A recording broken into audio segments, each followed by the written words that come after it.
Hi, welcome back guys. This is your friend, Lettuce Head Fanfics. Back with amazing fanfiction. This is the series of What If Deku Becomes Green Flash? Now before starting, please give this video a like and subscribe to the channel if you want more videos like this. Now let's get into the fanfic. All men are not created equal. To Izuku Midoriya, that was the harsh reality, being diagnosed as quirkless at the young age of 4 and instantly becoming the target for everyone that was blessed with one. And now here he was, 6 years old and running from his attackers. Why was he being attacked? Easy, he again put himself between another kid and his bullies, successfully saving the poor kid but unsuccessfully trying to calm the bullies. Come back here, Deku, an ashen blonde shouted while popping small explosions from his hands. I can see him, Bakugo, he won't escape. Another kid with long fingers shouted. Need to hide, need to hide. Izuku's mind was running at 100 miles per hour. Why do I keep putting myself in these situations? He couldn't help it really, but every time he saw those kinds of situations his body just moved. He was sure that he was going to get lost. He has never been that deep in the forest, but at the same time, he knew that if he slowed down even a little, the other kids will catch him and hurt him again. He still didn't understand why his childhood friends simply started hating him. He didn't do anything, for God's sake. He was so involved in his thoughts that he almost crashed against the side of a small mountain. His eyes widened, he could hear them getting close. He looked around and started running to his right. Izuku was sure that he won't escape another beating. His eyes were starting to water when he found a miracle. There is a small cave there. An entrance to the mountain. Without thinking, he crouched and dove into the cave, regretting it 2 seconds later when he was suddenly sliding deep into the mountain. He screamed all the way down and dropped with a big OMP. Note for future escaping, don't dive into caves that I don't know, Izuku said, groaning while rubbing his butt. His eyes widened, realizing the predicament he was into. I'm lost in a cave that goes inside of a mountain, muttered Izuku with his eyes watering. He started walking through the cave that was lighted by a makeshift torch he made. Thanks, Mom, for those camping classes, even if they meant getting more bullied, he thought. After a few minutes, there was another thought on his mind. There should be an exit. An hour later, he was crouched down on the floor, openly crying now. I want to see my mommy again. I want to go home. I want to watch more videos of All Might. Tears rolled from his eyes, his small mind finally feeling the weight of his situation. In his mind, everything that took him to that point was flashing. His situation being quirkless, his love for heroes, his traitorous body that moved on his own, and finally Katsuki Bakugo. Why does he bully me? I don't bother him, I'm just trying to be a hero. His mind thinking seriously for the first time about that situation. He's not my friend, for some reason he hates me, even if I just try to live my life. He targets me for no reason, he cried softly. Minutes passed quickly and the poor child finally runs out of tears. I just want to go home. I don't want to make Mom sad. I just want to be a hero. Those words steeled his resolve. I can't stay here crying if I'm going to be a hero. I have to stop crying and keep moving. There must be an exit to this place. He started walking again, renewed vigor on his steps. But when he walked for another hour, that new resolve started to fade again. After all, he was just a small child. Suddenly heavens must have decided that he earned a break, because out of nowhere torches started lit up on a corridor to his right. What? He stuttered. Wait, if there is fire here, maybe someone is on the end of this corridor. Maybe I could get help. Or maybe this is a villain hideout. His initial happiness was suddenly replaced for fear. Stealing his nerves, he decided to follow the corridor slowly and quiet in case he needs to turn back and run to hide in the darkness. He walked slowly through the corridor, using all his senses in case he needed to retreat and hide, but the more he walked in, the more he noticed that the corridor seemed unused for a long time, even if the torches lit up suddenly. Finally, after a while walking, he reached what seemed to be a big room that had a lot of other tunnel entrances or exits. Looking around in every tunnel, trying to decide what his next step should be, his eyes widened at his discovery. A room! Izuku shouted in happiness. Inside that tunnel was a literal room. In the middle was a table with chairs. Around the cave were bookshelves full of old books and scrolls. On the far end of the room was a desk with a smaller torch on one of its corners. What made Izuku really happy was that on the table in the middle of the room was a map. A map, yes. getting close to the map his eyes widened. It seemed that the big room with all the entrances was in the middle of the mountain and every tunnel had an exit in different parts of the mountain. So if I take this tunnel I'll find an exit that is around 25 minutes away from home. Izuku took the map and started running to the exit, but something inside his head made him stop and turn to look at the books and scrolls on the shelves.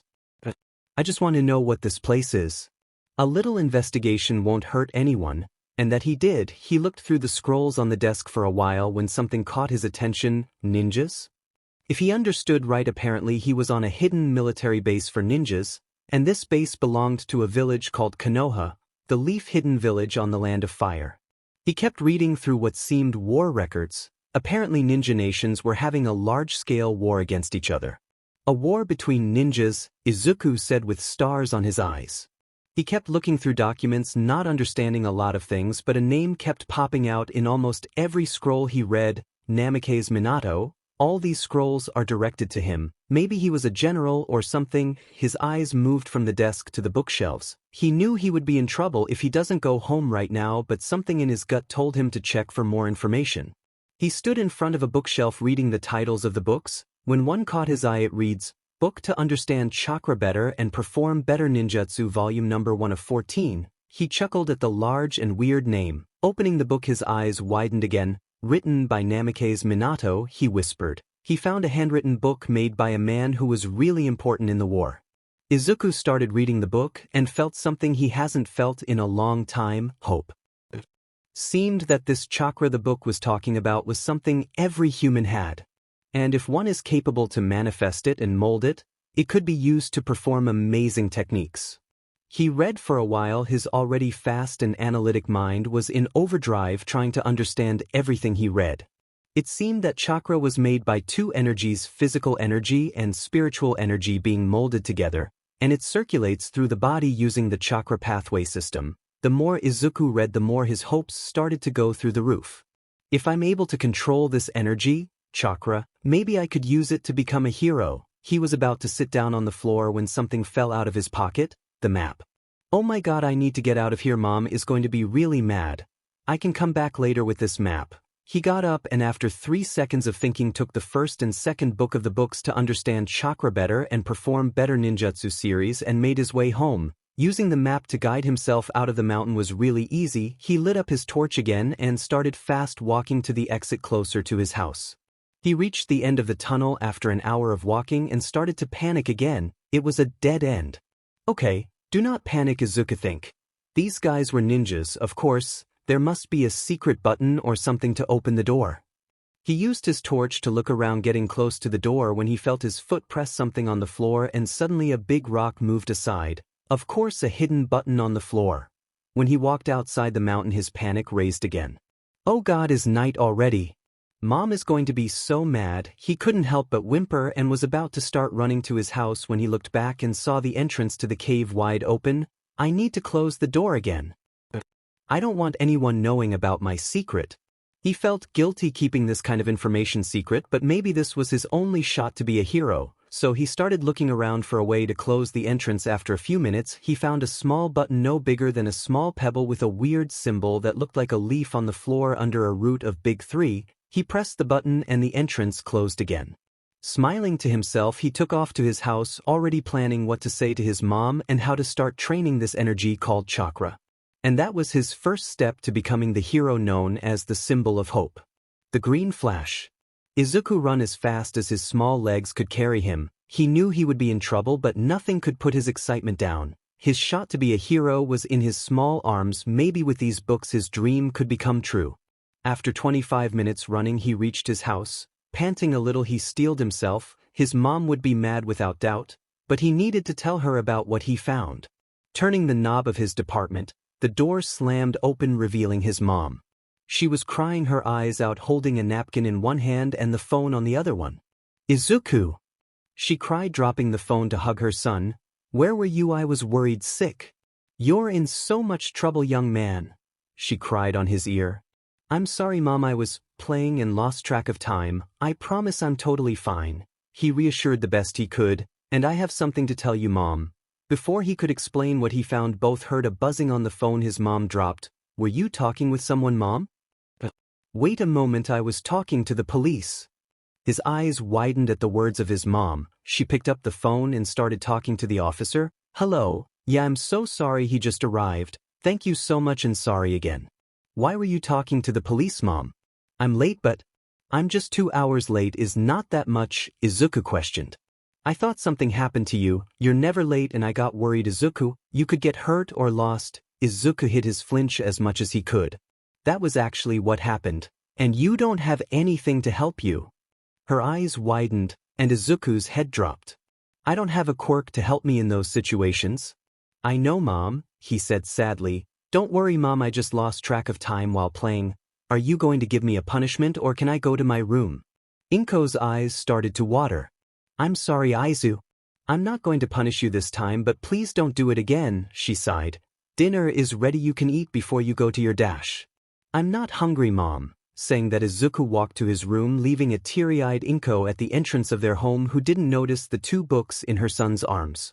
Closing the door to his room, Izuku put his back on the door. He knew his mom was just worried about him, it's normal after all, but saying that he was in more danger than everyone for not having a quirk hurt him, even if she isn't completely wrong. He took a deep breath, went to his desk, put the books on the table, and slapped his cheeks. He needed to focus. Maybe if he can control what is on the books, his mom would never have to be worried for him again. Stealing his resolve, he opened the book to understand chakra better and perform better Ninjutsu volume number 1 and one of his own notebooks and started to study. It's been 2 days since the chaotic day on the mountain, discovering the books and his new resolve to become a hero. And Izuku wasn't having a good time. He already read the books and made way more notes than needed, but he couldn't tap on the chakra. Come on, what am I doing wrong? Izuku muttered. Okay, I think I have enough stamina for my age. After all, running from the other kids really gave me a lot of it. I think that's something I have to thank Bakugo for. That was another thing he was working on, finally stopping calling Bakugo his old nickname for him. And no matter how much I meditate, I can't seem to tap on the spiritual energy. Maybe I can't do this. Maybe everyone is right and I'm only a Deku. His resolve was breaking. After all, he was just a small bullied child, and almost everyone he knew said that he was worthless and that he couldn't become a hero. Izuku dropped to the floor of his room. He was giving up. No matter how he tried, he was getting frustrated. Nothing was working. He let himself lean completely on the floor, and now he was looking at his ceiling, a single poster of All Might with the quote, "You can do it, I believe in you." In his child's mind, it was like his favorite hero was talking to him, like saying, "Don't give up, kid." And that again steeled his resolve. Izuku took a deep breath. And sit up again.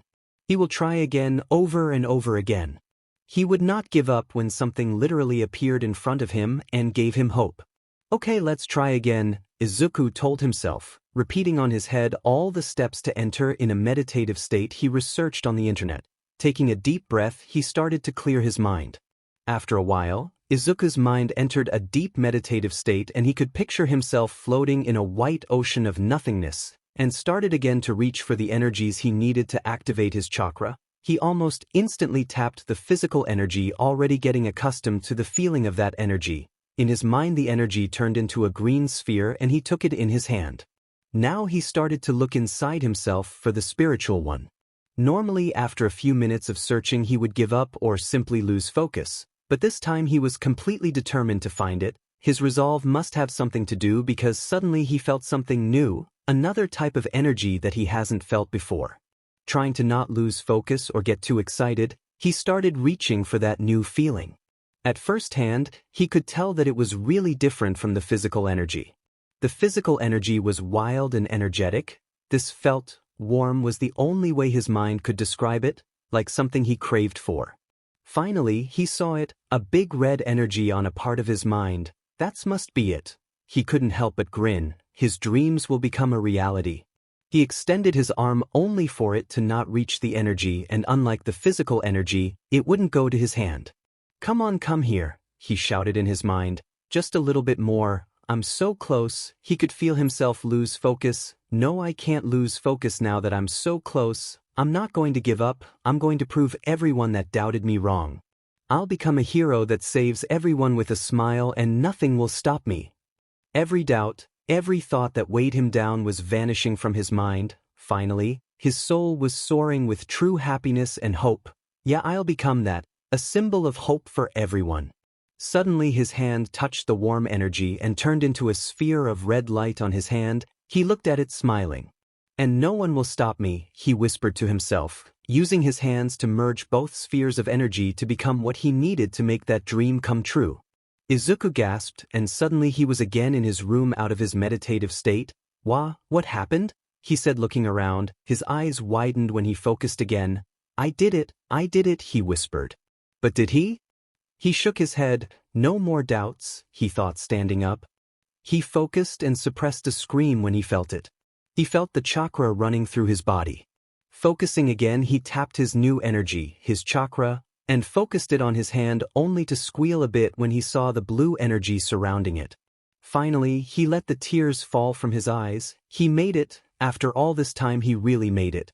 I need to train my chakra. He giggled a little after thinking that, I need to master it and train more than everyone, and I need to get the next 12 volumes of Minato's books. His mind halted a bit. Namikaze Minato, I don't know who you were or what happened to you, but thanks for helping me to achieve my dreams. I know I still have a long way to go, but thanks to you and your books I know I can do it. Thank you so much. Sensei, whispered Izuku with a little smile. Far away in a mountain lost to the man, someone felt a spike of chakra suddenly appear. It's been centuries since someone awakened its chakra. When the hidden villages fell and the new era started, the ninjas slowly disappeared from the earth, and the final nail of the era of the ninjas was when the Quirk started to manifest on the world. So a new shinobi has born. This will be really interesting, croaked a small figure. The next week was crazy for Izuku. He stood most of his time in his room practicing with his chakra. Thankfully, volume number 2 of Minato Sensei books had a few techniques to start to practice molding his chakra. He fell to the floor again for the 50th time after trying to walk on the wall of his room. When he learned that ninjas could do that and that it was a great way to practice, he decided that he would master that first. And as everything related to chakra, it was more difficult to do than it is read on paper. He groaned and panted lightly and understood that he needed to take a little break to recover his chakra. He didn't want to repeat what happened the day after he could project his chakra. He shuddered at the memory. I need more physical training to make my chakra reserves bigger. Maybe I could run a bit and make some calisthenics, he muttered to himself. I need to go to the cave again, but that will take time and I don't think my mom will be happy with me if I take a lot of time.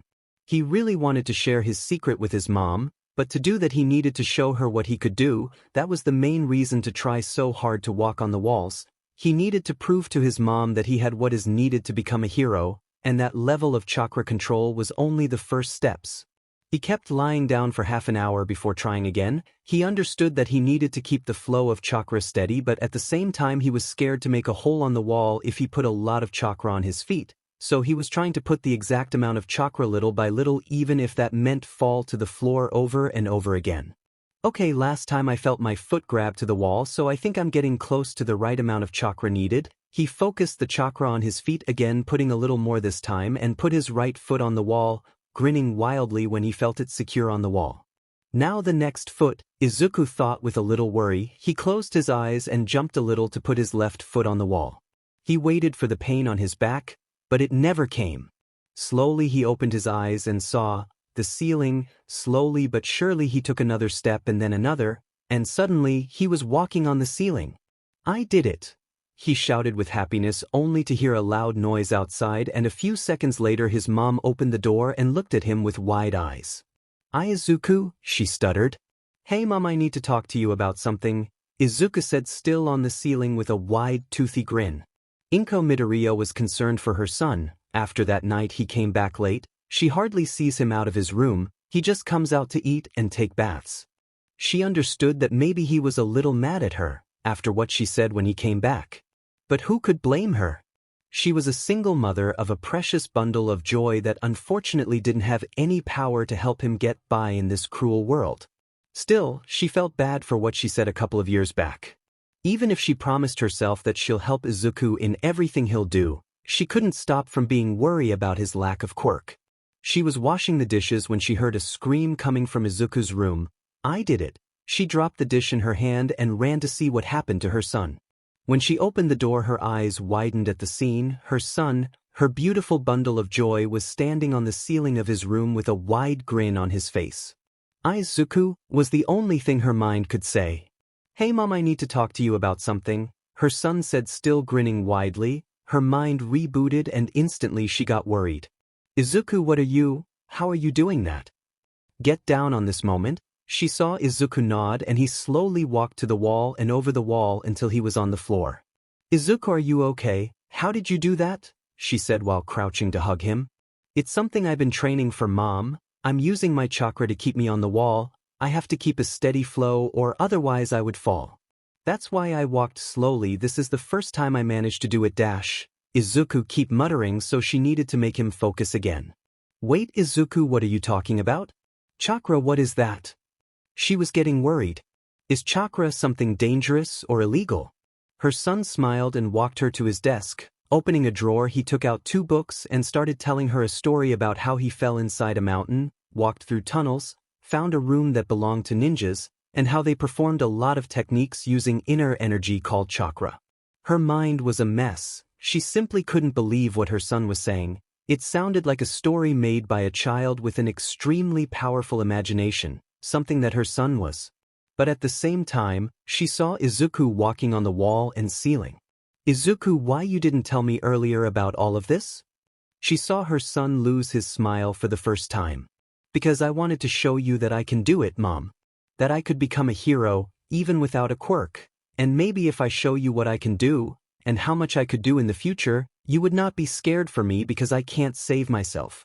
That broke her heart, and again all the guilt she was carrying came in full force, hurting her heart. Her poor child was still suffering from her words from 4 years ago, and her slip of his lack of quirk a week ago seemed to put more weight on him. Izuku, I want to believe you, but you have to understand all of this is incredible. Even if you already showed me that ability to walk on walls, maybe this is your quirk. And you're just a late bloomer, and all that you went through, getting loose on the mountain and everything triggered it. She stopped her rambling when Izuku touched her hand. I don't have a quirk, mom. I accepted that. He suddenly was surrounded by blue energy and Inko's eyes widened again. This is something different, something that comes from the combination of energy inside me, mom. The blue energy disappeared. I want you to trust me, mom. Please, I know I can be a hero. That phrase took Inko by surprise. It was the same phrase from 4 years ago, but now it wasn't a question. She heard it, the certainty of his words. This time he wasn't asking for her to reassure him he could do it. He was asking for support to achieve his dream. Izuku, I believe you, and I'm sorry for what I said before. She knelt in front of Izuku, putting her hands on his small shoulders. Izuku, you can become a hero. No, scratch that. You'll become the best hero. She let her tears fall to the ground when her son hugged her tightly, whispering thanks. She melted in the hug when suddenly Izuku broke it and looked at her sheepishly. Now that we're talking about it, could you accompany me to the cave? I need to get all the volumes from Minato-sensei, her son said while scratching the back of his head. Walking through the forest with his mom was going more slowly than he thought, but nothing could affect the happiness he was feeling at the moment. His mom finally believes in him, and she is on board to help him in his dream. How much far we're going to go into the forest, sweetie? The poor Inko was already getting tired. I don't have the condition I used to, he heard his mother mutter lowly. We're almost there, mom, maybe 50 meters more and we'll reach the base of the mountain, Izuku said while he scanned the map on his hands. Actually, mom, there is another 5 entrances to the mountain. I fell on the one that is close to the park behind dash. Izuku didn't complete what he was saying. Thinking about Bakugo still was something that hurt his heart a bit. Thinking about how something like not having a quirk destroyed their friendship. Maybe we weren't as friends as I thought. Behind what, sweetie? Inko asked with a raised eyebrow. Nothing, mom, look, we're here. He saw his mom looking weirdly at him. He ignored it and went to find the button under the root of the 3. Look at the wall, mom, this is amazing. He pushed the button and the wall suddenly opened with a hiss. Izuku, is this normal? He saw his mom with big wide eyes looking inside the dark cave. Yes, mom, this is the entrance. Now we just need to walk another 25 minutes at most to reach the main room. Izuku said happily and entered the cave, not noticing the tired sigh of his mom. Once inside, he lit the flashlight he brought with him and pushed the floor button to close the door. I don't want anyone to find this, mom. Is my only shot at being a hero and I need to maintain it as a secret. He muttered, a little ashamed at being selfish. I understand, Aizu, and I'm really happy that you trust me with this. He smiled at his mother and started walking again. Aizu, you wouldn't even tell Katsuki about this? He almost tripped when his mother said that. He said, thinking about what to say to his mom. Why would you want to keep this secret from your friend, honey? She asked again. Izuku bit his lower lip, not knowing what to say. He turned to his mom and looked at the worried gaze his mother was sending him and decided to take another level to their trust. Bakugo! Bakugo is not my friend anymore, Mom. His eyes glistened with tears. Since he knew I didn't have a quirk, he stopped being my friend, and after a while, he started attacking me. His mom gasped. I don't do anything to him, Mom. He is just mean to me because he can. The tears were falling from his eyes now, and the teachers don't do anything, Mom, they just let him be. Oh, Aizu. His mom was crying too. She dropped to her knees and hugged him really hard. I'm sorry, Izuku, I've seen some weird attitudes and how sometimes you came home more rouged than normal, but I thought that you were just playing more rudely. He felt her shake while hugging him. She was really sad. It's okay, Mom. I'm alright. He tried to reassure her when she broke the hug and looked intensely at his eyes. Does Katsuki have ever used his quirk on you? He knew it was really serious hearing the tone his mother was using. Yes, he whispered and lifted his shirt to show her the small burn mark on his back. Normally, he doesn't, but when I interfere to stop him from hurting other kid, he gets really mad. Oh, Aizu, don't worry, I'll talk to Mitsuki. This would not continue happening, I promise. He could see the conviction in his mother tone. Don't make him get in trouble, Mom, Izuku whispered. I don't want to get him in trouble, Aizu, but he needs to understand that what he is doing is wrong. He is not only hurting you but the other kids too. And I'm going to have a long talk with your teachers. They should not allow that kind of attitude in a kid, for God's sake. I wanted to talk about that, Mom. I know I'm just finished my 3rd year of elementary school, but I don't want to stay in that school anymore. Inko's eyes widened, and before she could say anything, Izuku continued, I know that's the closest school to home, Mom, but I can wake early or even use a bike. I have some savings. With a little more of time I could maybe save enough to buy one to go to another school, I promise. We'll do it, Aizu. I'll look for another elementary school that is close and has hard politics against bullying. She interrupted him. Even if you now have something that could pass as a quirk, she said, smiling. Izuku couldn't help but hug her as hard as he could. Thank you so much, Mom, he whispered, but I don't want people to know about my abilities just yet. I need to train more and still don't know the limit about what I could possibly achieve with chakra. Okay, Izuku, we'll do it at your own pace. But for now I want you to show me this room you talked about before I go home looking for information for your new school and all the lawsuits I can put on your old school. Izuku couldn't hear the last thing his mom said, but he decided to roll with it. After their talk, they kept walking, both with more energy on their steps, and finally, 20 minutes later, torches lit on the walls, startling the poor woman, but Izuku held her hands to calm her down. She seemed to relax after a few moments. I still don't know how that works, but is amazing, isn't it? His mom just nodded, more relaxed but still startled. They reached the main cave after 5 minutes, and taking her hand, Izuku started to lead his mom to Minato's room. Look, Mom, this is the place I talked to you about. Izuku was excited. He immediately ran to the bookshelves and started to take the rest of Minato's books of chakra, dragging his mom for help.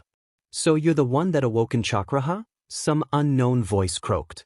Izuku and his mom dropped the books they had in their hands, looking around for the person who talked to them. Do you heard it too, Mom? Izuku whispered to Inko, who just nodded rapidly. I'm up here, kid. Mother and son heads snapped to look on top of the bookshelves, and to their surprise, it wasn't a person who talked to them, it was a toad, a really old-looking toad. I'm guessing this is your stuff. Sorry about taking it without permission, sir. I was just really intrigued about Dash. A boisterous laugh interrupted him. Don't worry about it. I own nothing that is here, but I can say it was owned by a friend of my people, the toad said while looking at the scrolls. I'm really sorry if my son touched something without permission, sir. He is really curious, but don't worry, we'll leave this place. Izuku, please put the books in their place and let's go. Izuku was about to protest when the old toad talked.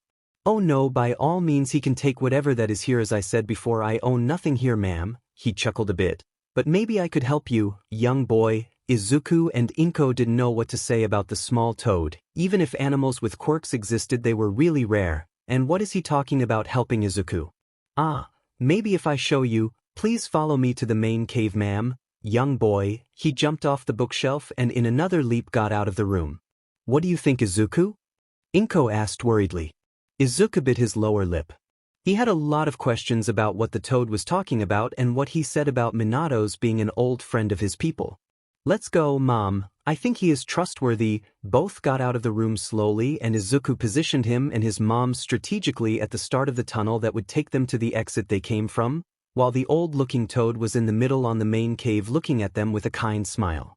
I see that you're quite the strategist, ready to take off if something goes wrong. Good, really good. Izuku started sweating at his plan already being discovered.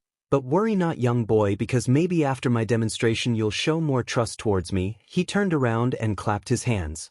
Izuku's eyes widened when he felt the sudden change of energy inside the toad. He's channeling chakra. Before he could say anything, the old toad started making signs with his hands. He's making seals that mean he is going to dash. Earth style, rock wall. The small toad shouted and slammed his palms on the floor, and suddenly in front of it a big wall of rock raised from the floor. That kid is ninjutsu and I'm offering my help to train it. The old toad said with a broad smile. Izuku almost immediately said yes, but his more rational part made him doubt. Why would you help me? I mean, it would help a lot, but what do you win on this? His mother looked at him with a wide but prideful gaze. I can see that you really want to accept, but you're still on guard. Nice. As a good shinobi must be, it said with a nod of its head. To be honest, I don't win anything on this deal, but a lot of time has passed since the last person awoken their chakra, so I'm really curious about you. You could tell that's something we have in common. I'm also doing this because I believe someone bringing chakra to the new era is something good, a good balance in a world where quirks are the norm. A person with his inner energy that only comes based on hard work, study, and will, in a world where everyone is born with something that already gave them a head start. I don't know, but that in my mind sounds amazing. How do you know that I don't have anything that gave a head start? Izuku asked, intrigued. Chakra in this era is really difficult to obtain. It's been forgotten for a long time. Why would a young boy try so hard to release a forgotten power if not because he doesn't have a power of his own already? Izuku couldn't help but felt warm at the kind smile the toad was sending his way. That must be what a proud grandpa must look like. He turned to his mom that was looking at him with the same kind smile as the old toad. She nodded at him. I accept, Toad-sensei. And my name is Midoriya Izuku, he said, bowing to the toad. You're going to become an amazing shinobi, young Izuku. And my name is Fukusa, but you can call me whatever you want. The toad croaked loudly. It was supposed to be an easy mission for Aizawa, a simple raid on a good-for-nothing thugs that had been roving around the small district in Mustafu. His intel was pretty straightforward: 2 thoughts and their leader, all with emitter quirks, so in his mind, it was something easy to take down. After reaching the warehouse they were supposed to be in, Aizawa scanned through the window and spotted his 3 objectives, took a deep breath, then jumped through the window, falling on top of the first thug. Then he activated his quirk to shut down the leader's quirk that apparently had some kind of pyrokinesis quirk, and used his scarf to wrap the other thug and then slam him into a wall, knocking him out. 2 down, 1 left. He thought. Suddenly his instincts kicked on and dived to the side, avoiding the boss gunshot. I hate when they have guns. He used his scarf to propel himself to the top of the crates that were on the place. Then he shot his scarf again at the boss, who apparently was kind of athletic because he rolled at the last moment to avoid his capture weapon. The boss took off and ran to the door, now spitting small bursts of fire at Aizawa, who expertly dodged, and continued his barrage of attack. As soon as the boss put a foot outside the warehouse, Aizawa finally caught one of his legs with his scarf and activated his quirk, stopping the fire coming out of the boss' mouth. Then with a mighty pull, the boss' face met the pavement with a loud smack. You really caught me off guard when you pulled the gun, you know. Intel just told me you used knives or your quirks to threaten your victims, Aizawa said, walking towards the fallen thug. I'll have an extensive talk with the police officers that gave me the info. They just told me that 3 good-for-nothing were making a mess in this district. Aizawa was just coming out of the warehouse when suddenly the leader of the gang turned his head to him while smirking. They said we were just 3 good-for-nothing, huh? Even if his instincts kicked in, he couldn't dodge the powerful punch to the face of the apparent 4th thug. He ended up slamming against a garbage container, barely avoiding fainting. Haha, your intel came a day too soon, you know. Let me introduce you to Brick. The new member of our small group, he turned to the warehouse where his other gang members were still knocked down. You really did a number to my men, hero, but thankfully Brick was outside buying us some drinks when you literally fell upon us. Aizawa was barely conscious, but still, he could see that the new man, Brick, had a mutation quirk. He was made of Brick. I want to say that they don't care about their villain name anymore, but right now I'm in no position to talk about that. Without they noticing, he pressed the send help button he had hidden in his costume. Well, Brick here is going to take really good care of you, and then he'll take the rest of the gang and take them to our other warehouse, right, Brick? The stone man just grunted in confirmation. Great, now I'm going to go to our other warehouse now. Don't take too much time, man, we need to keep the business moving. So you'll leave the dirty work to your lackeys, huh? Aizawa asked, trying to make time for someone to appear. That's one of the benefits of being the leader of the gang. I get to keep my hands away from hero's blood, he said darkly and took off running, leaving Aizawa with Brick. I suppose that I can't convince you to surrender, right? Brick smiled wickedly and kicked him to the other side of the alley. Aizawa coughed blood. I suppose that's a no. Great, this is how it's going to end at the hands of a Brick man. I would blame the poor information, but is my own fault for not putting enough attention. Brick took him by the neck of his costume, and he just braced himself for the next hit when someone shouted at them. Ichuai.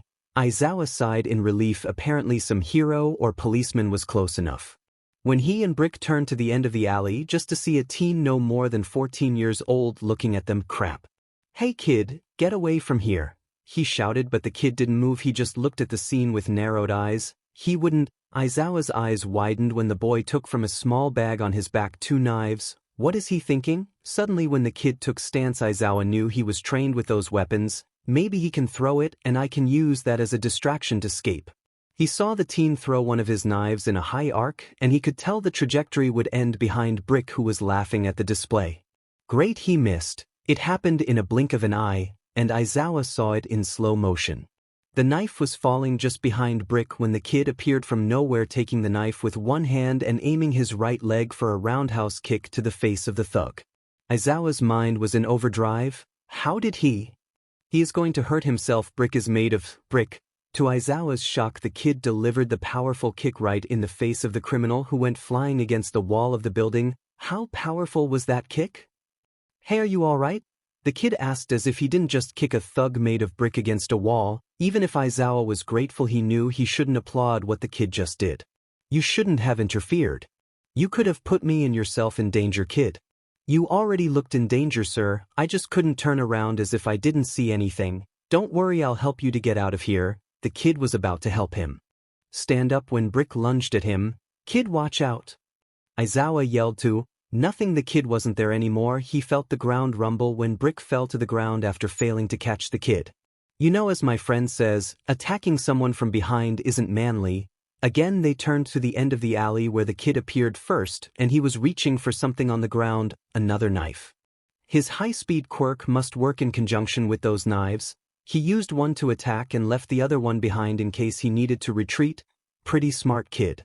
Don't get too cocky, kid. You'll not leave this place alive. The criminal ran against the kid like a wrecking ball, who pulled more weapons from his small bag. Are those shurikens? Without hesitation, he threw both shurikens straight at the face of Brick. That won't work, those will just bounce off him. Suddenly both shurikens clashed against each other and bounced against the joints in the arms of Brick, who screamed in pain. Don't worry, those aren't big enough to cause too much damage. They just immobilized your arms for a bit. When the police take them from you, you'll be fine.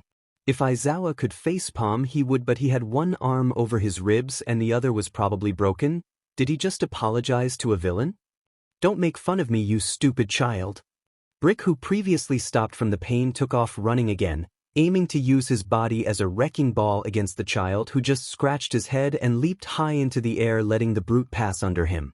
Wait, is he standing on the wall? And yeah, he was. This weird kid was standing on the wall like it was the floor. The kid then ran to Aizawa and dropped in front of him, defending him. Your arms are busted, man. Charging like a bull won't work. You either surrender or get out of here.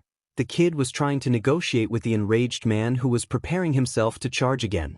He won't leave us alone, kid. You're fast, you should leave me here and save yourself. You've been lucky all this time. Don't risk getting out of luck. Aizawa was being rational here. The kid already make enough time for him. The reinforcements must be a minute or two top away from his position. He can tank a few hits from the bulking man until help arrives. The kid looked at him with wide worried eyes, then looked at the man that was about to start running at them, then turned to Aizawa again. I can stop him, but I already interfered in a hero's fight. I want to be a hero, you know, but if I do it more without permission I could get in a lot of trouble and lose my chance. Don't worry, I would still stop him, but maybe could you please give me permission to save your life? Aizawa could see it in the eyes of the kid, behind the nervous look he had on his eyes. He would still save him even if it means not getting a chance of being a hero. And he knew that Aizawa was the only one that could keep him from that fate. Are you sure that you can stop him without getting injured? He saw the kid narrow his eyes. Positive, was the only answer he gave. Then stop him, I'll take the fire from your intervention. The kid nodded and started to make weird movements with his hands. In the end of the alley, bricks started charging against them again. The kid put his hands on the floor and shouted. Earth style. Multiple rock walls, out of nowhere walls started to rise from the floor. Aizawa could count at least 5 of them when the last wall appeared just in front of the kid. What the hell the kid just did? Suddenly he heard something going through the walls. Those walls are not going to stop him. Kid, move, he shouted, but the kid didn't move. He just waited. When they heard the 4th crash, he just took a step to the side and the 5th wall exploded in debris. Aizawa was worried. The kid failed. He needed to run. But before he could say anything, the dust cleared and saw Brick on the floor unconscious. I calculated wrong. Maybe his brick was denser than the standard construction bricks. He saw the kid picking the unconscious man with a stick. What are you talking about, kid? He couldn't help but ask. Well, even with his body made of brick, he still has a brain inside the head. With the strength and speed he was running, I thought 4 walls would be enough to stop him. I mean, the 3rd wall would give him a concussion and the 4th wall would have knocked him down. Of course, I was just trying to guess the density of his brick skin. After all, standard bricks aren't that tough. But being a quirk, I supposed he gained density either with training or something like the bones get callous and sturdier. Thankfully I put the 5th wall dash. Okay, you were prepared, I get it. Aizawa isn't impressed easily, but this kid apparently decoded the quirk of a criminal that he saw for maybe 3 minutes and calculated how to counter it, not mentioning how he saw the weak point in the joints of the man in a matter of seconds. Aizawa turned to the fallen criminal and used his good hand to reach for quirk suppressing HFS, only to see that those were as broke as his arm. Great, kid, help must be on its way, you should leave. He showed him the broken HFS. And as you can see, I can't immobilize him, so if he wakes up you would be in danger again. But don't worry about it, I can immobilize him. Before Aizawa could ask anything, the kid started to make those weird hand gestures again, lava style, ash stone ceiling.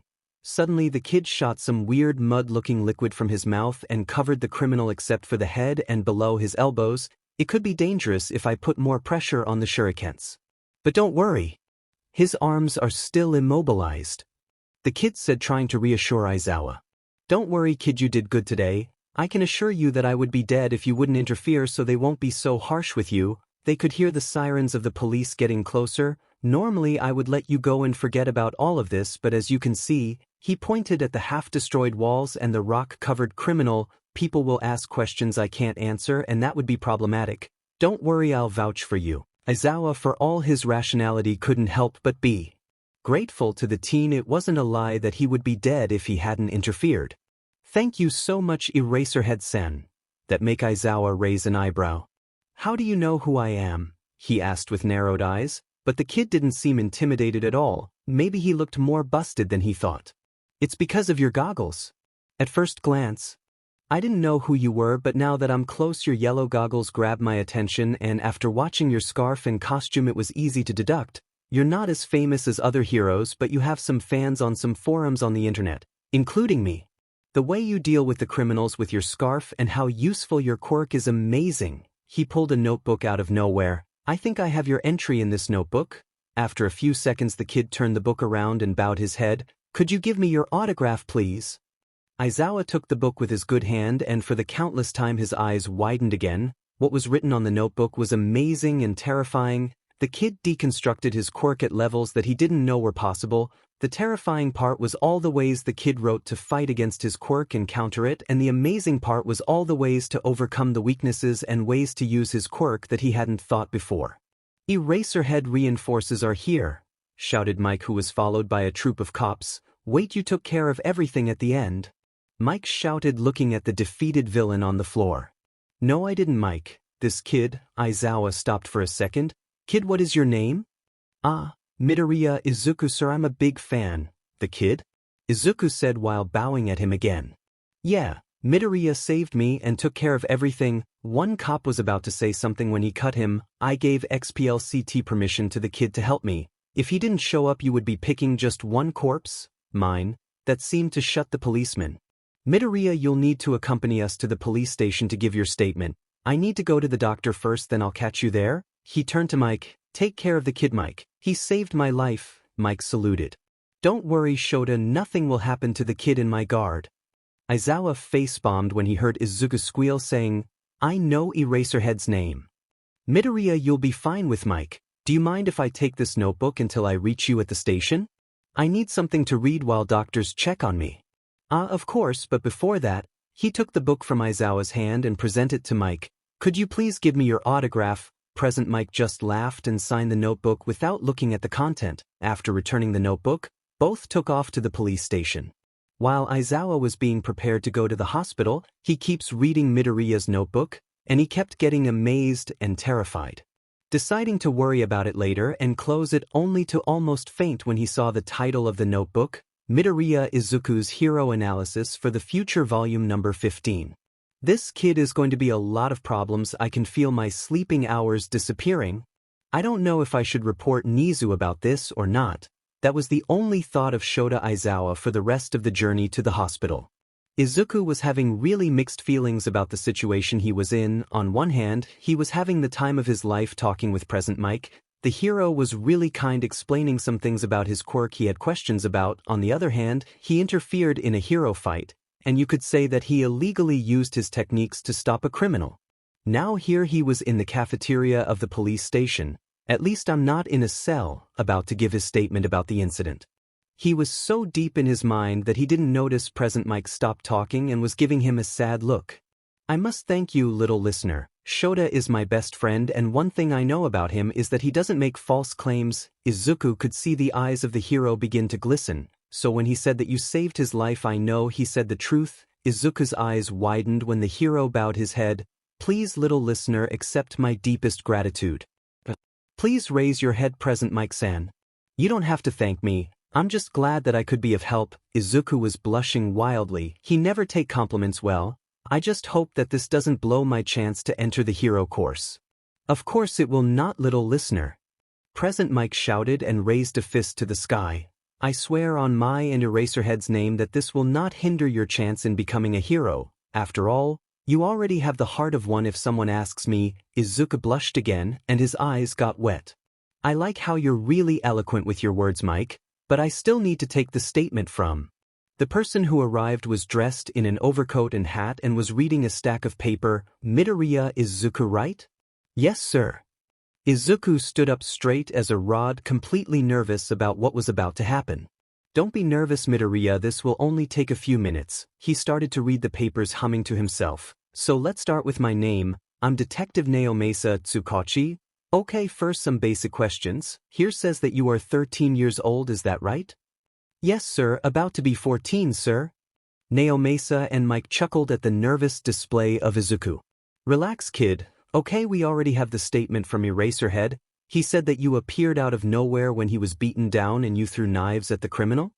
Izuku was sweating seeing the raised eyebrow of the detective. Yes, sir. Those are my kunai and shurikens I use when training my aim, and I plan to use them as a support item when I get into a hero course, sir. Naomasa nodded. Okay, next question. What were you doing that far from the city? Here says that you live in an apartment building in Mustafu. You were really far from home. Izuku fidgeted a little in his seat. Well, I was training, running a bit, and I decided to push myself a little more and ended over there. Izuku saw Detective Naomasa's eyes narrow a bit. You know, Midoriya, I probably shouldn't tell you this, but my quirk is called Lie Detector. Izuku's eyes widened. Yeah, so you want to try again with that answer? A few seconds later, Izuku blushed. I was trying to catch a small toad, he said, barely audible. He saw the weird look Detective Naomasa was giving him and decided to elaborate. My sensei sometimes sends toads to check on me, but this particular one is a little rascal that likes to spit water on my face, so I was trying to catch him to give him a lesson, but little bugger is really fast. He saw Naomesa's face, still trying to understand what he said when Present Mike talked. Is he saying the truth? Yeah.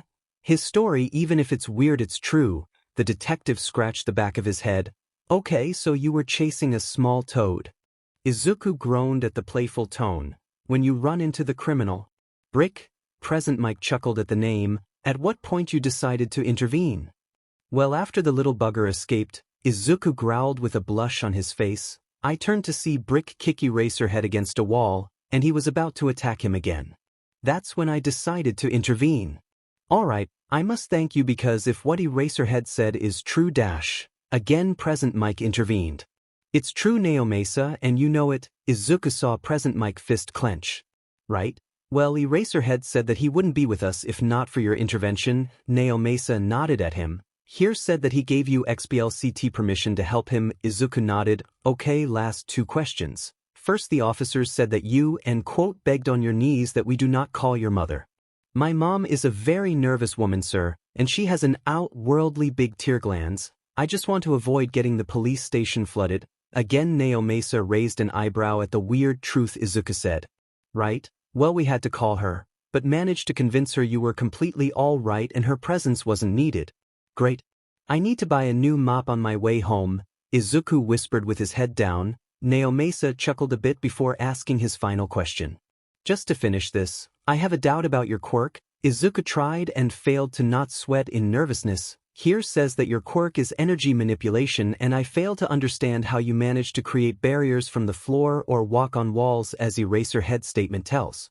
Ah, that's easy to answer. Izuku said too cheerfully, those are parts of my abilities. I can mold my energy in my feet, for example, to grab myself to a wall, and my rock walls are made by the same principle. I use my inner energy, fuse it with the floor and mold those walls. Naomesa and Present Mike had their eyes wide open. Alright, your quirk seems pretty handy. That would be all the statement I need for that case. Izuku sighed in relief. Now, out of the case, I want to talk to you about your weapons. Izuku immediately tensed again. Crap. It says that you have permission to use them as part of your training, he said, looking through the papers on the table. Still, using sharp weapons is really dangerous and shouldn't be allowed to anyone that isn't at least in a hero academy. You could hurt someone. Another voice joined the conversation. With the little demonstration he gave me, I know he is very skilled with those tools. Naomesa, that kind of skills are only achieved with years of practice. The only reason someone is going to end hurt because of those weapons is if he deliberately attacked someone, and it has not happened. Aizawa turned his head at Izuku. How much time have you trained with those tools? Izuku didn't miss the way he referred to his weapons as tools. 7 years approximately, sir. How many incidents you have in his papers in those 5 years, Naomesa? None, but that doesn't mean he won't put people at risk. Aizawa narrowed his eyes and fished something from his pocket. My shurikens. Catch Midoriya. He tossed them to Izuku that caught them expertly, then walked to the kitchen and took 4 plates. I want you to use your shurikens to destroy these targets. Are you ready? Izuku almost didn't have time to think when Aizawa threw the 4 plates into the air. Izuku saw his targets and threw both shurikens in a wide arc. When the arc closed, 2 plates exploded when the shurikens went through them. The arc closed more and both shurikens clashed against each other and ricocheted to the other targets, blowing them to pieces too. Naomesa and Present Mike have left again with wide eyes and mouth open at the display. As you can see, Naomesa, I barely gave the kid time to think and still he hit the targets. I believe that is enough demonstration to say that he has enough training and won't hurt anyone if he didn't mean to do it. Izuku felt really thankful at the tired-looking hero. Yeah, I can see that. Well then that would be all then. Naomesa cleared his throat. Again thank you Midoriya for saving Eraserhead and please don't make habit of it. Izuku bowed his head. Thank you so much, detective, and don't worry, I'll pay for the plates. The detective just chuckled. Don't worry about it Midoriya, I'll fill a report and take it from Aizawa's payment. The tired hero just grunted at him and with that, the detective left. That was amazing, little listener. Present Mike suddenly shouted. How did you do it? It was practically an impossible shot. Izuku scratched the back of his neck. A lot of practice. Actually, my sensei made me train similarly. Izuku said while remembering the old toad. He must be an amazing teacher then, Present Mike said while giving him an okay sign. Yeah, he is the best. Izuku recovered his shurikens and got closer to Eraserhead. Thank you so much to talk on my behalf, Eraserhead-san, he said while bowing. I said I would take the fire from you, so don't worry about it. Aizawa presented Izuku's notebook to him. These are some amazing notes you have here, Midoriya. You really think so? Izuku said with stars on his eyes. Yeah, actually, do you mind if I make a copy of my entry? It gave me a few ideas. Izuku was practically vibrating with excitement. Oh my god, yes, he blushed at his loud voice. Please, I would be honored. After making copies of Eraserhead and Present Mike entries, both said their goodbyes to Izuku. I know you may be tired of hearing it, Midoriya, but thank you for saving me. Izuku couldn't help but smile widely at him. Are you sure you don't want us to take you home? No, please, you don't have to. He hugged his notebook. You already made so much for me that I wouldn't want to give you more troubles. Eraserhead nodded at him and used one side of his capture scarf to wrap Mike and the other to pull himself over a building. Izuku was smiling widely, looking at the cool exit the hero made, and hugged his notebook again. I can't believe that I had 2 pro heroes' autographs now, he muttered to himself. I can't wait to tell Mom about this. He looked around checking if anyone was close. When he was sure he was alone, he said, Hiration, and disappeared in a green flash from sight. A few buildings away, Eraserhead was using a pair of binoculars to watch Midoriya, only to him to blink out of existence. You really feel like a bunch of problems, he said while smirking. So you're telling me that after fighting a villain, getting interrogated by the police, and getting late home, you didn't expect that your mom would be angry? Kirishima asked. Kirishima Ijiro was one of 2 persons Izuku could call a friend. After changing school, he decided to be alone. After all, his training required a lot of time. So he thought that if he didn't have friends, he will have the time to train with Fukusa-sensei and on his own. But Kirishima had other plans. 2 days in his new school, and apparently Kirishima decided that they would be friends. At first Izuku was reluctant, but pretty soon he understood that having Kirishima in his life was not a choice.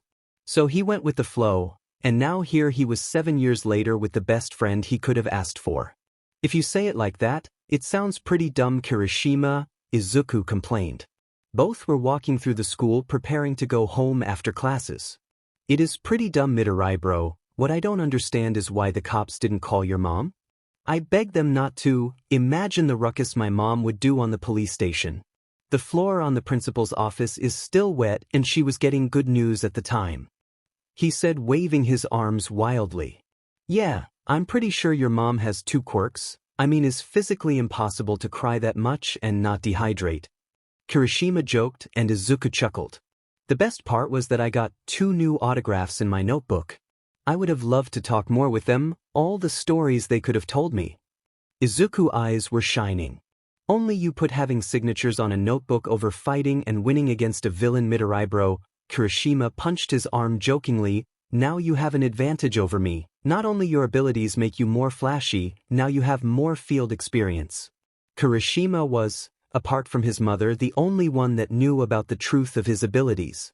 You'll be an amazing hero, Kirishima. You don't need more flashiness to be one, and one simple fight won't put me ahead of you. Remember, I may try to save everyone, but you will be the wall that protects them from harm.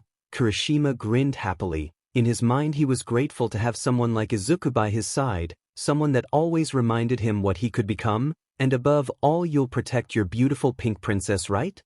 Now Kirishima regretted ever meeting this mischievous green traitor. Putting Izuku in a headlock, he started to mess with his hair, playfully getting revenge after Izuku's remark, and at the same time trying to hide the bright blush on his face. I don't know what you're talking about. Your imagination is getting really out of control, you little green. He rubbed Izuku's head while he waked his arms wildly. What do my yellow eyes see? A bully. Stop that, Kirishima. A pink blur appeared by their side, scolding Kirishima playfully that ended redder than before. Out of instinct he lifted his arms in surrender. Kirishima, you know how hard it is to control my hair, why would you do that? Izuku turned to greet the new person. Ashido Mina from the other class on his year was the pink princess he was talking about, and the other person Izuku considered a friend. She was the only girl that really approached him with the intention of friendship. Not saying anything about the rest of his classmates, all were really good people, but he never connected with anyone besides these two. Ashido-san, thank you for saving me from the vicious hands of this bully. Izuku really liked the personality of Ashido, someone that stopped the bullies every time she saw one, was someone he was happy to have in his life. No problem, Midori, that's the job, a hero, she said, putting her hands on her hips, doing a hero pose. After all, you're seeing the next #1 hero in the world, Alien Queen. Are you still going for that name? I thought Midori bro made you change your mind, Kirishima said with a much less red face, just a small blush dusting his cheeks.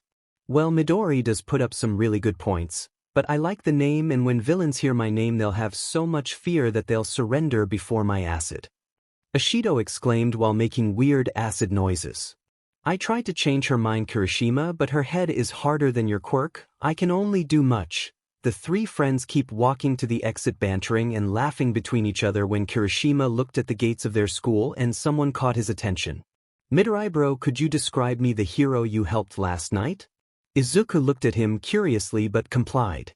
Well, he had a black costume with a utility belt, he had long hair and tired eyes, but the more distinct equipment he wore were his yellow goggles and his long white scarf. I told you to read the entry on my notebook, Kirishima. I have a sketch of him on it. But why do you ask?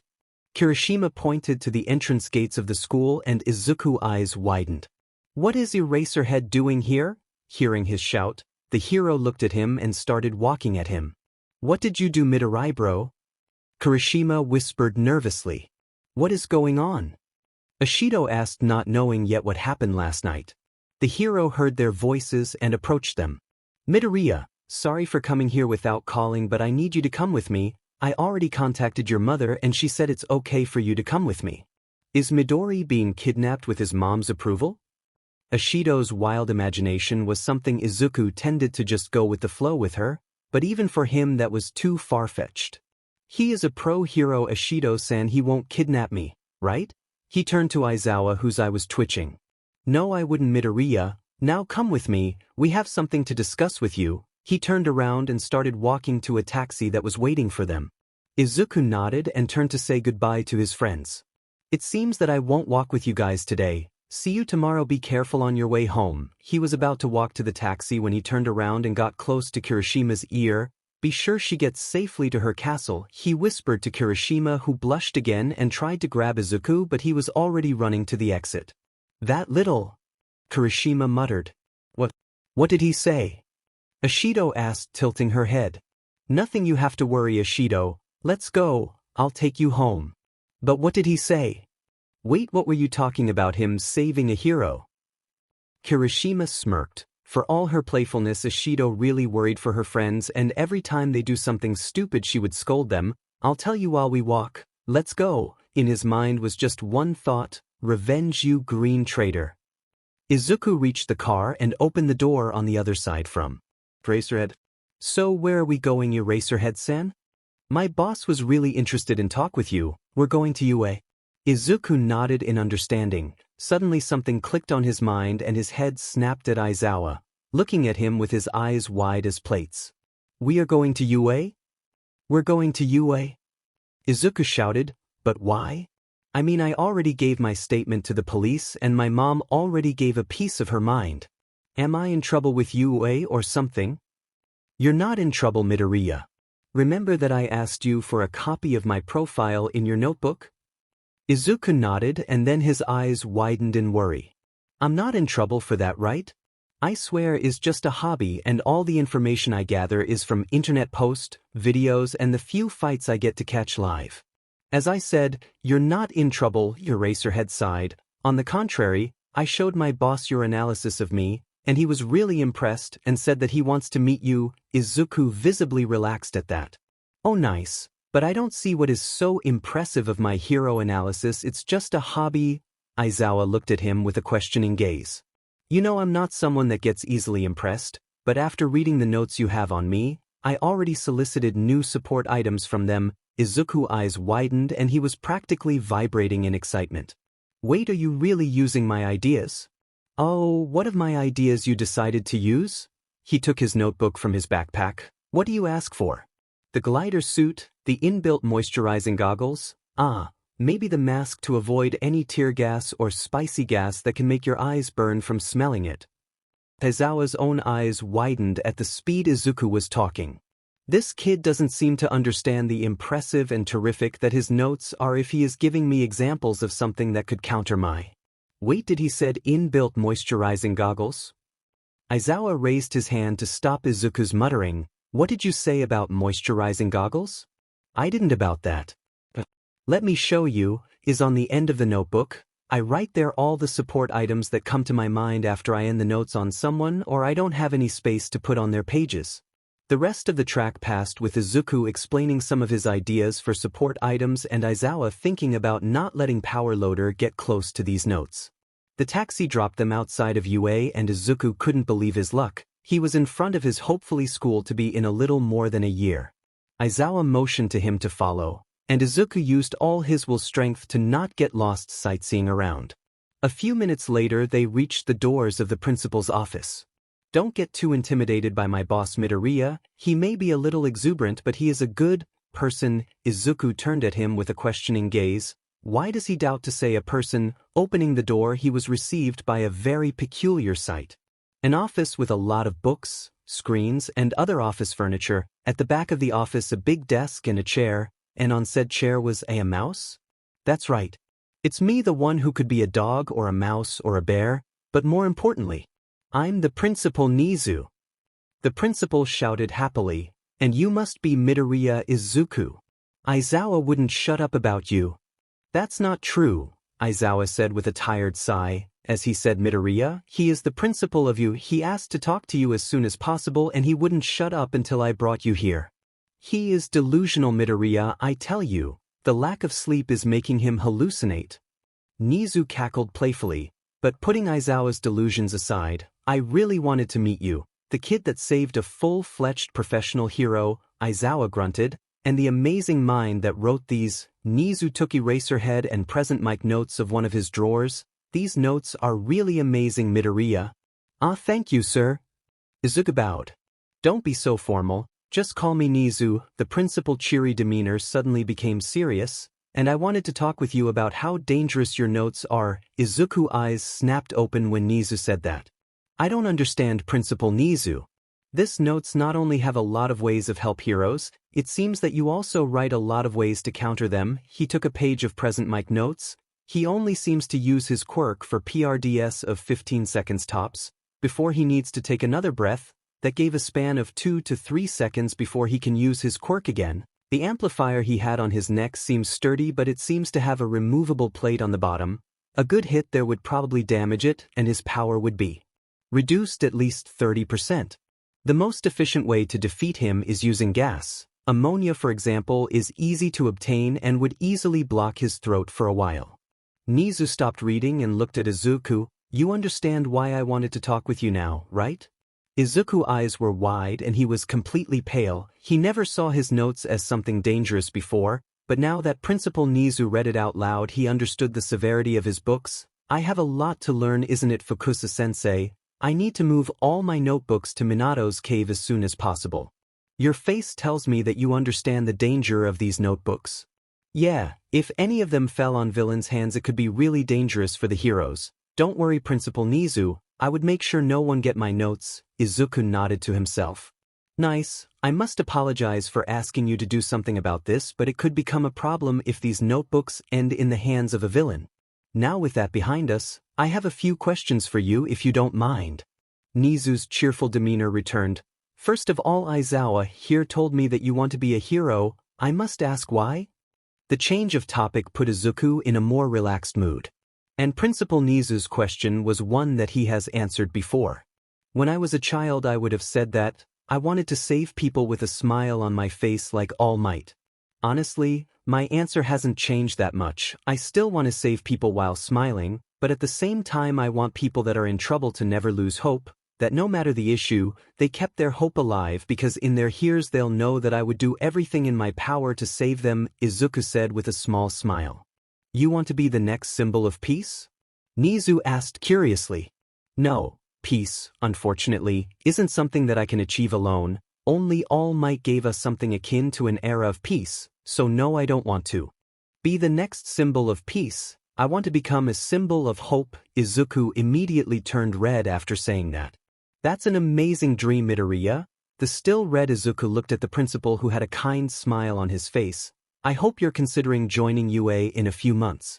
Yes, Principal Nezu, I'm planning to take the entrance exam next year. Nezu nodded at him. That's perfect, I can't wait to have you as a student. And from what Aizawa said, you have a lot of abilities that could help you. What brings me to the last question. Nezu brought a folder from another drawer of his desk. Here says that your quirk didn't come until you were 8 years old. That's really something you hear every day. Izuku immediately got nervous. He didn't talk about his chakra just with a few people he trusted, his mom and Kirishima. He wanted to tell Ashido, but they never get to train together, so it was weird to just explain her. Out of the blue, he told Kirishima they should start training with her for the exam and he would tell her about his abilities then. Yeah, I'm a late bloomer. Nezu noticed how Izuku turned more serious, but he was curious about the boy's power. Here says that your quirk is energy manipulation. Could you explain to me how that works? Don't go into details, just the basic for it. Well, basically my power let me control the energy inside me, I call it chakra, and mold it the way I need it. Nezu nodded. So the walls Aizawa mentioned were built by you fusing your energy to the floor and mold it with said energy. Izuku's eyes widened a little. Yeah, that's the gist of it. And your quirk developed when you were 6? Yes, sir, as I said, I'm a late bloomer.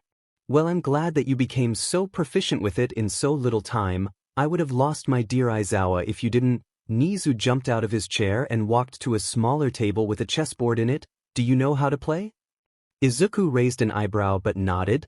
Before you leave, would you like to play a game with me? I have a few propositions for you. Izuku turned to Aizawa, who was looking at Nezu with a raised eyebrow. Then he turned to Izuku and shrugged. Yeah, I would like to play against you, Principal. Nezu clapped his paws happily. Aizawa sighed and turned to leave. I'll go check some things with Ken. Call me when you're over to accompany Midoriya home. Nezu nodded and started to talk with Izuku. I have a really bad feeling about this. 45 minutes later, Aizawa was coming back to Nezu's office. Opening the door, he saw Nezu sitting alone on his desk with a very thoughtful expression. Where's Midoriya? He left about 5 minutes ago. Don't worry, he said that you didn't have to worry about him getting home. Aizawa grunted and nodded. If what I saw yesterday is what I think it is, I know he doesn't need me to accompany him home.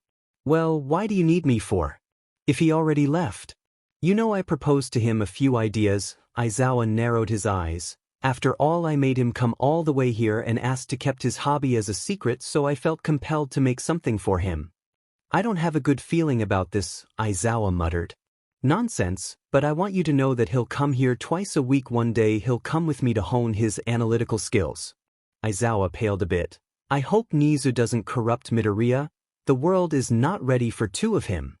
And the other day he'll go with you to practice his fighting skills. Aizawa was about to protest, but Nezu continued. I know you want to know more about his abilities. His quirk energy manipulation is really vague from what you saw him do and the little he shared with us. Aizawa stopped his protest and let Nezu continue.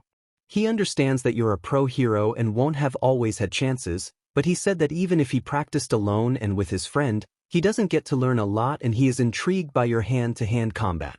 You can't fool me, Nezu. You want to keep him monitored, and if he is as analytical as you say he is, he'll notice in no time.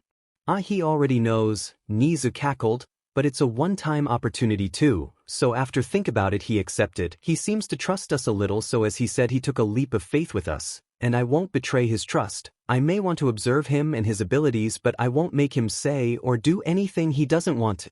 But you would make me do something I don't want to. That's a little hypocritical from you, Aizawa complained. A little, but I pay you, so you have little to say on that, and as I said before, you can't lie to me. You want to pick Midoriya's skill too. Aizawa wanted to argue, but he really was curious about his savior. 1 hour a week and I get to decide when. I just need his number to message him when I have time. Nezu immediately gave him a piece of paper. Of course you already have it. He turned to leave when he saw the chessboard that was ready to start a new game. So how much time took you to win against him? Nezu chuckled a little.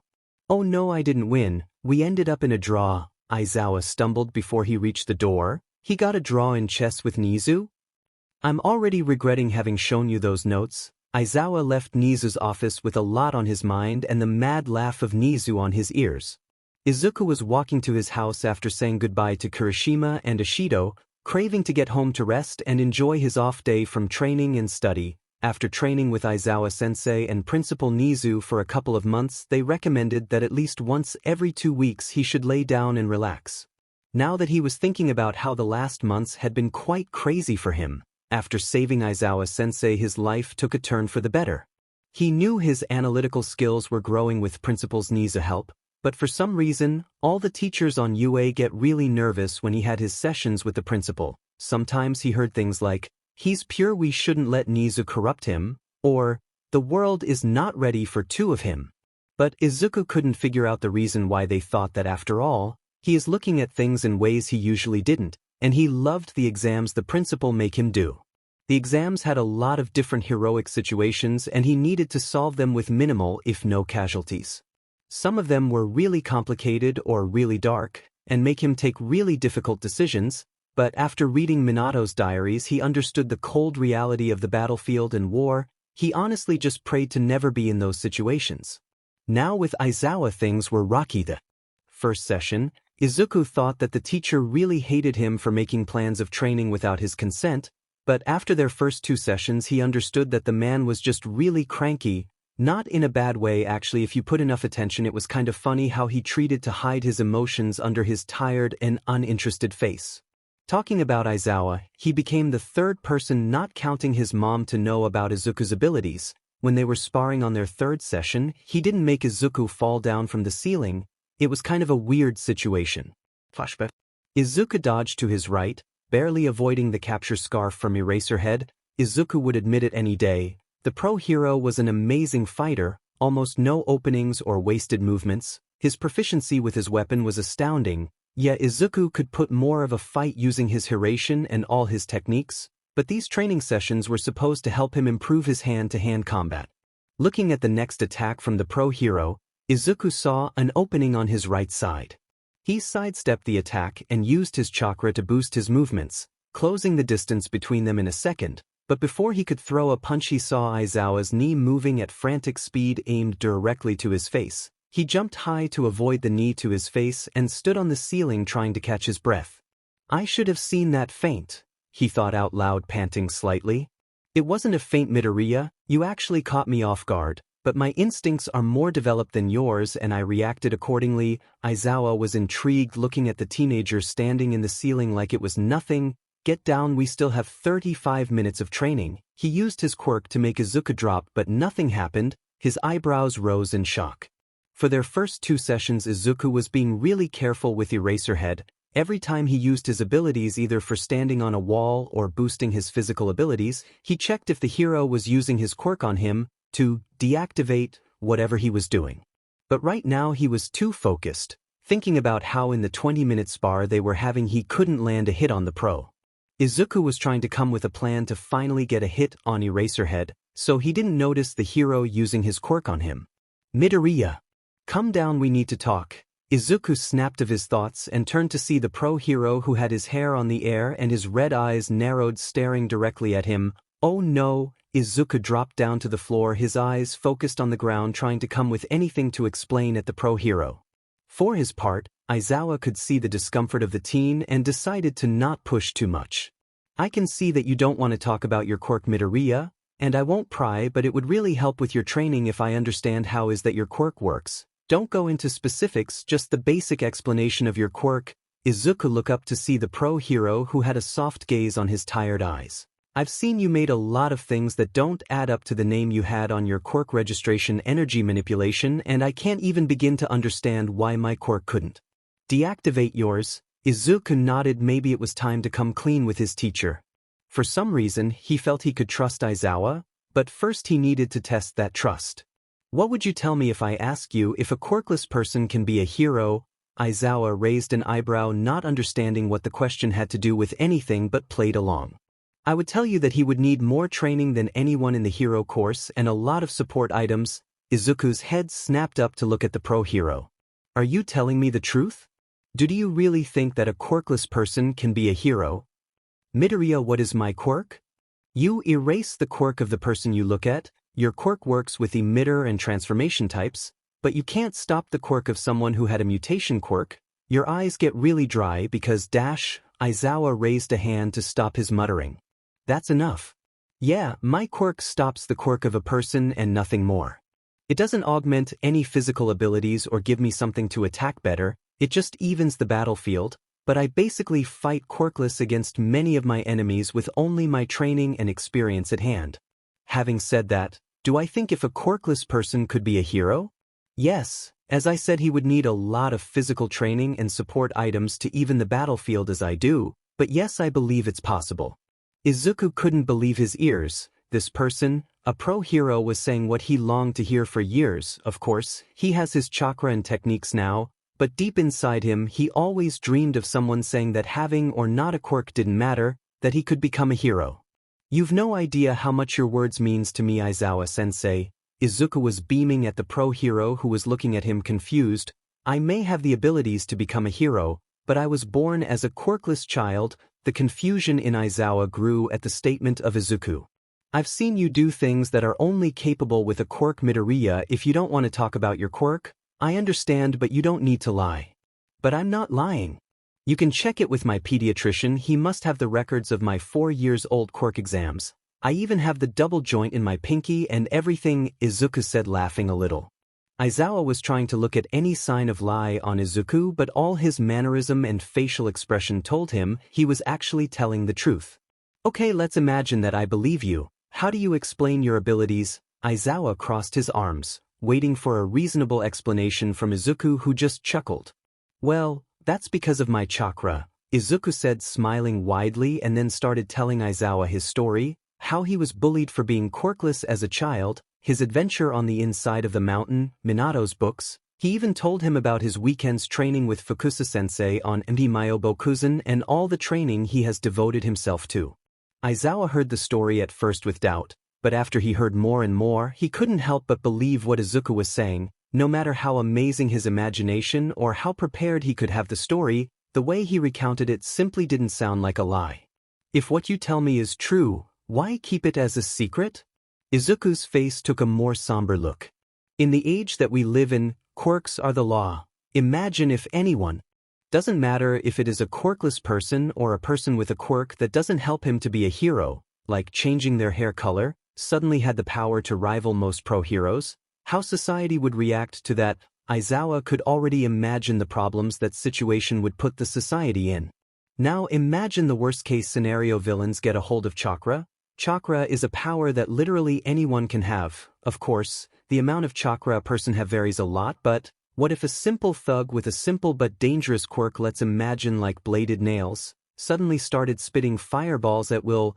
The pro hero palled at the possibility of common robbers with that kind of power, a power he couldn't shut down with his quirk.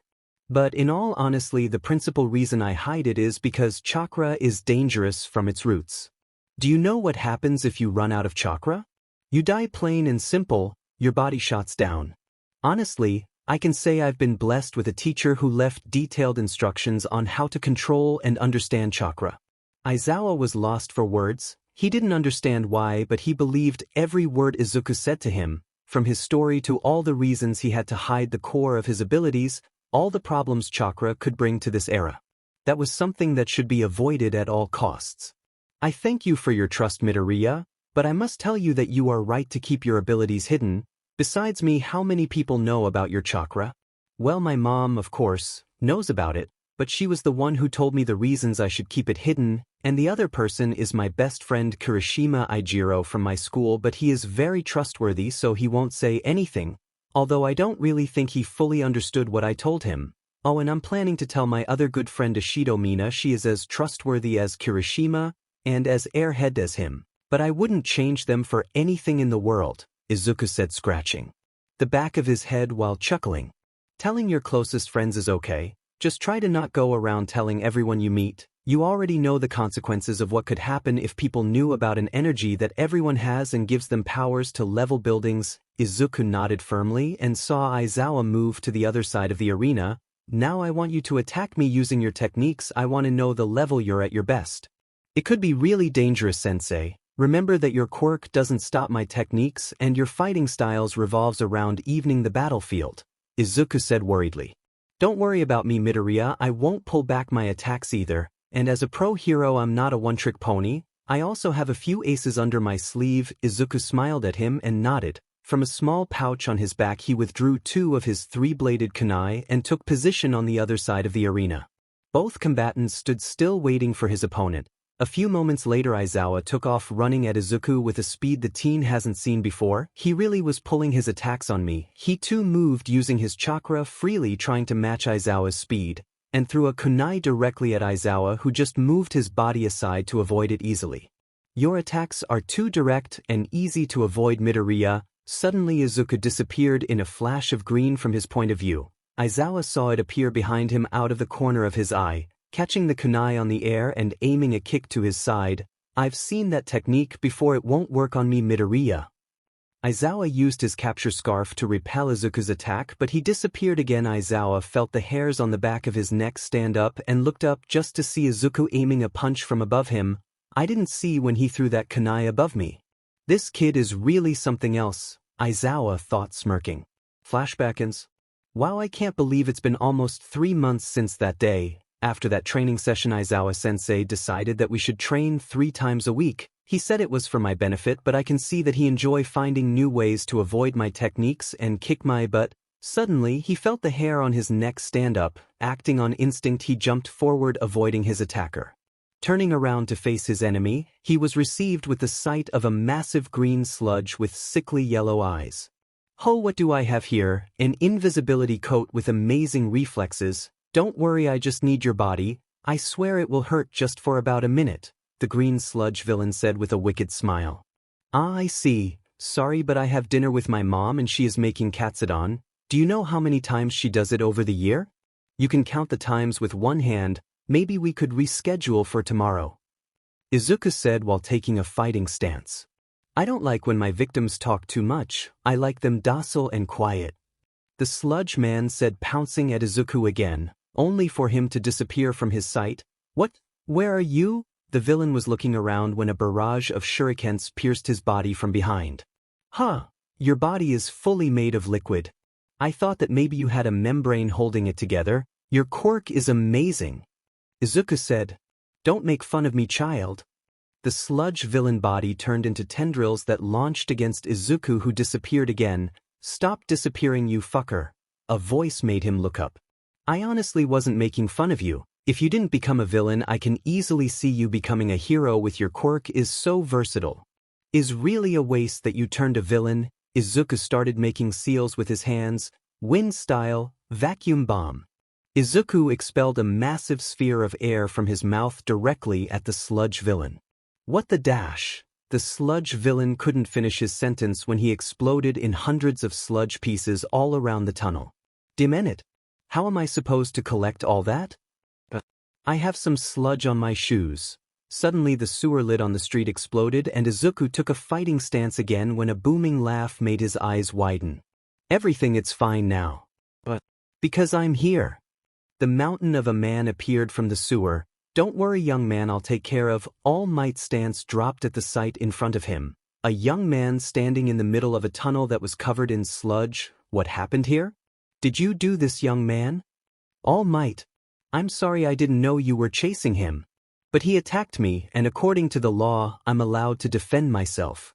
Izuku's mind was crashing down from having his idol in front of him.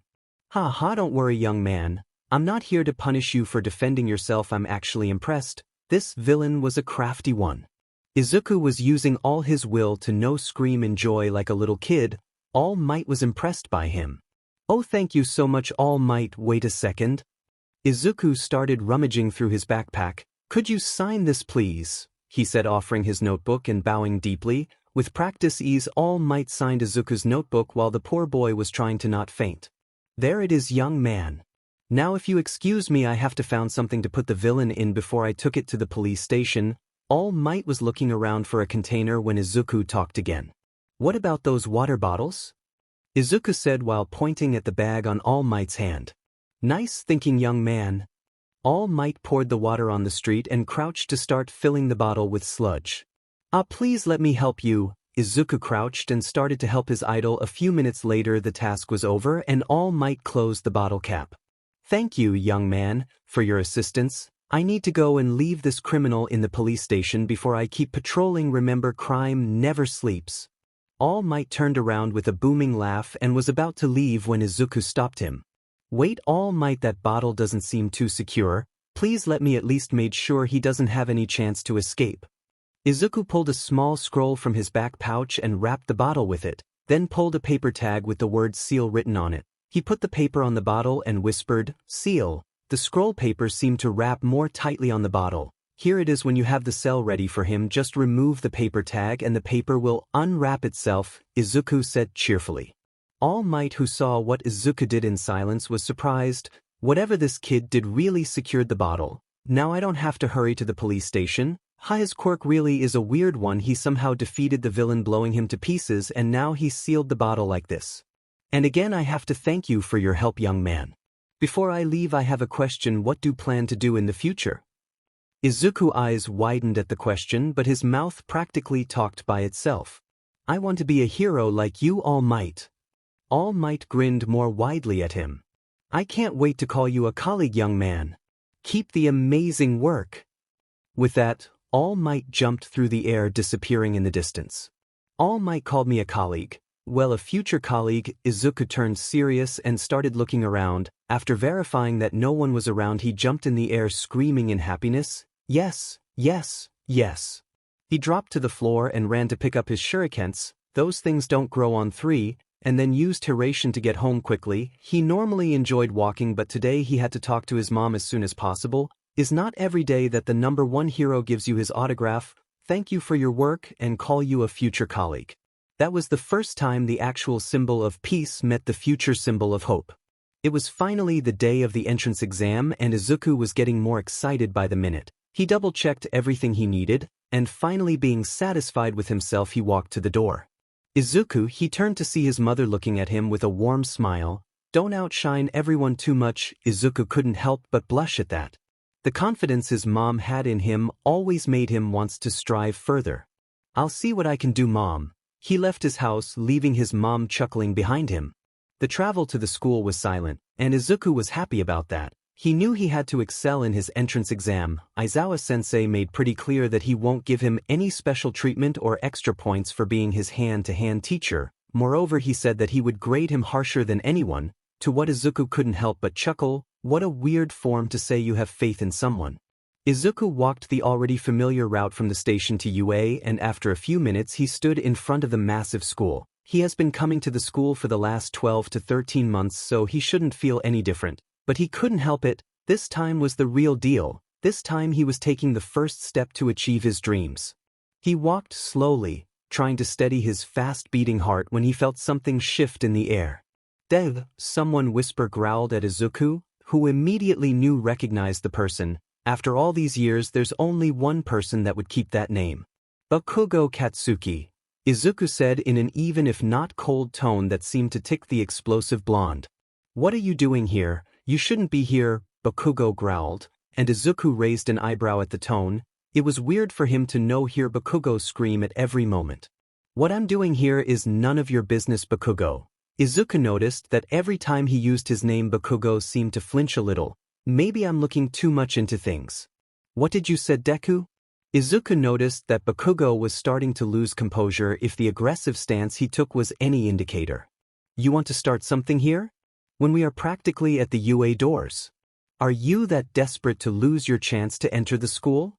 Izuku said, moving his left foot forward, preparing for an attack. He wasn't sure if Bakugo was that crazy, but he hadn't seen him in 9 years. Maybe he is more violent than before. Bakugo seemed to think about what Izuku said, because he broke his aggressive stance and put his hands on his pant pockets. "Don't get in my way, Deku, or I'll kill you," he growled at him and started walking to the doors, never breaking eye contact with Izuku, who still had his cold gaze focused on him. "I'm glad to see you again, Bakugo," Izuku whispered sarcastically. Everyone around them could feel the tension of their encounter, and finally, when Bakugo walked through the door, they seemed to calm down. Izuku stood there for a while, trying to calm his feelings. He couldn't believe that after all these years, looking at Bakugo would make him feel angry. A minute later, when he finally regained his composure, he started walking again. I can't believe that I run into him. What are the odds? I knew that I would encounter him sooner or later. We both dreamed to come here. Well, I'll worry about him later. Now it's time to take this exam head-on. Somehow he didn't notice the loose tile on the floor and tripped. You know, all my teachers have told me to stop losing myself in my head because I always end either kissing the ground or crashing against walls. But no, I refused to hear their wisdom and kept overthinking. Wait a moment, this fall is taking forever. Excuse me? A voice said to his left. He turned his head to see a girl with brown hair in a bob cut, rosy cheeks, and a confused face. Wait, why is she upside down? The girl giggled, and in a swift motion she rolled him and put him on the floor. I'm not upside down, you were. Sorry, but I saw you falling and used my quirk on you. But I thought that falling before an exam was a bad luck omen. Oh my god, you have a quirk that affects gravity. That's amazing, you can make a lot of things with it dash. Izuku cut himself and cleared his throat. Sorry about that, I'm a quirk nerd and can't help it when I see one. Thank you so much for helping me. Izuku bowed his head a little. Don't worry, I'm just happy to help, but man, isn't this all nerve-wracking. This is you after all, the girl said with a cute smile. Well, I'll go ahead, good luck. Before she took 2 steps, Izuku stopped her. Hey, sorry, what is your name? I would like to know the name of the hero who stops my fall, Izuku said, smiling. The girl blushed a little at being called a hero. My name is Uraraka Ochako, glad to meet you. I'm Midoriya Izuku, glad to meet you too. Do your best and trust your abilities and we'll see each other in class. Ochako beamed at him and nodded, then turned around and walked through the doors. He entered moments after her and went to the classroom where the written exam would be. Minutes later, the classroom got full and a teacher he didn't recognize distributed the exams. 15 minutes later, Izuku left the classroom first, leaving behind wide-eyed students and teachers. He met with Kirishima and Ashido an hour later. When they finally finished the exam, they got to their seats, and Ashido let her head fell to the table in a loud thunk. I know I blew it, Midori. All the effort you put in helping me study directly to the drain. Izuku chuckled nervously. Don't say that, Ashido. You're really smart when you focus. I can guarantee you did great. Isn't that right, Kirishima? He turned to his right just to see Kirishima's soul leaving his body through his mouth. Kirishima. I'm sorry, Midori bro. You go without me, I don't have anything left on me. You both are getting ridiculous, I'm pretty confident you guys did just fine. Izuku tried to reassure them. He didn't get to say any more because the lights went out and a reflector lighted the podium in front of them, revealing, Present Mike is explaining the practical exam? Everybody say, aye. A long silence was the only response for the hero. You guys are depressing. Whatever, let me explain the practical exam. Are you ready? More silence. Izuku felt bad for the hero. After all, they got along pretty well the few times they catch each other while Izuku trained with Aizawa or Nezu. As you read on the forms you signed, you'll be driven to a simulated battle that will last only 10 minutes in a battleground that is a few minutes away from here. Present Mike continued, ignoring the silence. If you filled the forms, you can take whatever support item you need. Izuku checked the card the school gave him. He was in Battleground B. Turning to his sides, he checked Kirishima's and Ashido's cards, Battlegrounds C and A. So they separate people from the same school to not cooperate, Izuku whispered to Kirishima and Ashido. In each battleground, there are 3 types of enemies that will give you points depending on their difficulty. Present Mike continued, you have to either destroy or immobilize these enemies to earn said points, and remember, attacking other participants is prohibited and will get you disqualified on the spot. Excuse me, can I ask something? Izuku turned to see the owner of the voice. It was a blue-haired boy with glasses. Getting a yes from Present Mike, the blue-haired boy continued, there are 4 types of enemies on the prints you gave us. If this is a mistake, you should be ashamed. And you with the green messy hair, you've been muttering all the time. It's distracting. This is no place to come and chit-chats. Izuku's eyes narrowed and he was about to say something, but Ashido reacted first. What is your problem, huh? If something as simple as muttering distracts you, you're on a wrong career path. Suddenly Kirishima stood with a pumped fist. Yeah, Midori bro was only explaining to us some things we didn't understand because he wants us to have a fair shot in this exam. The blue-haired boy was shocked. He didn't expect 2 people jumping at him. Take your seat, participant 7111. Izuku's bad mood disappeared after his friends jumped in his defense, and he couldn't help but chuckle at the more serious tone present Mike adopted with the blue-haired boy. If you let me finish my presentation, you'll know about the fourth type of enemy. I'm sorry for my interruption. The blue-haired boy bowed deep and took his seat again. No problem, participant 7111.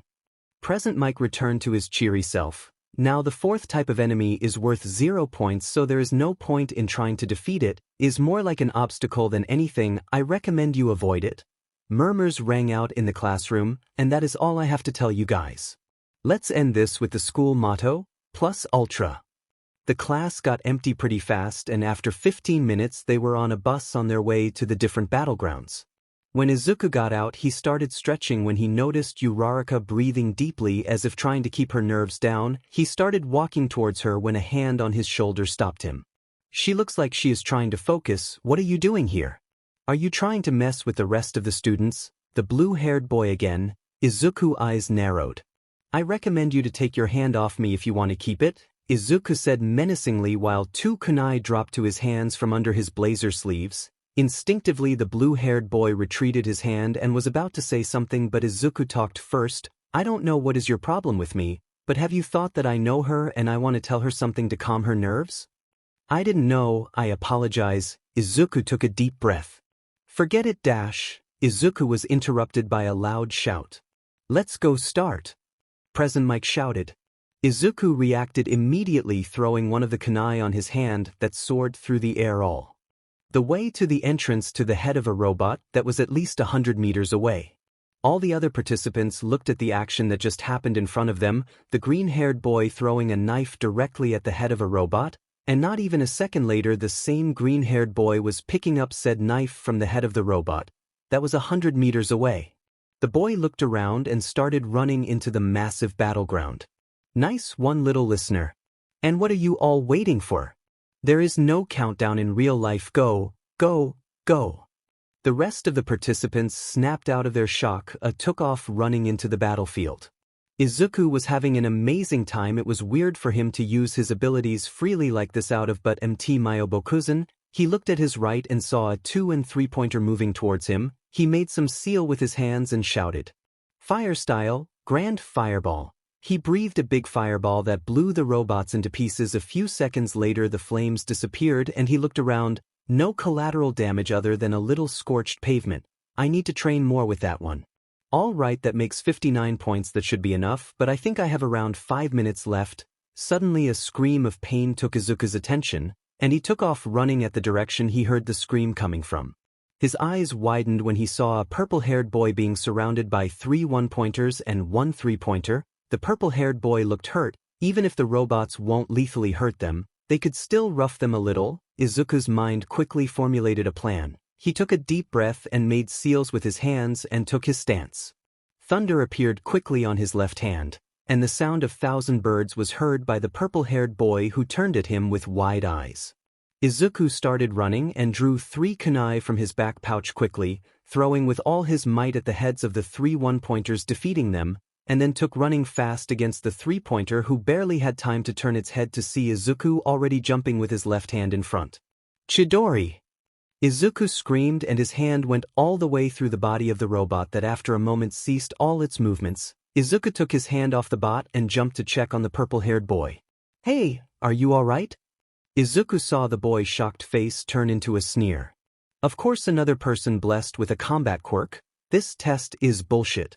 People with non-combatant quirk had no chance in this kind of exam. Izuku raised an eyebrow but decided to try and help the purple-haired boy. What is your quirk? What do you care? You don't have to worry about me taking your spot in the hero course. Don't act as you care. Izuku's serene expression didn't change.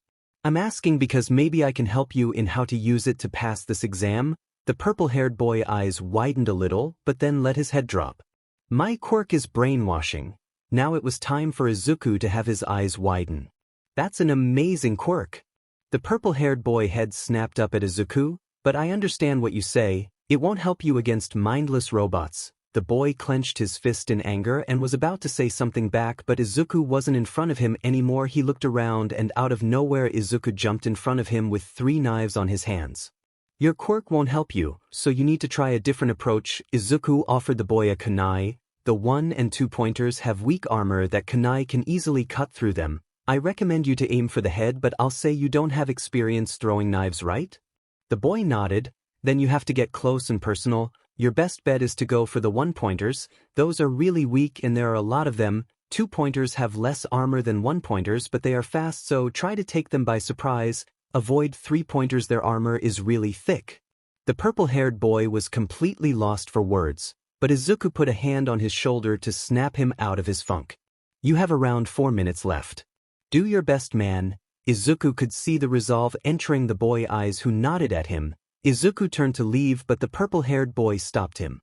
Hitoshi Shinso. My name is Hitoshi Shinso. What is your name? Midoriya Izuku. Thank you for giving me a chance, Midoriya, Shinsho said, smiling at him. Never lose hope, man. You can do it, Izuku said before took off running looking for more robots or people to help. Izuku was now at 67 points and he knew he was doing amazing. He even had a little time to help other participants from debris or a damaged robot that was trashing wildly. 2 minutes left. He hears Present Mike shout, so he decided that he will start making his way out of the battlefield, taking on the robots that appear on his way. Another minute later, the earth suddenly trembled. Turning around, Izuku's eyes widened at the sight of a robot the size of a skyscraper was coming towards them. That's just ridiculous. Izuku took off running to the entrance along with a lot of participants, including Shinso, who looked really beaten, and the blue-haired boy when a cry of pain made him stop. He turned around and his heart dropped at the sight. 3 participants were trapped under rubble and one of them was Uraraka. His mind went into overdrive trying to make a plan on how to save them. Hiration would be my best chance, of course, but I only have 2 kunai left. Not mentioning I take around 2 seconds to teleport someone else. Izuku's mind was made quickly. I will barely have time to save everyone. It'll be really close with Uraraka, but is my best bet. Blue-haired boy, Shinso? Izuku shouted at the boys who stopped in their tracks. Their eyes widened looking at the 3 trapped participants. Izuku then threw one of his kunai at the feet of the blue-haired boy, who jumped slightly. Please pick up the knife, and both of you prepare to catch. Without another moment to lose, Izuku threw his last kunai to the participant closest to the massive robot, a boy with a zigzag-patterned headband that was unconscious. The kunai barely touched the floor when Izuku was picking it up. He put a hand on the boy and 2 seconds later the boy appeared in front of Shinso, who fell to the floor when the unconscious body knocked him down.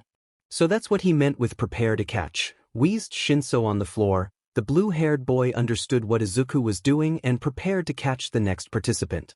The second Izuku teleported the boy to Shinso. He threw the kunai again in front of the other participant in danger, a girl with an inexpressive face who had a rock over her arm. Izuku flashed again. Sorry, but I need to touch to get you out of here.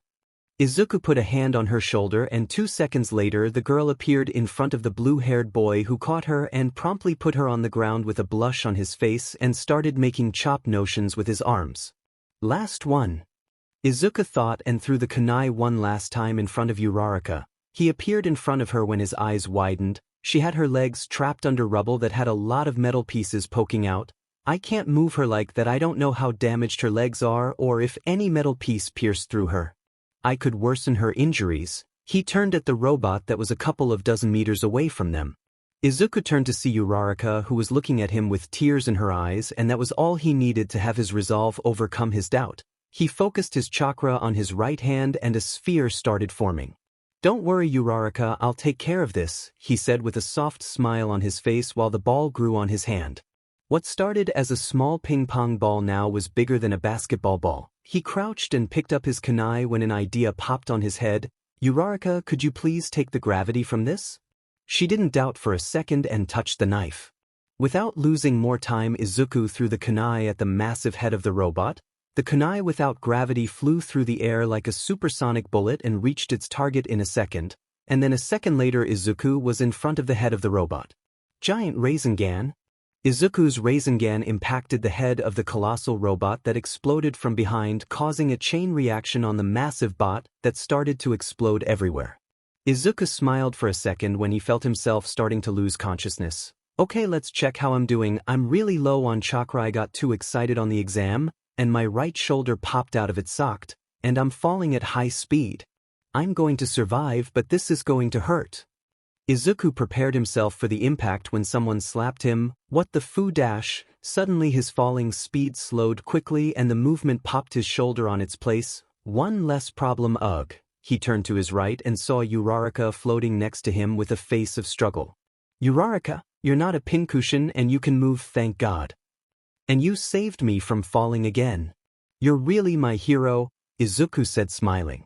Release, Uraraka said while joining her hands and both fell to the ground. I reached you, I thought I wouldn't. Huge. She put her hands on her mouth but it was too late. Blurg, Izuku couldn't help but chuckle and walked beside her to rub her back. Ugh, thank you. This happens if I overuse my quirk. Don't worry about it, I wouldn't think less of my hero for a little bit of vomit. Izuku chuckled and Uraraka couldn't help but giggle a little too. A voice interrupted their moment. Good job everybody. Izuku and Uraraka turned to see a small woman walking towards the students. Ah, she's here. Uraraka, can you walk? She is recovery girl, she can help if you're hurt anywhere. I can't walk, I think I broke my ankle. Uraraka scratched the back of her head. I had to crawl a little to jump into this piece of metal to save you. Izuku looked at her with a warm smile. You're really amazing, Uraraka. Thank you for saving me there. Uraraka blushed a little but then her face went completely red when Izuku carried her bridal style. I'll take you to recovery girl. If your leg hurts anywhere please tell me. Uraraka was a sputtering mess. Midoriya. You don't have to carry me, I can wait for her to come here. Uraraka barely managed to say. Don't worry Uraraka, I won't let my hero hurt more if I can help it. Uraraka didn't say anything and just nodded, still completely red. A minute later they reached recovery girl and Izuku seated Uraraka on a rock in front of her. What do we have here? Recovery girl asked. Her ankle is probably broken, a big piece of rubble fell on her legs, Izuku answered and recovery girl nodded. Her lips extended and planted a kiss on Uraraka's cheek, and then a green aura appeared around her for a second. While my ankle doesn't hurt anymore. But I feel really tired, Uraraka said. Recovery girl's quirk uses your stamina to accelerate your healing, that's why you're exhausted, Izuku explained and recovery girl nodded at him. What about you, Sunny? Have you hurt anywhere? I had my shoulder dislocated for a second but when Uraraka saved me the sudden loss of speed popped it back in place. Recovery girl nodded and gave him bear gummies before walking away looking for more hurt students. So, how do you feel, Uraraka? Are you ready to walk? Izuku turned at her with a soft smile. Yeah, thank you so much for saving me. Uraraka bowed but Izuku just laughed. Hey, you saved me first, don't you remember? But you saved me from the 0-pointer. That's more than saving you for a small stumble, Uraraka said while waving her arms. And then you saved me from becoming a pancake on the floor, Izuku countered. And that makes you my hero. Uraraka's face reddened a little and was about to say something when a growl from her stomach made her already red face became a full tomato. And it seems that my hero needs to be saved from the hands of famine. Izuku chuckled. What do you say I'm going with my best friends for a plate of ramen? Wanna come? I don't want to intrude, that's something between you and your friends. Don't worry about it, my friends will love to meet my hero. Unless you have something to do, of course. Uraraka whined at being called a hero again. Stoop, she said softly, I don't have anything to do. Actually I just moved here to take the exam so I don't know anyone, she said fidgeting nervously, and I don't have a lot of money. Don't worry about it. That's my treat for saving my bacon, Izuku said smiling and gestured to start walking. Both teens walked to the door talking about the exam and just friendly chat, not noticing the blue-haired boy not taking his eyes from Izuku. He understood the exam, he whispered. Izuku, Ijiro, and Mina were waiting outside UA for Uraraka. Well, Izuku was waiting for her. His friends were just teasing him. I'm pretty sure Midoriya hit his head. There is no way he would invite a girl to go eat with us. I'm pretty sure he is physically incapable of that. Kirishima said, grinning wildly. Told you, is not that I can't talk with girls. Ashido made sure that I could talk to girls. After learning to deal with her, the rest of the girls are easy to talk to. See, I'm a blessing in your life, Midori. Aren't you happy that you accepted being my friend? Ashido said smugly. And I've told you that you didn't give me an option to refuse. I swear I have Stockholm Syndrome or something. Mina pouted at him and Kirishima was about to say something when another voice entered their conversation. Sorry for the wait, Midoriya. Uraraka was running at them. Holy crap, she is real, Kirishima whispered. Izuku ignored him and turned to his new friend. Uraraka, is everything okay? You took a little bit of time. You didn't have a problem with your ankle or something, right? Izuku asked a little concerned. No, not at all. I just had to talk with the teachers about something. Izuku nodded at her. Well, Uraraka, let me introduce you to my best friends. This is Kirishima Ijiro and Ashido Mina. Guys, this is Uraraka Ochako, my hero. Both teens gave her a friendly wave and smile, but Ashido jumped and grabbed her hand. Finally, another girl in our group. I love these two, but their extremely high rate of testing. She looked at Kirishima, and their lack of fashion sense. She turned to Izuku, who looked at her indignantly, are really hard to handle. Ashido cried playfully. I take offense to that comment about fashion, Izuku deadpanned. Dude, the last time we convinced you to go to the arcade you used a t-shirt that said button-up shirt, Kirishima said, raising an eyebrow. I thought it was funny, Izuku pouted. Whatever, let's go, I'm hungry. The four teens started walking. Ashido and Uraraka were in front of them, quickly becoming friends. Izuku turned to Kirishima, who was looking at Ashido, smiling softly. You know, your dopey eyes are becoming really hard to ignore. Maybe Uraraka and I should go to another place and leave you to your date. Izuku grinned at him, expecting a flustered Kirishima, who turned at him with a smug smile. If this is a date, didn't you turn it into a double date? Izuku was about to say something but stopped with his eyes wide and mouth hanging open. Or you're offering to get a single date with your hero? Izuku's face became a tomato and Kirishima laughed out loud. The rest of the day passed in a rush of food and friendly banter. A week later, Izuku was researching a new hero when his mom knocked on his door. Honey, it's here. Izuku ran to the door and looked at the letter on his mom's hand. He looked at her with a questioning gaze. Why don't you look nervous or anxious about this, Mom? Inko giggled softly and ruffled his hair. I've seen what you can do, Izuku. The only way you can fail this exam is if you fell on the ground and knocked yourself out. Izuku wanted to argue with her, but he remembered how Uraraka saved him from kissing the floor before even entering UA. Yeah, that seems reasonable, Inko giggled again. Do you want to look at it alone? Or do you want me to stay? Please stay, Mom. I'm almost sure that I made it, but I'm feeling pretty anxious about it. Both Midoriyas walked to Izuku's desk and opened the letter containing a holographic disc that came to life as soon as Izuku put it on the desk. I'm here as a projection. Both mother and son eyes widened. Hello, young Midoriya. I must tell you that I'm proud to hear you took the exam in my alma mater. When we met I knew you would dash. A hand interrupted All Might and made motions for him to speed up the message. It seems that I don't have enough time, but worry not, we'll have time in the future, because let me tell you, I'm becoming a teacher in UA for the next semester. Izuku wanted to scream in happiness. His favorite hero was going to teach him.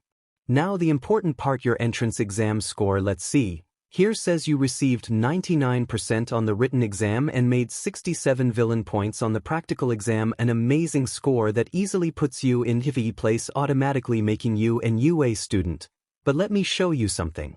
A video started playing, a few teens approaching the teachers. There is this guy, green hair, throwing knives like a madman, Freckles. The guy with the headband said, while the girl with deadpan expression nodded fervently. If he didn't make it, I want to give him some points. I mean, I don't doubt he scored high, but if saving me made him lose potential points, I want to help him to get it. The serious girl nodded quickly, as saying she was thinking the same. The video cut to another participant, the one Izuku knew the name, Shinso. Sensei, I want to give all my points to Midoriya Izuku. Izuku eyes widened. I only scored 9 or 10. I know it's not enough to pass, but I want him to have them. He gave me a chance to do better on the test, and even if I didn't make it, I want to pay him for what he did for me. Izuku eyes started watering when the video cut again. Now Uraraka was on screen. Hey Sensei, sir, do you remember Midoriya Izuku? Green hair and eyes. Cutely shaped freckles. He blushed and his mom smirked looking at the also blushing girl on the video. He saved my life, and I don't know if he made it, but if he didn't, please the points he needs to pass take it from mine. He is a hero and deserves to be here more than anyone. Izuku had tears rolling through his cheeks and a big smile on his face. You see, young Midoriya, what truly makes an act heroic is the capability to make other act, and a good act can change the world. So look at this young Midoriya, there is another way to get points. After all, this is a hero school, rescue points. The screen showed the point screen and Izuku's eyes widened at what he saw. On the villain side, he had 67 points. On the other side, he had 80 rescue points, but more important was his placement. Congratulations, young Midoriya, for achieving the first place for the entrance exam with 147 points. You're the number 1 of the year. Welcome, young Midoriya, to your hero academia. The screen faded and Izuku was holding his chest in happiness. After all his training, he made it, the first step to becoming what he dreamed. He turned to his mom and hugged her tightly. Inko was crying softly too. No matter how sure she was on Izuku to pass, she couldn't stop the tears of pride rolling through her cheeks. I knew you would do it, Izuku. You'll be an amazing hero, Inko said softly while patting his head. Thank you, Mom. Thank you so much. Izuku was walking with Kirishima and Ishido through the halls of his new school. He couldn't help but chuckle at his friends' faces of amazement at everything they saw. What about these gigantic doors? Kirishima asked with wide eyes.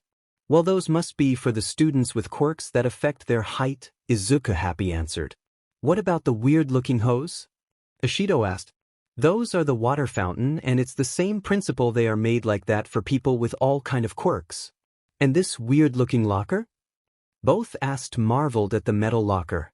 That's the janitor locker. Guys, we need to move or we're going to be late to our first class. The trio walked faster to their classroom, and a few minutes later they were in front of another big door. We're here. This is the start of the best years of our life. The three cheered and Izuku was about to open the door when he heard someone yelling. Remove your feet off the desk in this instant. You're not only disrespecting UA but all the students that have used it. Izuku sighed. He recognized the voice instantly. Great, the annoying blue-haired boy. Well, I can handle him. Now please, all gods above, don't let Bakugo being in my class. What are you talking about? Which school did you go to extra? Izuku's shoulders slumped. Of course, that's just my luck. Will it be too late to apply to Shiketsu or move to America? Where are my manners? I'm from Sumai Academy, Ida Tenya. Sumai. So you're elite then? I'll enjoy crushing you. Crushing me? Are you sure you want to be a hero? Suddenly Bakugo turned to the door and narrowed his eyes at Izuku, who responded with a deadpanned expression. Ida looked in the direction Bakugo was looking. He seemed to recognize Izuku and started walking towards him. Good morning. I'm from Sumai Academy, my name is Dash. Izuku raised a hand to stop him. I heard it, Ida Tenya. My name is Izuku Midoriya. Izuku tried to not sound too apprehensive to the boy, but the first impressions of him were not the best. This are my friends Kirishima Ijiro and Ishido Mina. Hello. Ishido said with a happy tone. What's up, bro? Kirishima said, flexing his arm. A pleasure to meet you too, Midoriya. You noticed that there was something hidden on the exam, isn't it? Izuku just raised an eyebrow at him. I had no idea, and I judged you harshly. You're definitely better than me. Izuku noticed how constipated looked Ida saying that. Sorry, but I didn't notice anything. Another voice suddenly joined them. Midoriya, Ishido, and Kirishima, hello. The four of them turned to see Uraraka smiling and waving at them. What do you guys think we'll do today? Just orientation and the opening ceremony. Who do you think will be our teacher? Uraraka seemed excited. If you came here to make friends, you should leave, a voice said from behind them. They turned to see a man in a sleeping bag on the floor. Aizawa-sensei and his weird love for rolling on the floor with that sleeping bag. Izuku thought and then said, the teacher is here, we should go to our seats, he doesn't like wasting time. All the students walked to their seats after hearing that. It took you 6 seconds to sit and shut up, acceptable but not reasonable enough, Aizawa said with his usual tired tone. I'm Aizawa Shota, your homeroom teacher. Glad to meet you all. Izuku couldn't help but chuckle at the shocked expressions of his classmates. Put your sports uniform and meet me in the courtyard. Do it quickly, remember the time is limited for heroes. After the teacher left the classroom, all the students went to the dressers to prepare. A few minutes later, all the students were standing in the courtyard waiting for the instructions of their weird and tired-looking homeroom teacher who shocked them at the reason he brought them out.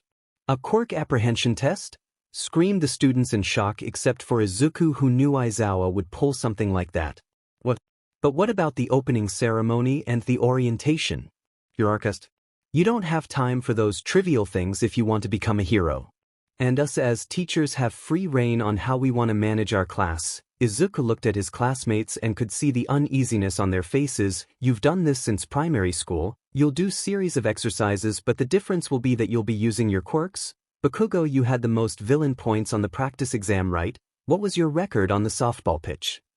67 meters, Bakugo answered curtly. Well, now try it using your quirk. Bakugo grinned wildly and went to the pit.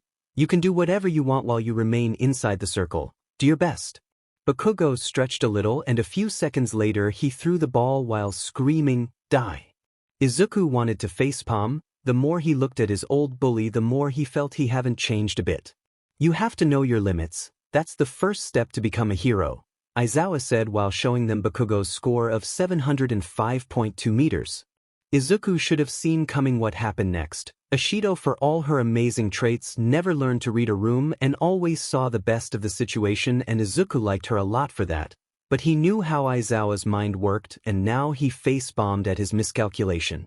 This seems really fun, Ashido said happily. Fun, huh? You have 3 years to become heroes. Are you going to have that attitude all the time?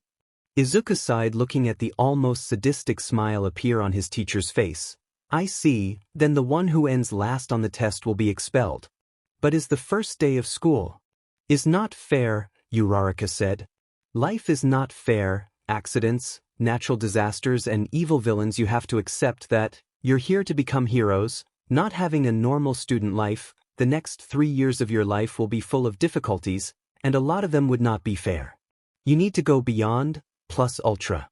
Now the demonstration is over, prepare yourselves. Izuku was really happy looking at the quirks of his classmates, how they used them to overcome the tests.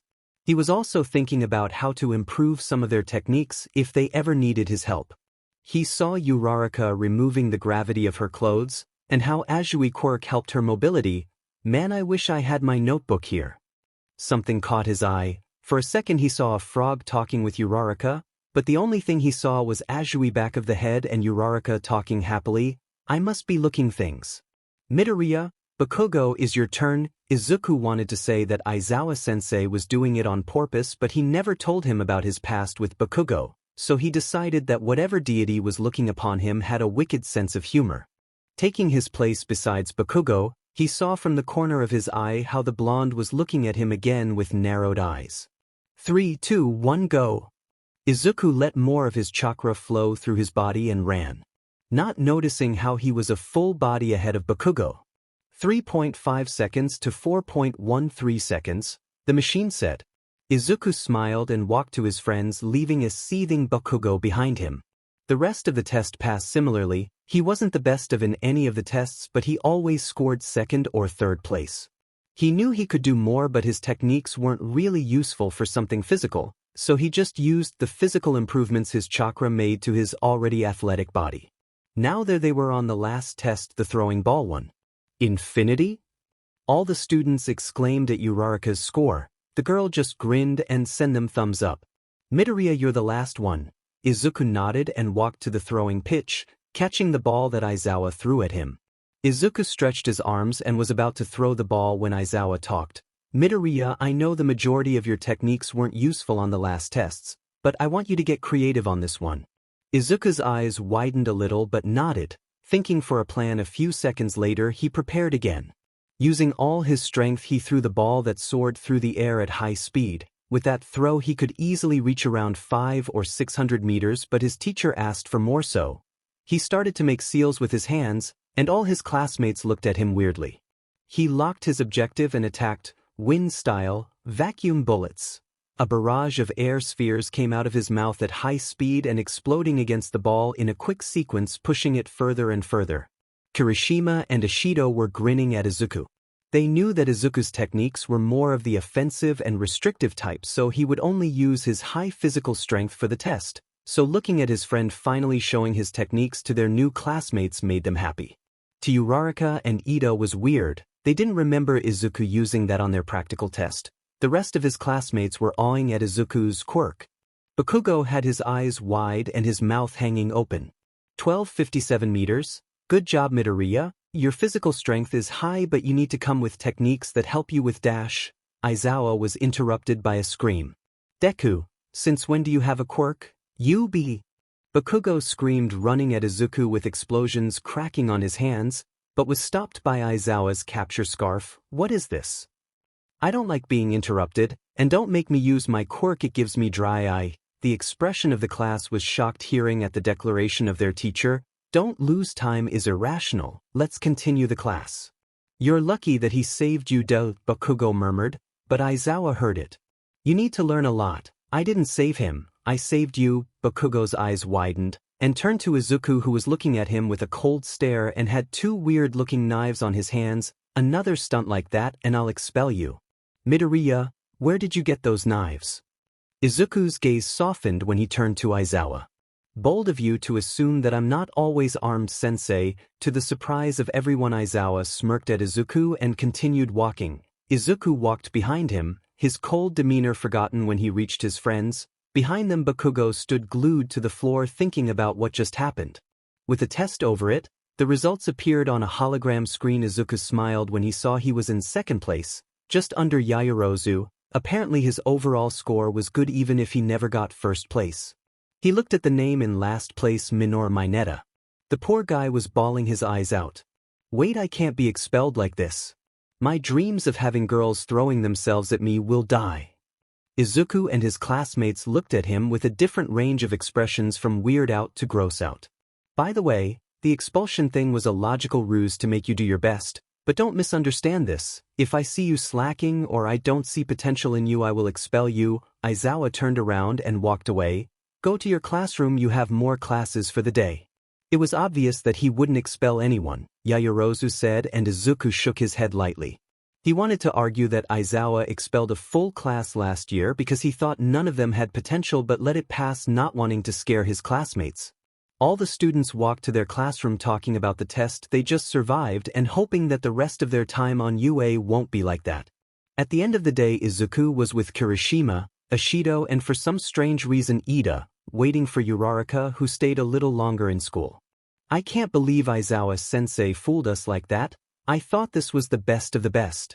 But the teacher just deceived us like that. Izuku couldn't help but chuckle. It seemed that Ida was just really earnest about everything. He wasn't ill-intentioned.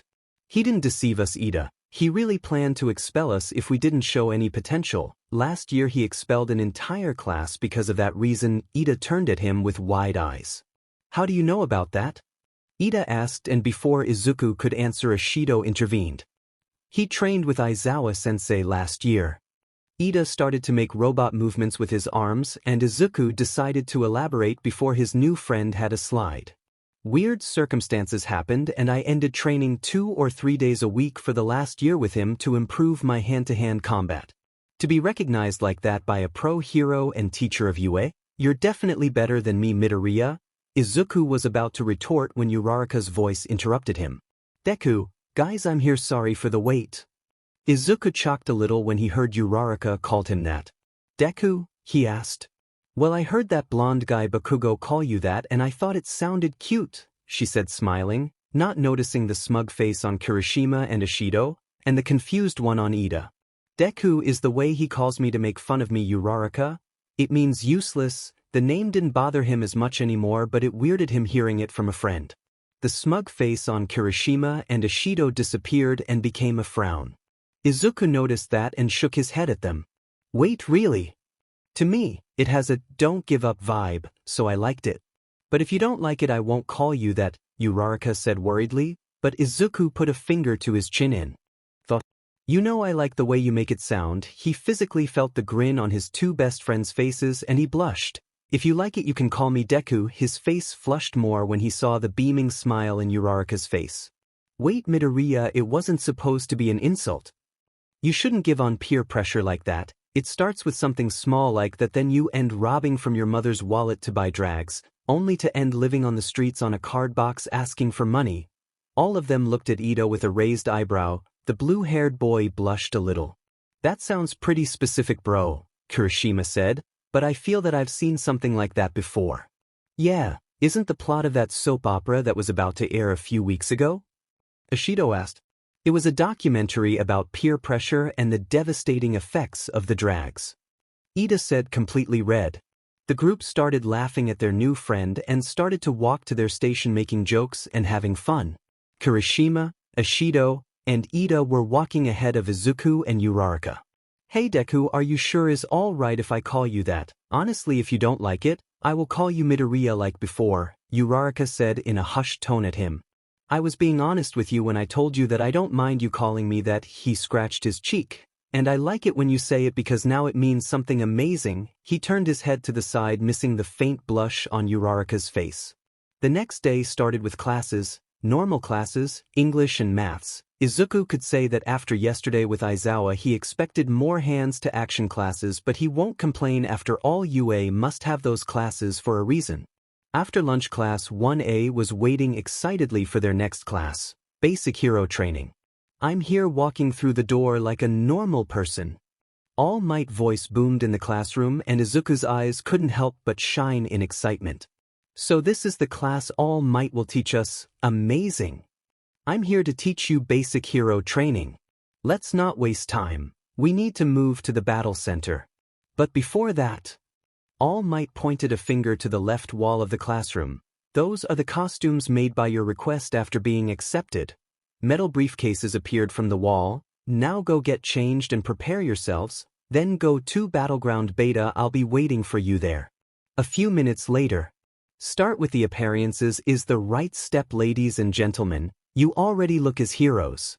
Izuku was the last one to step out of the tunnel, looking at the costumes of his classmates, already making notes in his mind about how they could add or remove something that helps with their quirks. Not like he would tell anybody that. They could take it the wrong way, maybe except for Kirishima, Ishido, Uraraka and Ida. Deku, you look so cool, Uraraka said, smiling widely at him. Izuku's costume was really simple, a green full-body suit that his mother made for him, a black utility belt, a back pouch with his weapons, his signature red sneakers, and a metal respirator mask.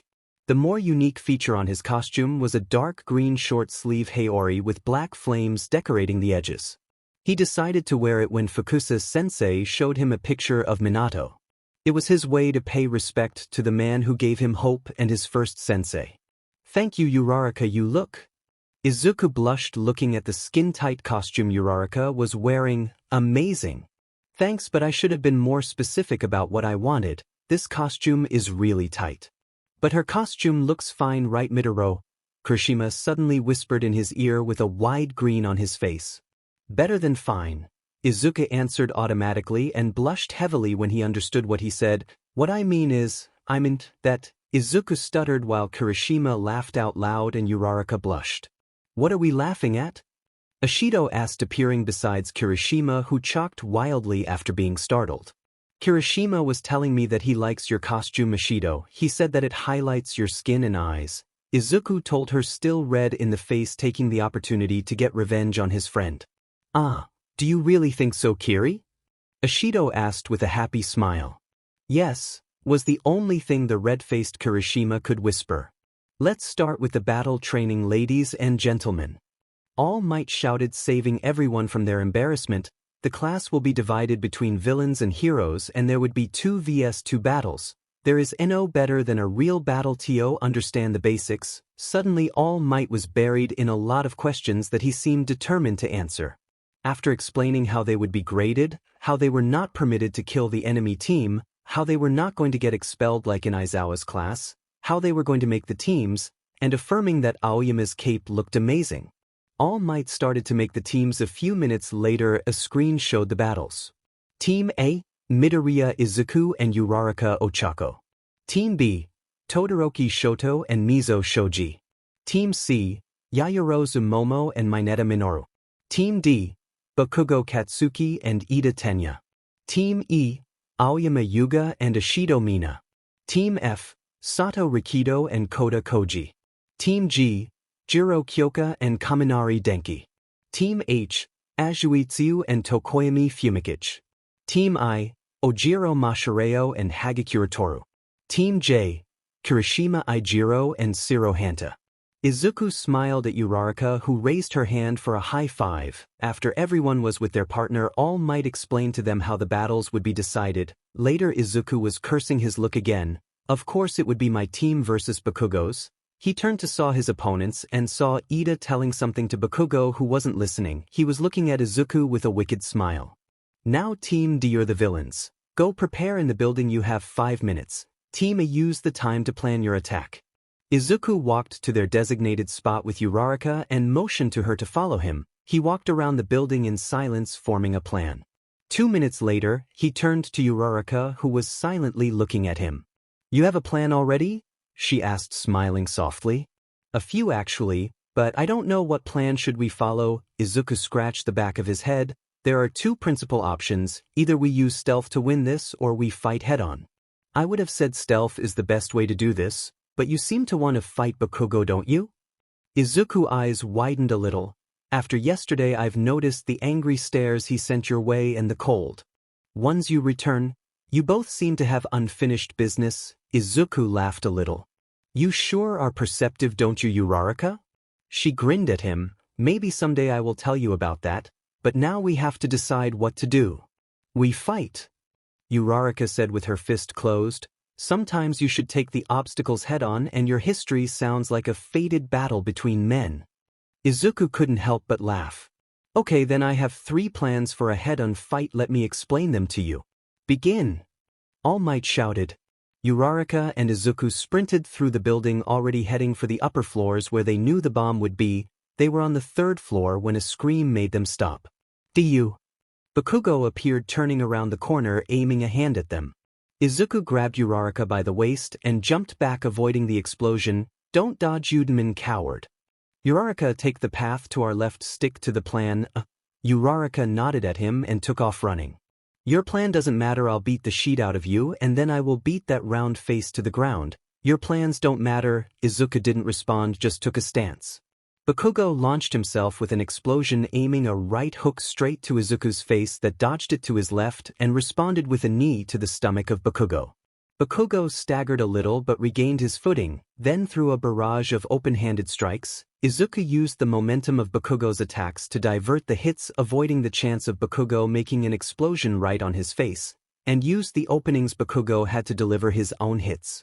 Bakugo's anger was rising at not being capable of connecting an attack, and his strikes were getting wilder. Using his explosions to backspin and deliver a fast and powerful elbow hit, Izuku crouched, avoiding the attack, and made some seals with his hands, water-style, wave surge.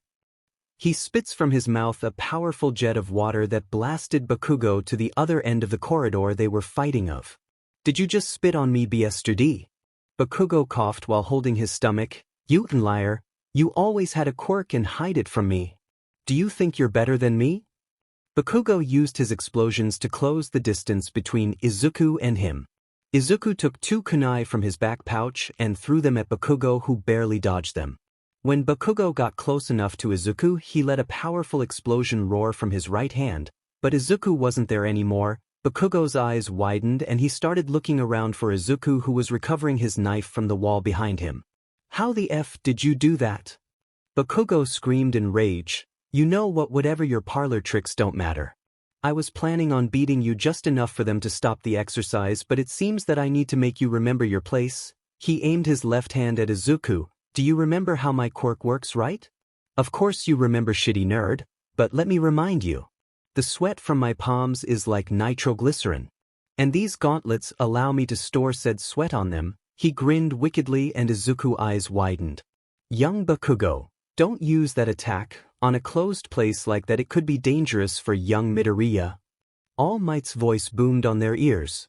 Don't worry, it would only kill him if he doesn't dodge, Bakugo said maniacally and grabbed the pin on his gauntlet. Izuku talked for the first time since the battle begun. I was really hoping you were different, but it seems that I was just dreaming. He took another kunai from his pouch and held them in front of him, making a seal. Bakugo's eyes narrowed at what Izuku said. He seemed to doubt for a second, but he pulled the pin anyway. A massive explosion ignited from the gauntlet directly at Izuku, who didn't move. "Dodge, young Midoriya!" All Might shouted, seeing the mortal explosion approaching Izuku. Hiration, teleportation barrier. A star made of kanji appeared in front of Izuku, and the explosion was warped through it to the other kunai he threw moments before. The kunai that was stuck on the next building exploded in a fiery explosion. "What the F dash?" Bakugo growled. He couldn't believe what his eyes were seeing. "It doesn't matter, let's see if you can do your circus trick again." Now he aimed his right hand and was about to grab the pin, but Izuku was already on the offensive, throwing a kunai that pierced his gauntlet.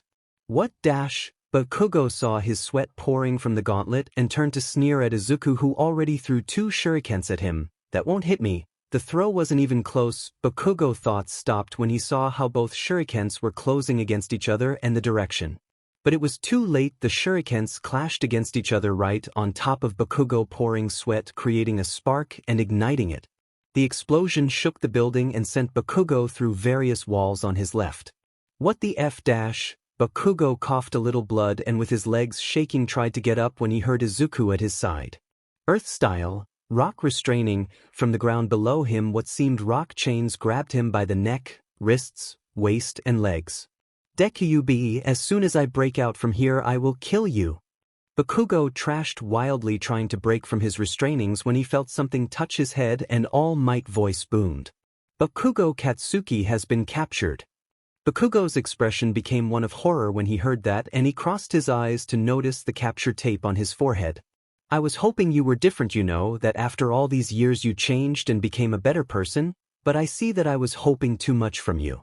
You are the same prideful and violent child from 9 years ago, and honestly is kinda sad." Izuku had a sad look on his face. "You need to grow up, Bakugo. If you don't acknowledge that there are better people than you will never improve." After saying that, Izuku disappeared in a green flash. Bakugo was left there feeling something he hasn't felt before in his life, crushing defeat. He felt completely defeated, and above all, he was completely outclassed by someone he considered nothing, someone that he deemed as the weakest of the weak. Bakugo's pride shattered, and for the first time in a long time, his eyes watered. Meanwhile, with Uraraka and Ida a minute before. "What was that?" Ida asked, feeling the tremors on the building. "It is a fated battle between men," Ochako said while holding herself against a pillar. Ida coughed on his hand and returned to his villainous acting. "Well, as I said before, hero, I won't let you close to the bomb. Can't avoid the destruction my nefarious plans will bring to the world," Ida said in his villainous tone. Uraraka tried her hardest to not laugh out loud. "Your villainous accent today, Ida, will stop you," Uraraka said, trying to enter in character. "You're by yourself, hero, you'll never beat me." "Are you sure about that?" Izuku asked out of nowhere, startling Uraraka and Ida. "Where do you come from?" "I watched Uraraka, and she doesn't have any of your knives. I know that you use those to teleport," Ida said with an accusing finger pointed at them. "Wow, you are observant, Ida. You understood how I use Hiration after seeing it once." He showed him the kunai he had on his hand and unrolled the cloth it has on the handle. Under the first layer of cloth was another one that had the kanjis for hope. "You see, what I use for that technique is not the kunai, is this seal. I can put it on any surface and it will work for me." Uraraka showed Ida the back of her right hand. "She has the kanjis there. Deku told me how his teleportation ability worked, and we developed a plan preventing that you would know about his knives and the possibility that you would disarm me and throw the knife away," Uraraka said happily. Uraraka having a tattoo is against the school rules. Both teens couldn't help but sweat drop at the priorities of Ida. "I can remove it later, but we're running out of time, so." "Sorry, Ida," Izuku said while throwing 4 kunai at Ida, who couldn't react in time. 3 kunai bounced off Ida's armor and the last one buried itself on the wall behind the bomb. Izuku put a hand on Uraraka, and 2 seconds later she was teleported to the kunai on the wall and touched the bomb. "Hero team wins," All Might shouted, and Ida turned to see Uraraka, then at Izuku a few times. "What just happened?" Ida shouted, confused. After receiving the MVP title by Yaoyorozu and All Might, Izuku watched the rest of the fights of his classmates and made a lot of mental notes about their quirks. Classes ended after the last fight, and after changing he was walking out of school with his friends. "What do you mean you have a tattoo too, Kirishima?"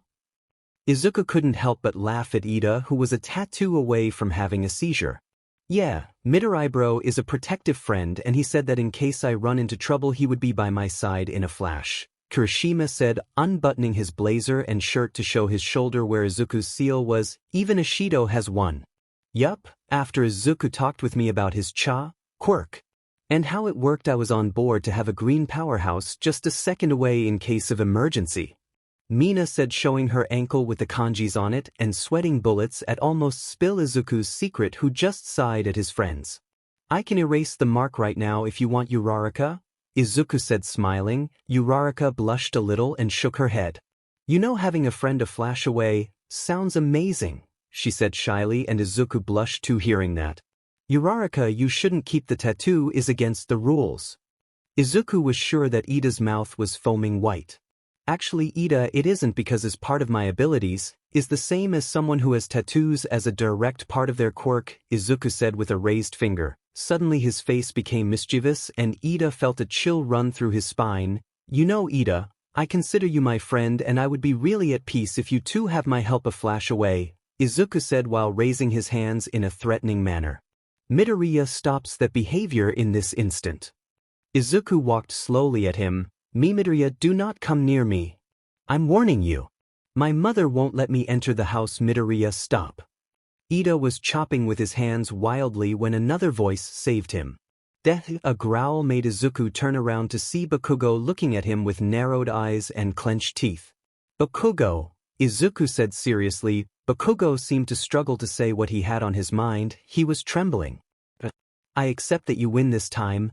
Bakugo's accepting a defeat made Izuku raise an eyebrow. "But don't get accustomed to that. I will get better and I'll be the #1 hero." Izuku just nodded, not knowing that to say. "And I'm kinda glad that you developed a quirk, because that means I won't feel bad crushing you." Bakugo walked past him, leaving Izuku's group confused. What he was talking about, Midoriya? Kirishima asked, looking at the retreating figure of Bakugo. "Honestly, I don't know, but he accepted his defeat. Maybe I was wrong and he has grown up since I left." His friends shrugged and started walking. Suddenly Izuku noticed something. "Why is Ida walking that far from us?" "Because, if you even think about tattooing me, being this far means I'll have enough time to run away." Ida shouted a few meters in front of them. The group fell into a fit of laughter and Izuku couldn't help but be grateful that things seemed to be fine. Izuku, Uraraka, and Ida were walking to the cafeteria with Izuku explaining to Ida why he didn't want the class president position, while Uraraka just laughed at her friend complaints. "I told you, Ida, I didn't want to be president. I voted for you because you seemed really eager to take the position." Izuku whined.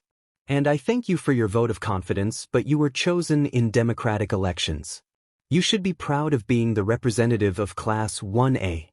Ida said, chopping the air with his arms. "It's not that I'm not happy that you voted for me, it's only that it is a lot of responsibility," Izuku said, scratching the back of his head.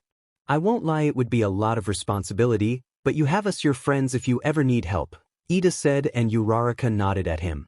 "Thanks, guys, I appreciate it a lot." Izuku was really happy with his new friends. Kirishima and Ishido were the only ones he had before. To be able to just connect with people as quickly as with Uraraka and Ida, it was a welcome change. His train of thought was cut by said girl. "Is that a tiny frog?" she asked curiously, and Izuku's eyes widened in panic. He leaped back and pulled a kunai out of nowhere. "Where? Where is it?" Izuku screamed with his eyes wide as plates. "Midoriya! What is going on? Is something wrong?" Ida asked, startled. "Deku, what are you doing?" Uraraka felt scared at the sudden panic of his friend. "Where do you see it, Uraraka?" "It was looking through the window, isn't it?" Izuku opened one of the windows of the aisle and poked half of his body out looking for his enemy. "What is Midoriya doing?" Kirishima said, joining his friends with Ishido at his. "Midoriya is on drags, I can almost smell the weed he smoked," Ida said, pulling his hair. Kirishima and Ishido just raised an eyebrow and turned at Uraraka at the same time. We honestly don't know we were talking, and then I saw a tiny frog outside the window dash. Uraraka was interrupted by a very agitated Kirishima. Was the small frog purple? Kirishima started to look around frightened. Well, yeah, it was a tiny purple frog. Midoriya bro, that bugger is back. Don't let him escape. Kirishima suddenly stood beside Izuku with his body poking out of the window. I don't understand what is happening, Uraraka said softly while scratching the back of her head. Ashido just started laughing happily. Don't mind them, is just Gamabu, a tiny frog that Midori-sensei sends sometimes to watch over him. Uraraka and Ida looked puzzled, but the boy decided to ask. Midoriya-sensei sends a frog to watch over him? Ashido nodded, still laughing, and that has them on edge. Why? Well, Gamabu likes to spit water at them. First it was just Midori, but for some reason he started targeting Kiri too. It was really funny in middle school when we met for lunch and both were drenched and defeated. Ashido kept giggling and Uraraka joined her, imagining the scene. Should we help them? Ida asked again. Nah, let them try. Let's get going to the cafeteria, they will catch up with us later. I see it, Midoriya bro is on that bush. Catch him. Yes. Izuku and Kirishima jumped through the window with their prey on sight when suddenly both screamed, remembering that they were on the 4th floor. Are you sure they're going to be all right? Uraraka said, barely containing her giggles. They'll be just fine, they'll just be a little wet when they catch us. The trio walked to the cafeteria with the screams of Izuku and Kirishima fading in the distance. As Ashido said, both teens catch up with them when they were about to sit down to eat, both with their faces and hair drenched in water. So, do you catch it? Uraraka said, giggling. Nope, was all that Izuku said, sitting down. I swear that bugger is getting faster every time it appears. Kirishima whined and his friends laughed at their defeated friends. Izuku noticed the hiration mark on the back of the hand of Uraraka. Uraraka, I have something for you.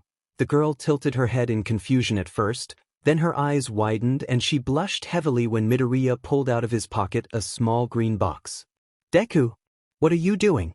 This is so sudden. We're so young. Midoriya raised an eyebrow at Uraraka, who was covering her face with her hands. Oh my god, Midori, you're so bold. Ashido squealed in happiness. Izuku turned at her with confusion written all over his face. Kirishima put an arm over his shoulder in a proud hug. Midoriya bro, you're the manliest man in the world. I'm so proud. I get to be your best man, you have no choice on that. Izuku's eyes widened, finally catching at what his friends were thinking. Midoriya, I must congratulate you for this big step in your life. Even if I believe is too soon, I'm happy for you. I just hope this doesn't interfere with your grades. Ida said, nodding. Wait guys, is not what you're thinking. Tell them, Uraraka, we're not like that. The poor girl was being held from floating around by Mina. Ugh, come, just open the box please. Izuku begged, and after a few moments, Uraraka was seated again, calmer but still very red on the face. She opened the small box and inside it was a folded pink fingerless glove. She turned at Izuku with a questioning gaze. Is for your right hand. I know you said you want to keep my hiration seal, but as Ida said yesterday, it looks like a tattoo, so I thought I would get you something to keep it hidden. Of course, you can say no. But I would like to keep the secret of my ability hidden for a little while, Izuku said, scratching the back of his head nervously. Why do you want to keep your abilities hidden, Deku? Uraraka said while admiring her present. A few reasons actually, but the two most important reasons are that I want to keep the chance of a surprise attack, and it seems pretentious that my seal is the word hope. He whispered the last part and only Uraraka heard him. Before she could ask about that, Ashido entered the conversation. Wait, why didn't you just erase that mark and put it in another place more hidden? Ashido asked. I don't think my heart is ready for that, Izuku whispered lowly. Ashido was about to say something when the flustered Uraraka decided to change the subject quickly. I love it, Deku. She has the glove on her hand now. It was a soft pink and on the back of it had a metal plate. I look cool, don't I? Uraraka said, showing her new glove, striking a pose. Yes, you do, Izuku said softly, smiling at her. The rest of the lunch was passing in peace when suddenly the school alarms went off. Security breach level 3. Students leave the installations as soon as possible. What does security breach level 3 means? Ida said, shouting over the loud alarm. It means that someone infiltrated in the school, a student to his right answered. Izuku was already running to the window to check about the possible danger. The rest of his friends were caught in a mob of people that were trying to get out of the building in panic. Izuku was slammed against the window by the said mob, but his eyes never stopped looking for danger. A few moments later, he saw that the press was the ones to breach into the school. He calmed a bit and tried to turn around to tell everybody about it, but he was trapped tightly against the window by the mob. He saw the panic in everyone's faces and he couldn't help but get angry. He pulled out a kunai from his back pouch somehow, and after a little struggle, he managed to throw it to the ceiling. He appeared standing on the ceiling and only got angrier looking at the students tramping over each other. He took a deep breath and screamed, "Everybody calm down. It's just the press that broke into the school. Stop this madness right now." His shout seemed to reach everyone because everybody stopped in their tracks and turned to look at him on the ceiling. "You're supposed to be the heroes of the future. Act like it," he growled and dropped over a table. A few moments later, everyone left the cafeteria in a more orderly manner and Izuku joined his friends. "Amazing, Midoriya. That's the reason you were chosen as the class representative," Ida said proudly. "You were amazing, Deku. Like a real hero handling a panic situation," Uraraka said happily. "And now you have more experience than me calming the masses? You're leaving me behind, Midoriya bro," Kirishima said with a false shame on his face and an arm on Izuku's shoulder. "I honestly didn't expect you shouting like that, Midori. You're always so calm about everything," Ashido said, patting the falsely ashamed Kirishima on the shoulder. "Ah, sorry about that, but when I saw everyone just panicking and not caring for the rest, I got mad." Izuku scratched the back of his head. Suddenly the speakers of the cafeteria came on again. "Midoriya Izuku, would you please report on the entrance of the school as soon as possible? Principal Nezu is asking for your assistance." That made Izuku and his friends' eyes widen in shock. "I need to go, guys. I'll see you in our next class." Izuku took off running out of the cafeteria to the entrance of the school, leaving behind a very puzzled group of friends. Reaching the entrance of the school, Izuku saw a group of teachers already there. Some of them looked at him confused, trying to understand the reason why Nezu called a student for. Even All Might looked at him surprised for being called. "Midoriya, I'm glad you arrived so fast." Nezu chirped happily. "We require of your quirk knowledge here. It seems that the ones that broke in used a quirk to destroy the gate. And it seems that it was a powerful 1-inch. Izuku nodded and approached the destroyed gate, getting more questioning looks from the teachers except for Present Mike, who sent him a thumbs up, and Eraserhead, who just nodded at him. Izuku got close to the door and started to watch for any information he could gather. It wasn't an explosion. The gate is at least 15 centimeters wide of solid metal. The power an explosion should have to blow it to pieces would have destroyed the street too at least, so that rules that out. Maybe it was acid? No, the acid would have left marks and melted chunks on what was left of the door. Izuku looked around the gate frame, and on a bottom corner he saw something. Is that dust? No, is metallic dust, but there is no oxidation in it. Izuku's eyes widened. He walked to the rest of the gate and pinched one of the edges. It crumbled on his fingers. He felt a chill run down his spine and turned to the teachers who were looking at him with astonished faces. "I murmured right?" Izuku asked, embarrassed. "Yes, you did, Midoriya, but it seems that you have a hypothesis." Izuku nodded and showed them the dust he just found. "This is metallic dust from the door. It doesn't have oxide on it, so is not a rusting quirk. That means that whatever did this to the gate just disintegrated. I believe that the person who did this has a quirk that let him rot, putrefy, or decay the matter. How it works I couldn't tell, but I didn't saw any other component anywhere, or a point on where the decaying started. So the person can either decay something with his sight," everybody shivered at the possibility, "or needs to have contact with the objective. Both options are terrifying, Midoriya." The seriousness in Nezu's voice put him a little on edge. "Thank you for your help, Midoriya. We'll check if anyone with a quirk with those characteristics is on the police database. Go to your classes and don't tell your classmates about your hypothesis. We don't want to spread the panic." Izuku nodded at Nezu and bowed before leaving. "Do you think he is right?" Midnight asked, concerned. "Midoriya quirk analysis is the reason I took him as my pupil. If he says that someone with a quirk that can rot matter did this, I believe him." Nezu still serious. "I'll make some calls. We need to get to the bottom of this. all of you keep your guards up. We don't know who or the reason for this. Let's not get caught with our guards down. All the teachers nodded and left to their activities. What do you think, Tashinori? Nezu asked the only teacher that stood there. Some dumb criminal trying to mess with us. Nezu, I'm more impressed by Midoriya's skills. The kid analysis is kind of terrifying. Nezu couldn't help but chuckle a bit. I'm just glad he is on our side. That brain on the villain's side would make our job more dangerous. The next day, Izuku and company were riding a bus heading to their rescue training. He was still thinking about yesterday's situation. He didn't like to lie to his friends, but it was necessary. When they asked about what happened, he told them that Nezu asked for his assistance with his quirk analyzing skills, but told them he didn't found anything. Thankfully, his friend's attention was caught by the mention of his analyzing skills, so the conversation turned quickly into Izuku telling them a few ideas he had. For them, he was brought out of his mind when someone called him from his left. Midoriya-chan, I always say what I think. Karo. Izuku turned to his left and saw the black eyes of his classmate looking directly into his soul. Now that he saw her face closely, he understood why he thought that Uraraka was talking with a frog on the quirk apprehension test. Her face weirdly reminded him about Fukusa-sensei or the toads on MT Myobokuzen. Azui, sorry I was lost in thought. Do you need something? Call me Tsuyu or Tsu-chan. Izuku chuckled a little but nodded. I've been meaning to ask. Your quirk is weird. How you said you call it? Energy manipulation too. Izuku said her name with a little blush while scratching his cheek, a little nervous. Azui smiled at him. Energy manipulation, that doesn't explain all the things we saw you doing in the battle exercise. Izuku knew that sooner or later all his classmates would like an explanation for his abilities, so he didn't hesitate to tell her the story he's been using for a while. After all, he wasn't lying beyond the fact that he didn't have a quirk.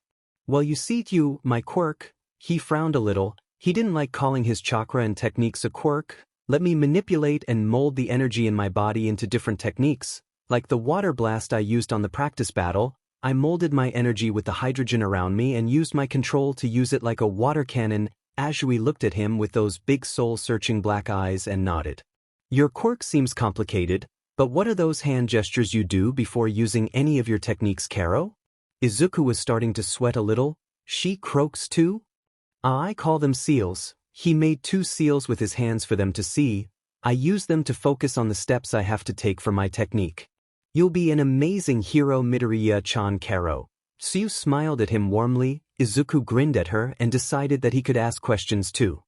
Tsuyu, I have a question. Do the words Fukusa, Myobokuzen? He couldn't help but narrow his eyes at the last name. Or Gambu means anything to you. From the corner of his eye he saw Kirishima stiffen, understanding why Izuku was asking her that. I haven't heard those names before, Midoriya-chan, Tsuyu said, tilting her head. Izuku was freaking out a little. I can't read her expressions. But maybe she's not a spy, or is she? I need to keep her under vigilance. I can't lower my defenses. Maybe she is affiliated with Gamabu. I see. Thank you. Izuku turned slightly to Kirishima and shook his head. The red-haired boy seemed to calm after that and continued their conversation. Yeah, and his abilities are really flashy. He'll catch the eyes of the public as soon as he starts his hero career. I just have my hardening. It let me get the job done, but it will be difficult to get the attention of the public, Kirishima said, activating his quirk. I've told you before, Kirishima, you'll be an amazing hero and protector. You don't need to worry about flashiness. At the end of the day, people will recognize you by your feats, not your quirk. Kirishima blushed at the words of Izuku. He sometimes forgets how Midoriya is always cheering for him. My quirk is the perfect combination between power and flashiness, Aoyama said, joining the conversation. Yeah, but your quirk also gives you stomach issues, isn't it? Ashido's words made Aoyama's face fell a little. Sorry for that, Aoyama, and thanks, Midoriya bro, but you have to admit that having a flashy quirk like yours, Bakugo's, or Todoroki's would help in the attention department. Izuku just chuckled and shook his head. Yeah, but with how loud and angry Bakugo is, he will never be popular, Karo. Izuku's eyes widened when Azui said that without blinking. What did you said, frog face? You wanna fight? Bakugo shouted from the back of the bus. See what I'm talking about, Karo? Izuku turned his head to the side to hide his giggling. What are you laughing at, Deku? Everybody shut up, we already arrived. Aizawa's voice cut all their talk. After getting out of the bus, all of them were surprised at the sight. Welcome to the Unforeseen Simulation Joint, or USJ for short. A person in a spacesuit welcomed them. It's the Space Hero 13. All the students shouted in glee. Uraraka was practically vibrating with excitement at looking at her favorite hero. Welcome students, here you'll train to deal with natural disasters and other kinds of situations in a hero's life. You'll need to learn all the ways to rescue people in any kind of circumstance. The space hero said happily. 13, where is All Might? Aizawa asked. 13 explained that he was tired of hero work, raising 3 fingers. Aizawa just grunted. Suddenly Aizawa's instincts kicked in and he turned to see a black portal opening in the middle of the square. Everybody, stay together and here, 13, protect the students. Izuku and his classmates looked at the massive portal below them. What is that? Have the test started? Kirishima asked. Izuku, for his part, couldn't take his eyes off all the people entering the building through the portal. It can't be. Nobody move, those are not part of any test. Those are villains. Aizawa put his goggles on and prepared to battle. Villains walked through the portal in the main plaza, but 3 of them quickly took Aizawa's attention. The one that seemed made from the black mist, Aizawa could swear that he was responsible for the portals. The mountain of muscle with a bird head and exposed brain, and the last one was the guy with hands all over his body. He was irradiating a lot of killer intent. All Might isn't here. He was supposed to be here. Maybe if I kill a bunch of kids he'll come. The one with a lot of severed hands on his body said loudly. For what reason Aizawa couldn't tell, but it surely put him on edge. Villains, Izuku whispered while looking at all the enemies coming from the portal. His eyes narrowed, and took a step forward, only to be stopped by Aizawa. Midoriya, stay put, that's an order. He saw Izuku's face turn serious, but he complied. If the intruder's alarm didn't activate, that means they have some way to interrupt the signal. Kaminari, use your quirk to try to contact the other teachers. 13, start the evacuation. Aizawa capture scarf started to float around him. I'll entertain them while the rest of the staff gets here. There are too many, Aizawa-sensei. Your battle style is not suited for battles like this, Izuku said through gritted teeth. I told you before, Midoriya, you can't be a hero being a one-trick pony. Izuku looked conflicted and Aizawa knew he needed to tell him something to stop him from jumping behind him. You're the class representative, keep your classmates safe. Do your job. Aizawa prepared to jump to the fray when he heard Izuku whisper at him. I know, but that doesn't stop me from being worried for you. Before Izuku could say anything else, Aizawa was already on the air ready to battle. Izuku saw his sensei start to take care of the villains, knocking them out as quickly as he could. Slamming them against each other or into the floor, every hit he threw had all his strength in it. He won't last too much if he is using that much energy.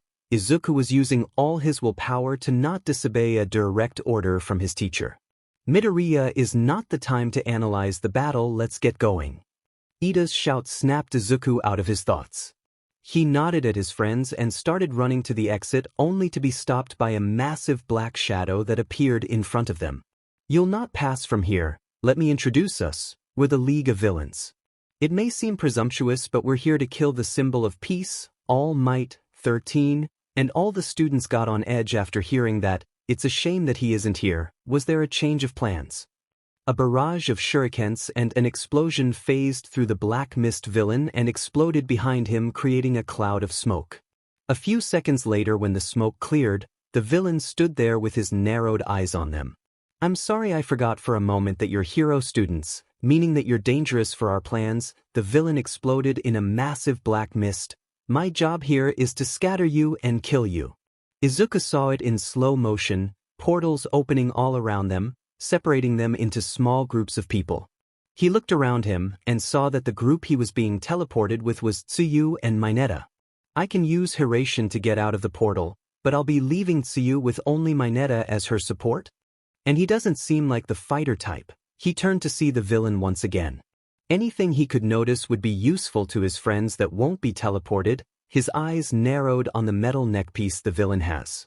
Guys, whoever that doesn't get teleported, aim for the metal piece he had on his neck. It's the only solid part of his body. Izuku shouted as loud as he could. The mist villain narrowed his eyes at him again. Be safe, and I'll be back, Izuku growled, finally being consumed by the portal. When the light returned to Izuku's eyes, he was falling into a big lake, regaining his stance molded chakra on his feet, and when he touched the water he didn't sink. A water biome. I was teleported with Tsuyu and Mineta. That means they don't know about our abilities. After all, this would be the perfect place for Tsuyu. He turned to see a big fin approaching him at high speed. A nasal voice shouted under the water. "Wait, are you standing over the water?"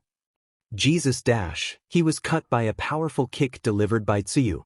"That's blasphemous, Karo." Tsuyu's head turned at him, "But certainly is really weird, Midoriya-chan." Izuku couldn't help but chuckle. He heard another splash behind and saw Mineta moving violently on the water. Izuku could see more villains approaching them. "I'm taking Mineta out of the water, Midoriya-chan. Run to the ship. I'll see you there in a bit, Karo." Izuku nodded at her. After all, she was faster than him in water. They separated, and as soon as Izuku jumped on the ship, Mineta slammed on the floor beside him rather harshly. "Did something happen?" Izuku asked. Tsuyu's head poked over the railing of the boat. "Nothing you have to worry about, Midoriya-chan," Tsuyu said, smiling. Mineta just groaned in pain. "Okay, if you say so." Izuku scratched the back of his head and turned serious again. He started muttering to himself. They knew about the class plans. They knew that All Might should be here. Yesterday when the press broke in, it was a distraction. They had everything planned from the begging. Izuku's knuckles went white, his anger rising quickly. "But we don't need to worry about that. All Might should be here any moment. He'll put them in their place," Mineta said, punching the air. "I don't think they would have come without a plan, Mineta-chan. They must have a plan to beat All Might." Izuku nodded at Tsuyu's declaration. "And if what the mist guy said is true, they plan on killing us too. We don't know if we'll survive until All Might get here, and we don't know if whatever plan they have won't stop All Might." Izuku was really impressed at Tsuyu's calm demeanor. Even after thinking about all of that, she didn't seem scared at all. "Midoriya, what are we going to do?" "Wait, what is that sound?" Mineta said, shaking Izuku's leg.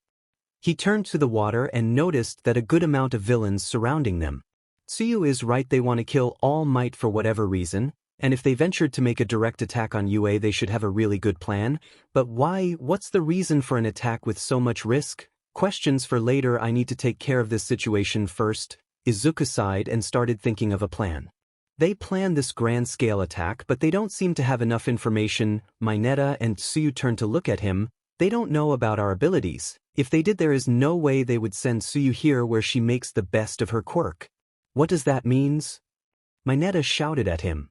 They just plan to take us with numbers, so we can develop a plan using their lack of information at our favor, Izuku said, smiling. They're underestimating us. They had us trapped here and they haven't tried to sink the ship or get on the boat. They want to scare us first to make us suffer. How are you so calm saying that? Mineta said, barely containing tears. Because I know we can beat them, but first I need to know all the information you can give me about your quirks. Izuku and Tsuyu crouched at Mineta's height to whisper and avoid being heard. After hearing their abilities, Izuku started to develop a plan and a few contingency ones. A few seconds later he already knew what they should do, but they needed to do it quickly. They've already lost enough time. I have a plan, but first. Izuku crossed the index and middle fingers of both hands, making some sort of cross, shadow clone technique. An explosion of smoke made Tsuyu and Mineta close their eyes. When the smoke cleared, both teens looked at what Izuku did and were shocked at the sight. In front of them, 5 Izukus stood around the one who had his fingers crossed. Aizawa-sensei was right. I have a duty as the class representative, and I'm planning to carry on with that duty. Izuku's clones looked as determined as him. Scatter, help everyone who needs it, and don't let anyone get hurt. His clones nodded and jumped on different directions of the ship. Midoriya-chan, what was that, Karo? Tsuyu asked with a surprised expression on her face. Or at least what seemed a surprised expression. Another of my techniques, Izuku answered curtly. I would have made more clones, but I don't know how much energy I will need, so I'm playing it safe. Izuku sighed and grabbed his left wrist. Tsuyu, I want to use your tongue to set as many enemies as you can on land. You can be rough. Mineta, you'll use your quirk to keep them trapped together once we put all of them out of the water. Both teens were confused at Izuku's plan. Midoriya-chan, why don't you teleport us away? Tsuyu asked, tilting her head. Because if I do that, these villains will go and hunt for our classmates, and they must have their hands full already. That's why we need to put the villains here out of the equation. And how are we supposed to do that? They won't just let us do that? Mineta asked, waving his arms wildly. Don't worry, Mineta, we're not going to ask for their permission, but you should probably take a step back. Izuku started to gather chakra on his left hand and whispered, Chidori. What are you? Wait, what is that sound? Mineta jumped back frightened when out of nowhere lightning appeared on Izuku's hand. What is that? He'll use it on the water to electrocute all the villains, Karo. Tsuyu whispered, Mineta-chan, prepare yourself. As soon as Midoriya-chan attack reach the water, I'll take us both to land to start our part of the plan. She turned to Izuku, are you going to be okay, Midoriya-chan? Don't worry about me, Tsuyu. As soon as I'm sure that all of them are unconscious, I'll help you to pull them out of the water. Tsuyu nodded at him. Well, let's make this quick, we have to return with our friends. Izuku jumped to the board of the ship and took off running on its side before any of the villains could understand what was happening. Izuku's left hand sank on the water. Chidori. Electricity surged through the water, electrocuting all the villains surrounding the ship. The villains' screams died down a few moments later. It seemed that his plan worked and all of them were knocked out. Izuku just hoped that he hadn't overdone with that attack. He was brought out of his worry when a tongue started to drag the villains out of the water. Taking a kunai from his back pouch, he threw it in front of Mineta, who jumped back and raised his arms in the air. I surrender. Izuku sighed and decided that he needed to talk to the small boy later. Just prepare to gather them, Mineta. Start putting your quirk on their hands and legs. Izuku didn't wait for an answer and run to the closest villain. He put his hand on his shoulder and 2 seconds later Izuku teleported him to his kunai. He heard another scream from Mineta but ignored it. I keep needing 2 seconds to teleport someone. I need to train more to make it as quick as when I teleport myself. He shook his head and put his mind on the situation at hand. A few moments later, with his and Tsuyu's efforts, all the villains were out of the water. Izuku looked around one last time and after making sure all of them were out of the water, he teleported to his classmates. Good job, guys. How are we going with the restraints, Mineta? The poor boy jumped again, frightened. You need to be calmer, Mineta. You're not going to do a good job if you keep getting scared at everything.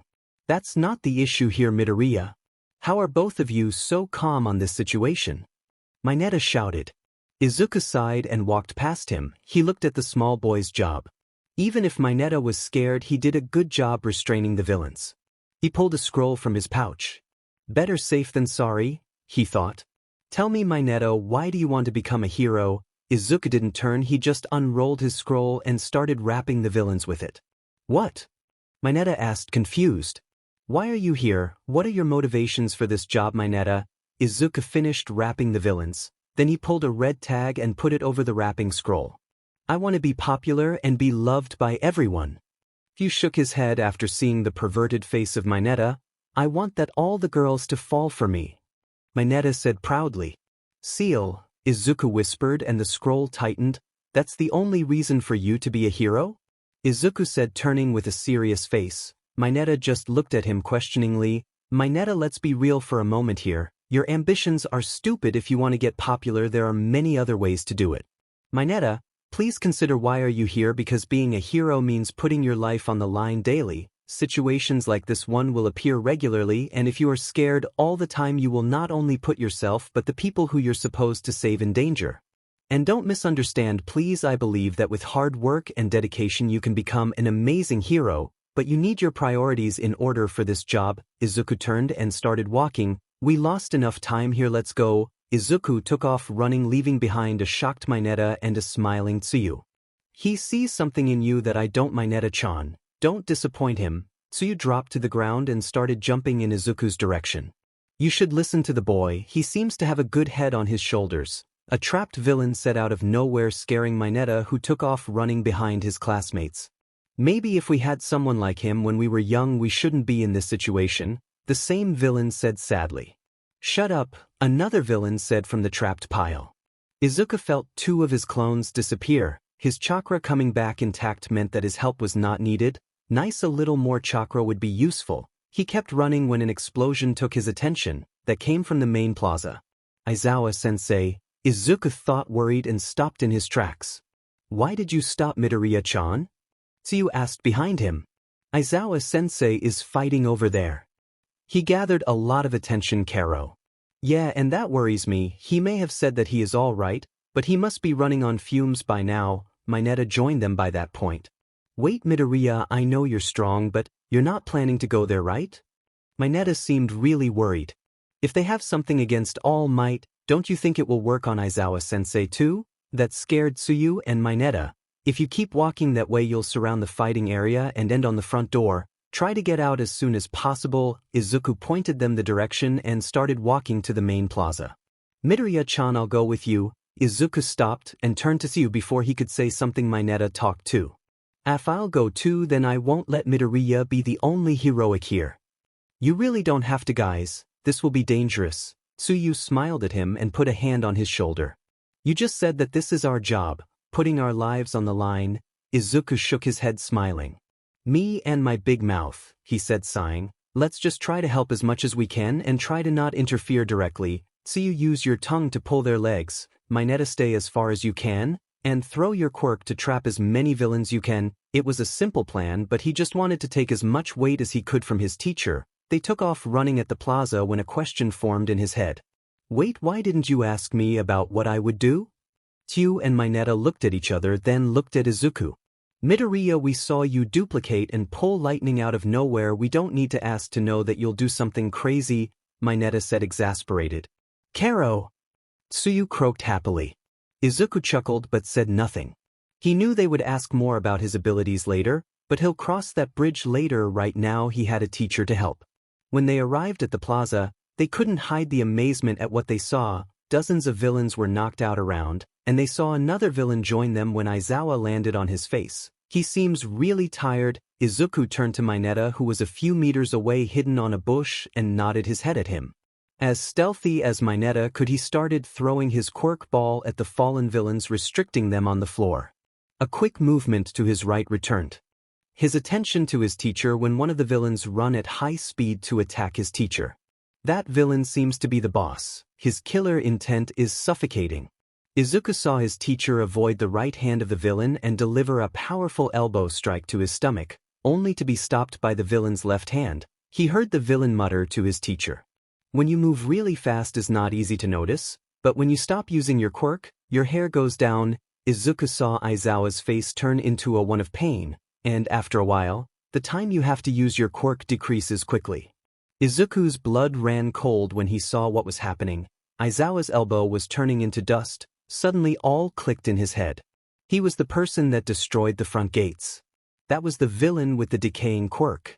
He needed to take his classmates out of there quickly. The situation was more dangerous than he thought. Izuku used his head to signal Mineta to fall back. The small teen seemed to understand quickly and retreated on the bush. He turned to Tsuyu, but the poor girl was petrified in spot. A loud sound reverberated on the battlefield, and when Izuku turned to see the source of that, he saw the massive bird-headed creature slam his teacher face to the ground. Then the sickening sound of bone being broken made Izuku see red. In an instant, Izuku took 3 kunai from his pouch. In a quick action, he put his Hiration seal on one of Tsuyu's gloves. Then he threw the kunai to the battlefield, one landing next to Aizawa's head and the other 2 wedged deep into the villain's shoulder, 2 red tags flailing on the base of the kunai. A second later, the tags exploded, making the villain roar and lose his grip on Aizawa's arm. Izuku teleported to the kunai next to Aizawa and made some hand seals, wind style, vacuum wave. He released a powerful blade of wind that severed the villain's arm, who screeched in pain. Izuku put a hand on Aizawa, never taking his eyes from the bird villain. 2 seconds later, Aizawa was in front of Tsuyu, who instantly snapped out of her trance and pulled their teacher closer. Izuku wasn't finished. He made more seals, wind style, dust cloud. After blocking the villain's sight, Izuku teleported to Aizawa. I told you to stay put, Midoriya, Aizawa said, groaning in pain. I couldn't let them kill you, sensei. You still have a lot to teach me, Izuku said, sighing in relief. He made it in time, but he needed to take Tsuyu and Aizawa out of there. A sound like a vacuum made him turn at the center of the plaza. The mist villain was absorbing the dust, but he couldn't see him anywhere. His quirk must have a really long range, Izuku thought. Wow, hero, how did you know that Nomu had a regeneration quirk on his arsenal? The villain said. Izuku turned to the Nomu and he saw its arms starting to regenerate. Wait, that villain has super strength, speed, and regeneration.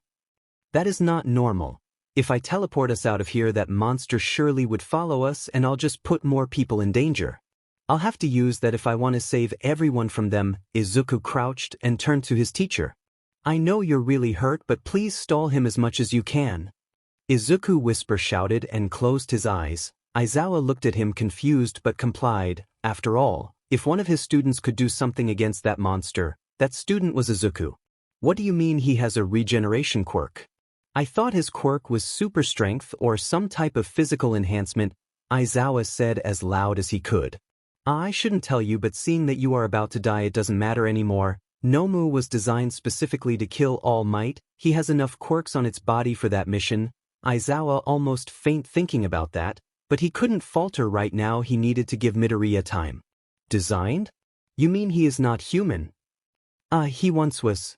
Right now is just a pet that obeys my orders without questions," the hand villain said, scratching his neck. Why all this trouble to kill All Might? If that creature is as strong as you said, why you don't go and find him on the streets?" Before the hand villain could respond, the black mist villain appeared next to him. "Shigaraki Tamura. Kurogyri, did you kill 13? I put him out of commission, but one student made it past me." Shigaraki started to scratch his neck wildly. "Kurogyri, if you weren't my ticket out of here, I would kill you." Aizawa saw Shigaraki stop scratching his neck. "We won't be able to win against dozens of pros. It's game over this time." He turned to Aizawa. "You were making time, don't you? You knew one of your students escaped and made me lose time." "I didn't know that, but I hoped that they called reinforcements." Aizawa smirked. So you made me monologue." "It doesn't matter, we lost this level. But before we leave, let's kill some of the students that are the pride of the symbol of peace." Nomu, the creature, practically materialized in front of them. Aizawa couldn't do anything but look at the powerful punch aimed directly at his students. He closed his eyes and braced himself for the impact, begging for a miracle, when a powerful gust of wind pushed them back and made him open his eyes. In front of him stood Izuku in a defensive position, and on top of the monster were more Izukus. 5 Izukus were stopping the blow of the beast, 2 holding its right arm, 2 its left one, and the last one was pulling its neck. Aizawa's eyes widened at the surreal scene. Suddenly the Izuku in front of him shouted, "Sage Art, Rasengan." The attack slammed against the creature's stomach, dealing a devastating strike. Aizawa and Tsuyu were pushed back a little from the force of the attack. Izuku roared and pushed the attack further, sending the Nomu flying back. "Thank you for buying me time, Sensei. You can rest now." "Tsuyu, take care of Aizawa, Sensei. If you see an opportunity to escape without being detected, use it. I'll take care of them for as long as I can," Izuku said calmly before turning around and smile at them. Both teacher and sensei eyes widened in surprise. So you could say that she enjoys getting to know special people. That was one of her goals when entering UA, and she could happily say that she has already done it, getting to meet Midoriya Izuku, a boy with a weird quirk that seemed extremely versatile for a name as vague as energy manipulation. If she had to describe him in the short time of knowing him, she would say that he was inspiring, hopeful, determined, and passionate. She also liked to look at the faces of the people. That interested her. After all, her face couldn't show a lot of expressions. And in the short time she has known him, she has seen a lot of faces on Midoriya Izuku. The boy carried his emotions on his sleeves, from the flustered face he puts when his friends tease him with Uraraka, to the serious face he used when he talked to Mineta or while developing a plan, even the scary, angry face he made when Aizawa's sensei got hurt. But the moment Izuku turned to calm them and tell them that he'll take care of everything, she felt her breath halt for a second. That face put her more at peace than ever before. Even in the dangerous situation they were in, his warm expression told her that he would protect them with everything in him. And she couldn't help but believe it. After all, those beautiful yellow toad-like eyes didn't hold any trace of fear or doubt. No, his eyes only reflected strength, resolution, and warmth. She couldn't stop the hope that that look put on her heart. "Oi, oi, oi, what kind of cheat did you use to deal damage to my Nomu BSD?" Shigaraki growled in anger. "He's supposed to have a shock absorption quirk." "Huh, a shock absorption quirk? Thanks for the information. It seems that I'll have to go full ninjutsu for this fight." Izuku saw the Nomu stand up from the debris.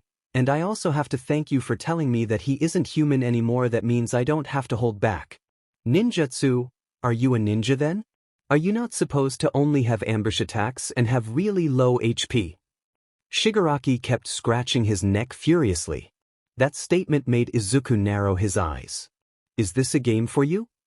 Izuku snarled, but before Shigaraki could answer, the Nomu lunged at him. He took all of his marked kunai from his pouch and threw them in the air at random places. When the Nomu appeared in front of him, Izuku was already in another place, fire-style, flame bullets. Izuku spat a ball of fire that exploded on the back of the Nomu, who roared in rage and lunged at him. Izuku just teleported to other kunai and repeated his action again and again, sending more powerful flames every time. Fire hurt him, but his regeneration is faster than I thought. Izuku dodged another punch of the creature that created another powerful gust of wind. I won't be able to get unscathed from a hit that powerful. I can't take the risk of getting hit by it and end unconscious or broken. Let's try a different approach. He made another set of seals and teleported. Wind style. Vacuum wave barrage. Faster than before, he started teleporting from kunai to kunai, exhaling several blades of wind at the Nomu, who could barely keep with Izuku. Part of its body were severed almost with every hit, and its regeneration quirk seemed to enter into overdrive with the speed it was regenerating. Izuku landed trying to catch a breath when he removed the legs of the creature. Its regeneration didn't seem to stop, and it's getting faster by the minute, but I can't stop now. Someone managed to escape. I just have to keep making time for All Might and the pro heroes to arrive. Just as the Nomu finished regenerating its legs, Izuku prepared his next attack. He made the seals and aimed his hands at the creature. Let's see if you can't regenerate from this. Storm style. Laser circus. A barrage of light beams slammed against the Nomu, who couldn't dodge the barrage of damage it was receiving. Almost all the beams passed through the Nomu's body, who screeched in pain and rage. Izuku was starting to get winded. Even in Sage mode, he didn't seem to make any lasting damage to the Nomu. He continued his attack when he noticed something. The regenerating finally was slowing down. He could see the damage of his attacks lasting more in the creature body. I can't let it rest now. Izuku stopped his beam attack and made a shadow clone. A Rasengan on their right hands. Then he and his clone teleported at the closest kunai from the Nomu and attacked from the front and back of the beast. Double Rasengan. The creature screeched and delivered a backhanded punch to the Izuku on his back, who exploded in smoke. The real Izuku roared and pushed the Rasengan to blast back the Nomu, who finally looked like it was stopping. All the quirks had their limits. It seems that his regenerating one reaches its limit. Behind him, Shigaraki and Kurogyari were speechless since the battle started. The kid was pulling powerful quirks out of nowhere, at least powerful enough to bring their triumph card to a deplorable state. Kurogyari, let's kill the cheater. If we let him level up, he'll be a problem in the long run. Kurogyari nodded and opened a portal next to Shigaraki and another next to Izuku, who was catching a breath. Before Shigaraki could put his hand on the portal, it disappeared. What the hell? Shigaraki turned to see Aizawa deactivating Kurogyari's quirk. Eraserhead, you're really cool. It makes me mad, Shigaraki growled, but suddenly an idea popped into his mind.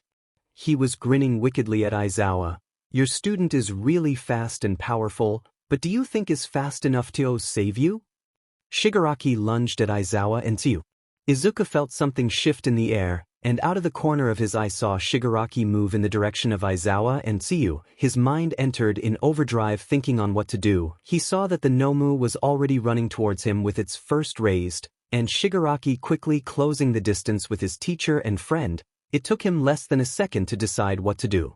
Izuku used the seal on Tsuyu's glove to appear in front of them, a Rasengan already on his hand. He used his free hand to divert Shigaraki's left hand to the right, and he delivered a powerful attack to the villain's side, Rasengan.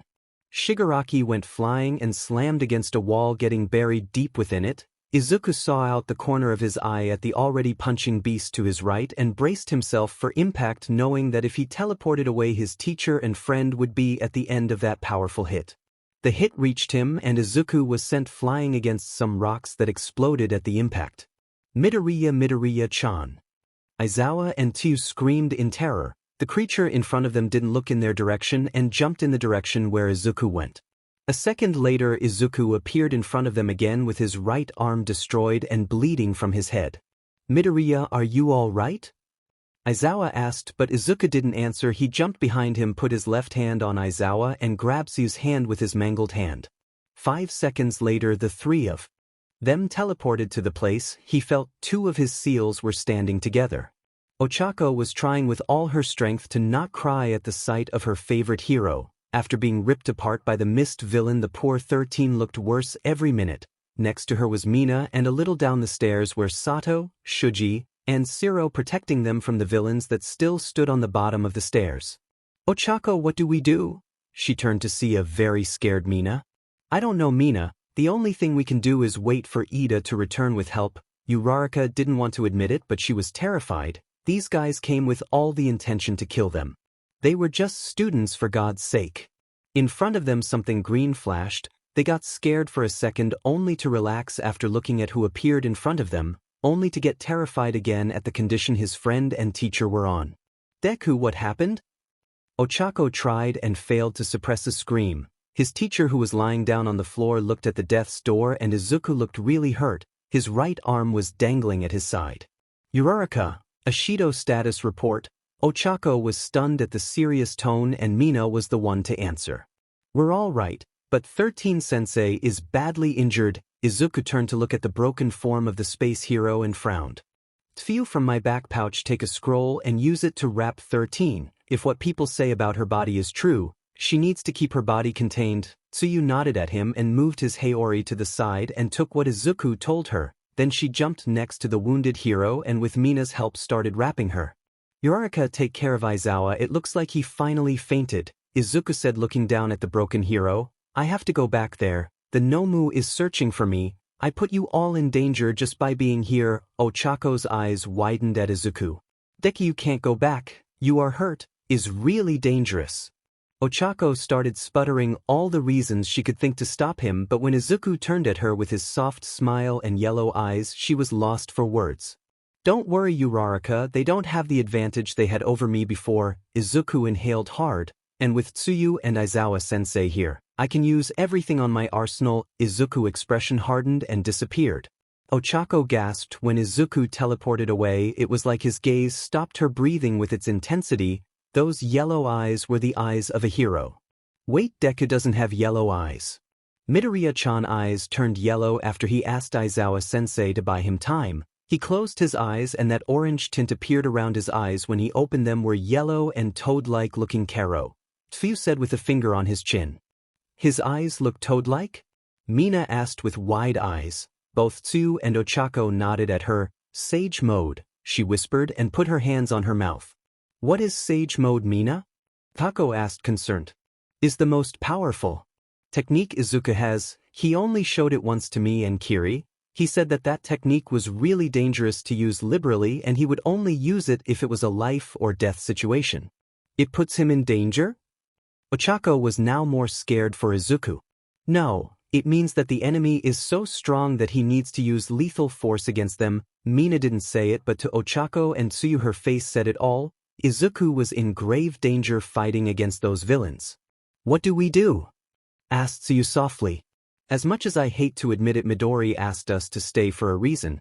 He has some techniques that are really dangerous to anybody around him. Mina closed her fist in frustration, and if he is willing to use them in Sage mode, let's just say that we're about to see really incredible things. As soon as Mina said those words, a massive fireball appeared above the main plaza. A second later it exploded on the ground. What the hell was that? They heard Siro scream.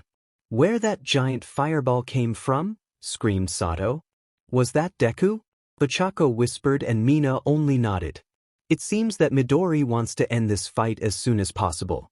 When Izuku reappeared in the plaza, he took sights of his surroundings. In Sage mode he could feel the energy of almost everyone in a big radius around him. Mineta is almost at the stairs. That's good. I feel some other energies already coming here. I need to end this fight before they arrive. More people here means more targets for Nomu. He felt Shigaraki on the floor where he slammed against the wall and Kurogiri next to him, and Nomu running straight at him. He finally found me.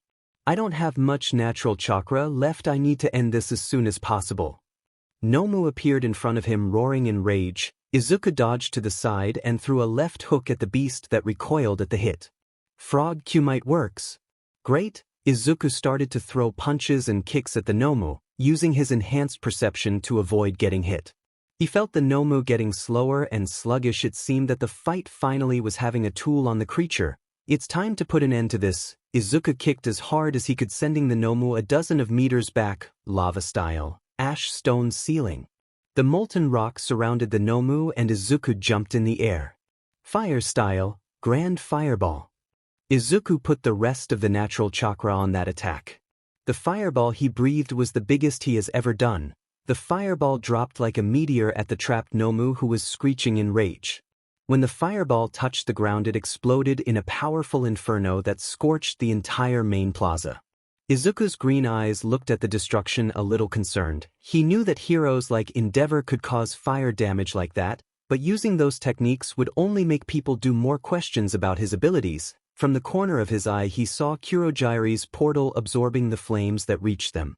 Izuku touched the ground with a loud thud and breathing heavily. I have a broken arm and I'm almost out of chakra, please let this be the end. He looked at the Nomu, praying that it wouldn't get up. His eyes widened when he saw all the scorching on its body starting to regenerate, really slow but regenerating nonetheless.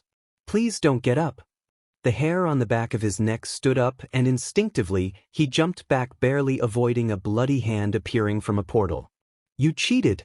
Mayan was created to defeat All Might. There is no way a simple NPC like you could defeat it. Izuku gritted his teeth at the tantrum Shigaraki was throwing. I'll kill you. Another portal appeared behind Izuku, who teleported to the nearest kunai. He felt himself stumble. He was more exhausted than he thought. Stop dodging it, let me kill you, BC. Another portal appeared in front of him. Izuku knew that if he teleported again he would lose consciousness from chakra exhaustion. Suddenly an explosion sent Shigaraki and Kurogiri flying. Don't steal my phrases, you fucker. Bakugo roared. Midoriya bro, you're hurt. Kirishima was running at him with a worried expression. More and more NPCs keep appearing. Shigaraki roared before his lower half freeze. Your lackeys said that you came here with a monster to kill All Might. Todoroki appeared walking to the plaza. He turned to see the broken form of the Nomu attempting to move in the middle of the plaza. If a simple student could defeat your monster, I don't believe it could have done anything to the symbol of peace. Suddenly the door of Ii slammed open, revealing a very angry-looking All Might. I was on my way here because I felt something was wrong when I found young Ida running at top speed asking for help. I'm sorry for the delay, but everything is all right now. Why? Because I'm here. Izuku turned to see his idol and finally let himself relax. His job was done. All Might dashed down the stairs and knocked down a few villains that were on his path before putting himself in front of Izuku, protecting him. I'm sorry you got hurt, young Midoriya. I lost track of time while patrolling. Please accept my deepest apologies. All Might voice sounded strained. You're here now. All Might is all that matters. Izuku could feel himself fall to the floor, his exhaustion getting the best of him, but Kirishima was there to put Izuku's good arm over his shoulders. Shigaraki started throwing a tantrum on the other side of the plaza. Whatever is game over, Nomu is done, and the green cheater beast must have broken something inside me because I keep spitting blood. Game over, Kurogiri, take us out of here. The mist villain nodded and started to use his quirk. You won't escape, villains. All Might lunged at them only to be intercepted by a very charred and broken Nomu. What is this? Izuku's eyes widened. He saw the monster was regenerating and it certainly looked less damaged, but its body still was completely destroyed. His purpose was to kill All Might. Maybe looking at him here made his body move even if it's nowhere near fighting condition. All Might punched the monster that was sent flying against a wall. The creature ceased his movements again, then turned to face Shigaraki and Kurogiri, but they were nowhere to be seen. Crap, they escaped, exclaimed an angry All Might. All Might, there are still a lot of villains roaming through the USJ. Please help my classmates, Izuku said, and All Might just nodded before jumping into action. Izuku sighed in relief and let himself relax, being held by his best friend. 5 minutes after the arrival of All Might, the rest of UA staff appeared and started to apprehend all the villains that roamed the massive building of USJ. Izuku's eyes opened in the infirmary, whining at the lingering pain of his body. He turned to his right and saw Recovery Girl writing something on her desk. He sat on the bed trying to regain his bearings, wondering when he fell asleep. His eyes widened when everything that happened flashed through his mind. Recovery Girl, how is Aizawa-sensei? Izuku asked concerned. Ah, Sonny, you startled me. The poor nurse jumped a bit on her chair. Aizawa is fine. He has a broken arm and face, but thankfully his brain had no damage. Boy, he does have a thick skull. Izuku sighed in relief. His teacher was in a really dire situation when he decided to act directly. What about you, Sonny? Are you feeling all right? Recovery girl walked with her cane at him, checking his right arm for any problems. Yeah, I felt really good. Thank you. Your quirk is really a blessing, recovery girl, said nurse, just nodded after checking his arm. Your arm seems healthy. Is really late, you should get home, Sonny. Izuku nodded and accepted the gummies the pro heroine gave him. Thank you so much for taking care of me, recovery girl. I'll see you later. Or not, honestly, I don't want to end in the infirmary again, but that doesn't mean I don't want to see you or talk to you. I'm really a big fan. Recovery girl just chuckled and ushered him out of her infirmary. Izuku walked out of the school smiling at what happened today. He faced real villains and protected his friends and classmates from them. He couldn't help but grin at the feeling. I almost feel like a hero. Izuku knew he's still a lot to learn and that what he did was stupid and dangerous, but in his heart, he felt at peace. He was proud of his actions. Deku, you're finally out of the infirmary. Izuku was pulled out of his thoughts by Uraraka's voice. He looked up to see all his friends waiting for him. Kirishima, Ashido, Ida, and Uraraka waited for him. Hey guys, you didn't have to wait for me, he said, walking faster to reach his friends. Of course we had to. Midori, you were hurt fighting a monster. So you told us everything that happened. Mina exclaimed. Yeah, Midori bro. She even told us you had to use Sage Mode to fend off the villains. Kirishima looked worried at Izuku. After all, he knew what using Sage Mode meant to Izuku. Yeah, the results would have been awful if I didn't use it, Izuku said, scratching the back of his head. Deku, what is that Sage Mode you talk about? Ashido just told us is something you would only use in a life or death situation. Izuku turned to Uraraka, who looked worried. You see how I use my inner energy to fight, right? Well, to enter in Sage Mode I use the natural energy around me. It's a really dangerous and difficult technique to learn, but I learned it for cases like this one where I have to put more than my 100% in a fight.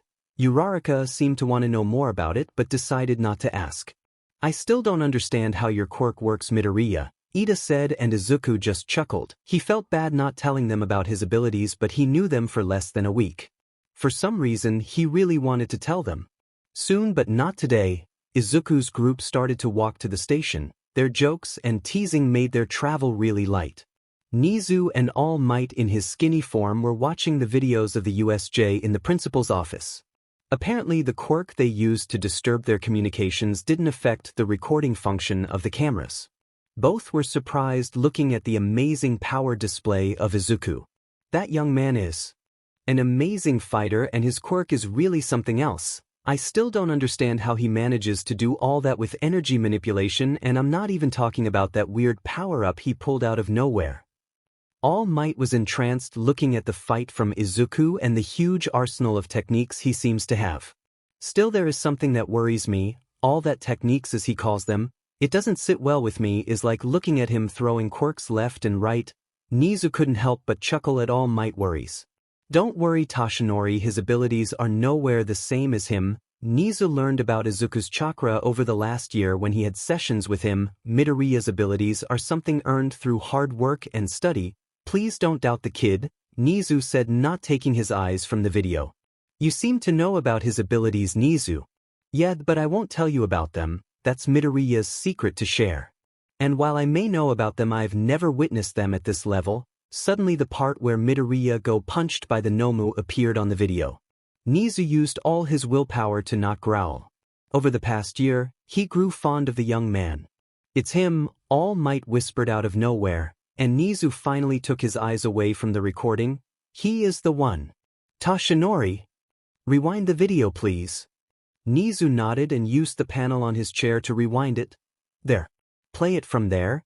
The video showed Izuku slamming one of his techniques on the side of Shigaraki and then getting punched by the Nomu. Why are you making me watch this again, Toshinori? Do you like seeing your students getting hurt? Please don't make me fire you. What? Oh no. Look at that. Young Midoriya could have avoided the hit easily. He could have teleported away, but he took it because if he dodged Aizawa and young Azui would have received it. Toshinori smiled. You can see it clear as day. The moment he saw Shigaraki move, he knew that he was about to get punched by that monster. He didn't even take a second to make a decision. He saw the person about to be hurt and acted. Nezu rewound the video again, putting more attention to Midoriya, and smiled proudly at his pupil. Toshinori was right. Izuku knew he was going to get hurt or worse and still receive the punch for his teacher and friend. He showed us the most important quality of a hero, Nezu. The nobler quality a hero could have: self-sacrifice. Toshinori was on his feet now. You want to make him your successor, isn't it? Nezu asked smugly. I want to ask him about it. With his abilities, gut, and brains, he'll be easily the next symbol of peace. You really have no idea about anything of the kid Toshinori. He won't be the next symbol of peace. He would be better, Nezu thought. Well, you can tell him tomorrow after classes then. Toshinori, All Might nodded excitedly. What would you do, Midoriya? Nezu thought, smiling to himself. Coming back from their little break after the attack of the league, the students were again in their classroom talking about everything that happened. Hey guys, did you see the news yesterday? All the class appeared on TV for a moment. I was pretty excited even if I didn't highlight. Hagakure said, pouting. At least that was what everyone thought she was doing. That's true, Shoji said. Ojiro flinched a bit and tried to cheer up Hagakure. Well, it's really difficult with your costume, yeah, that. He heard Hagakure pout and chuckled nervously. Yeah, all the channels made a lot of fuss about that, Kaminari said. I mean, it's pretty obvious that they would make a big deal about that. The hero course that made the top-ranking heroes in Japan suddenly got attacked. Of course, that's going to bring a lot of attention, Kyoka explained. We were really lucky that the teachers arrived so quickly. I don't know what would have happened if they didn't make it on time, Hanta sighed. I mean, we pretty much handled everything ourselves. We were in trouble for a moment, but we turned the battle when Midoriya arrived, Kyoka said, and Kaminari nodded several times in confirmation. Wait, what are you talking about? Midoriya was with Koji and me on the Squall Zone. We were doing it pretty well, but some villains managed to sneak on us and knock us down. We couldn't get up quickly, but thankfully Midoriya arrived and knocked them down, Fumikage said, and both Dark Shadow and Koji nodded. Now that I think about it, after the three of us defeated all the villains in the Squall Zone, Midoriya just disappeared. Before anyone could ask questions, another voice joined the conversation. I told Fumi that he needs to have more awareness of his surroundings, but he just kept imagining himself on edgy anime situations. Dark Shadow added to the story, and again Koji just nodded. Shut up, Dark Shadow, I do not do such things. And why are you agreeing with him, Koji? The shy boy started sweating in nervousness but managed to reply. You were screaming about how you will use the shadow gave to you by the Dark Lord to defeat them. The shy boy squeaked, and Tokoyami blushed heavily, making the rest of the class laugh for a bit. Then Ojiro decided to continue with their talk. Getting back to what we were saying, Midoriya helped me too in the conflagration zone. I was doing it pretty well too, but when Midoriya arrived things moved faster, and as Tokoyami said, he just disappeared after helping me, the tailed teen said with a hand on his chin. Actually, we had a very similar situation in the mountain zone. Yaoyorozu decided to join the conversation. We thought we defeated all the villains, but one of them managed to escape Kaminari's attack. Apparently, he had some type of electric quirk too, and he managed to get unscathed from the attack. He had us on the ropes when out of nowhere Midoriya appeared and kicked the villain away from Kaminari. Then I used my quirk to make a net and trap the villain. After that, Midoriya made sure that we were all right and jumped away, Yaoyorozu explained. I don't understand how he managed to be in those three places at the same time. All the students then turned to the side of the classroom. Meanwhile, on said side of the classroom, the boy all his classmates were talking about was sweating bullets. Izuku didn't know how or wanted to explain the way his shadow clone technique works or reveal more of his abilities that soon on their scholar life. Thankfully, Bakugo decided to take the attention from him. The nerd had to run all over the place to help all of you weaklings. He didn't even appear on my zone. Even if he is stupid, he knows that I don't need his help, Bakugo said, taunting his classmates. Kirishima talked for the first time. But he was there actually. I'm pretty sure we were the first ones that received his help. Kirishima turned to see Izuku, who smiled at him. He didn't interfere in our fight because we had everything under control. Kirishima smirked. Wait, I had everything under control too? Why did he decide to help me? Ojiro asked, confused. He didn't want to brag, but he could confidently say that he wasn't having a hard time with his batch of villains. Izuku decided that that was his time to explain. I saw that you had everything under control, Ojiro. Your martial arts are pretty amazing. I would love to have a spar with you sometime. Ojiro nodded happily at him.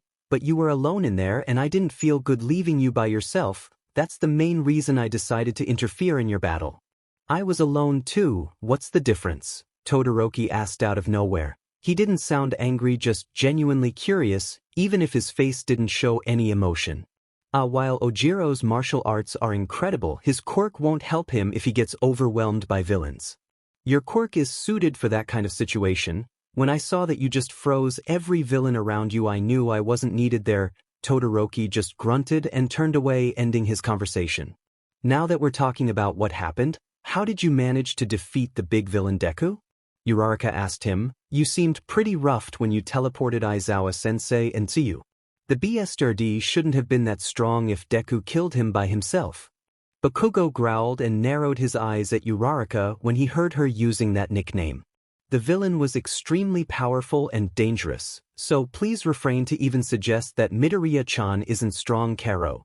Tsuyu said defended Izuku. Remember that the villain you're saying is weak. Put Aizawa-sensei in a critical condition on the hospital. Bakugo growled at her, but before he could say anything the door of the classroom slammed open, revealing a fully bandaged Aizawa. Aizawa-sensei? Almost all the students shouted in surprise. Shouldn't you be resting, sensei? Izuku asked, concerned. I don't have time to rest, Midoriya, and neither you. The battle isn't over. Instinctually everyone entered in alert mode. The UA Sports Festival is coming. That's a pretty normal event. Again almost everyone shouted. Kyoka couldn't help but ask. We just had a villain attack 2 days ago. Is it really a good idea to celebrate a school festival this soon? What would happen if they decide to attack again with all the civilians there? Ojiro asked, concerned. The principal and school board are trying to show the world that the attack we received didn't shake UA. They want to show the world that the foundations of the school are as solid as ever. Aizawa explained them, and the security will be 5 times stronger than other years, so you don't have to worry about that. It's just a sports festival. Is really that important? Mineta asked, shaking a little. Remember, UA Sports Festival is one of the greatest events on Japan. At the level the Olympics used to be, we won't let the world believe that a simple villain attack can cancel an event as big as that. And the biggest pro heroes would be watching us for recruiting, Izuku added. In the long run it can help to get a job as a sidekick. Exactly, being scouted by a big agency will help you with experience and popularity. Remember, your time here is limited, so make the best you can of this event. Prepare yourselves with everything you have. After that, the class ended, leaving all the students either excited or worried about the coming event. Izuku and his friends were walking to the cafeteria, all of them showing different levels of excitement about the sports festival. I can't wait for the sports festival to start. All the events, all the battles, it'll be the manliest event of all time. Kirishima said with his arms on the air. I can't help but feel the same, Kirishima. This is the time to show the world that we're the best of the best. Ida said, chopping his arms wildly. Izuku couldn't help but chuckle at his 2 very excited friends. Guys, let's give our best at the festival, Uraraka said, irradiating competitive aura. What is going on? Ochako's pretty face disappeared. Ashido said, confused. I'm going to do my best, guys. Uraraka said, pumping her right arm on the air. Ochako-chan, your personality is all over the place, Karo. Tsuyu said, tilting her head. Now that I think about it, I've never asked you, Uraraka. Why do you want to become a hero? Izuku's question changed Uraraka's personality again, from a determined one to a very shy and sheepish one. Well, you see, Uraraka started to scratch the back of her head. And it changed again, Karo. Yeah, but her pretty face is back, so everything is all right. Ashido nodded solemnly. Well, you see, guys, I'm trying to become a pro hero to get money. The entire group halted suddenly, the shock written on their faces. I know it's not the best reason to do it. But I want to help my parents as much as I can. Seeing the shock turn into confusion, she decided to elaborate. My parents have a construction company, but we haven't had enough work lately. To put it simply, we're close to bankruptcy. Izuku interrupted her. And if you get a license, you could use your quirk to help your parents on their company and reduce the costs of all the heavy machinery. Uraraka nodded at him. Yeah, that was my first plan, but my parents wouldn't let me. They told me that I should follow my dreams. That's the reason for me wanting to become a pro hero, to earn a lot of money and finally let my parents have the life they deserve, she said with determination. Bravo, Uraraka, bravo! Ida shouted while clapping. You're so manly, Uraraka. I know you will do it. Kirishima exclaimed, wiping the tear off his eyes. You're the sweetest person in the world, Ochako. We don't deserve you. Ashido didn't even try to hide the tears rolling through her cheeks. You're really special, Ochako-chan, Tsuyu croaked happily. Uraraka suddenly became very self-aware of the situation she was in. Her face reddened at the affection her friends were giving her. A hand on her shoulder made her turn to her right. It was Izuku who was looking at her with a bright smile. Never think that your reasons aren't honorable, Uraraka. Your heart is in the right place. I don't have doubt in my mind or heart that you'll do it, and I will be happy to help you whenever you need it. Uraraka blushed hard and nodded. Out of nowhere, a booming laugh resounded through the halls. Young Midoriya is here. All Might appeared from around the corner, shocking everyone.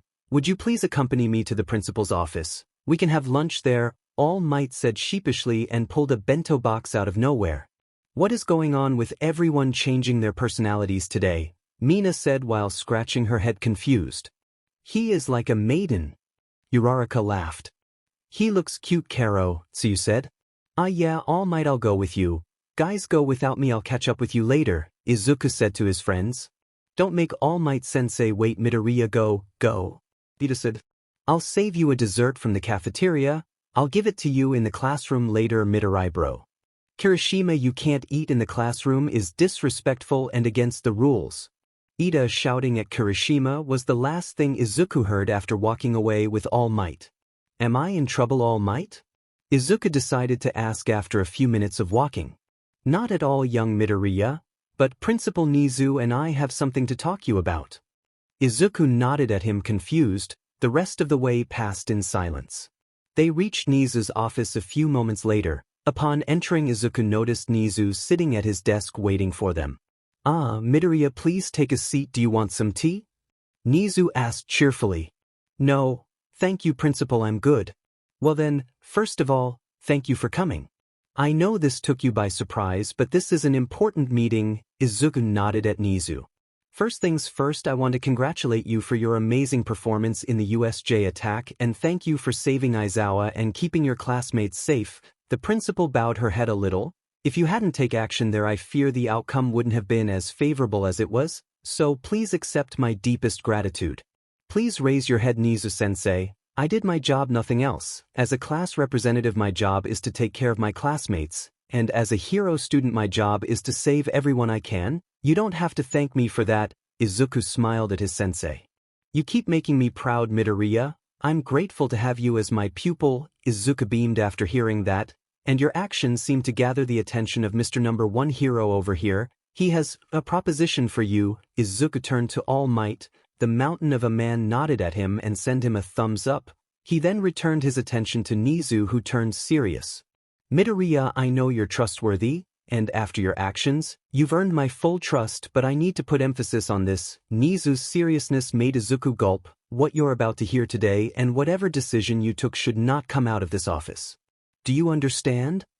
I understand, Nezu-sensei. You have my word that I won't say anything. Nezu nodded at him and then turned to All Might and nodded again. Izuku didn't know what he should expect after hearing the seriousness on Nezu's tone, but he was pretty sure that seeing All Might start to deflate wasn't even on the list of what to expect. To Izuku was something out of this world. The mountain of muscles deflated and deflated. It didn't stop until an extremely thin man stood in front of Izuku in the place All Might should be. I don't understand, was the only thing Izuku could think. Who are you? It's me, All Might, young Midoriya. The skinny man said with All Might's voice. Have you ever seen how someone on the pool forces his posture to look more buffed? My battle form and normal form follow the same concept. That's a really weird analogy, but I understand how you do it. What I don't understand is the reason. Izuku nodded, still uncertain. All Might turned serious and opened his button-up shirt to reveal a massive wound on his left side. Izuku couldn't stop his eyes from widening. 5 years ago I received this from an enemy. One of my lungs was destroyed along with my stomach. My body started to fail me after all the surgeries I needed to survive. After my recovery, I can only maintain my battle form for around 3 hours a day before getting exhausted. Izuku didn't know what to say after hearing that. He tried to think about what happened 5 years ago. 5 years ago, you fought against Toxic Chainsaw, but you didn't seem to have problems to beat him. You did your homework, young Midoriya. All Might chuckled. Exactly, a lowly thug like him couldn't hurt me like this. No, this was a villain hidden to the public, a villain so powerful and evil that for the sake of peace we needed to keep him as a secret. Izuku's mind couldn't even begin to imagine the power of a villain that powerful. Powerful enough to put a hole on the symbol of peace. I see, but why tell me all of this? All Might nodded at Nezu, and the principal pulled a remote from his desk, and after pressing a button a screen lit up. It showed his battle against the Nomu, more precisely when he got punched by the raging beast. Izuku couldn't help but flinch and hold his arm, feeling the ghost pain on it. What do you thought in that moment, young Midoriya? We've seen what you can do. You could have easily avoided that attack. Without hesitation, Izuku answered. If I teleported away Aizawa-sensei and Tsuyu would have received that hit, I just couldn't let that happen. All Might smiled at him and nodded.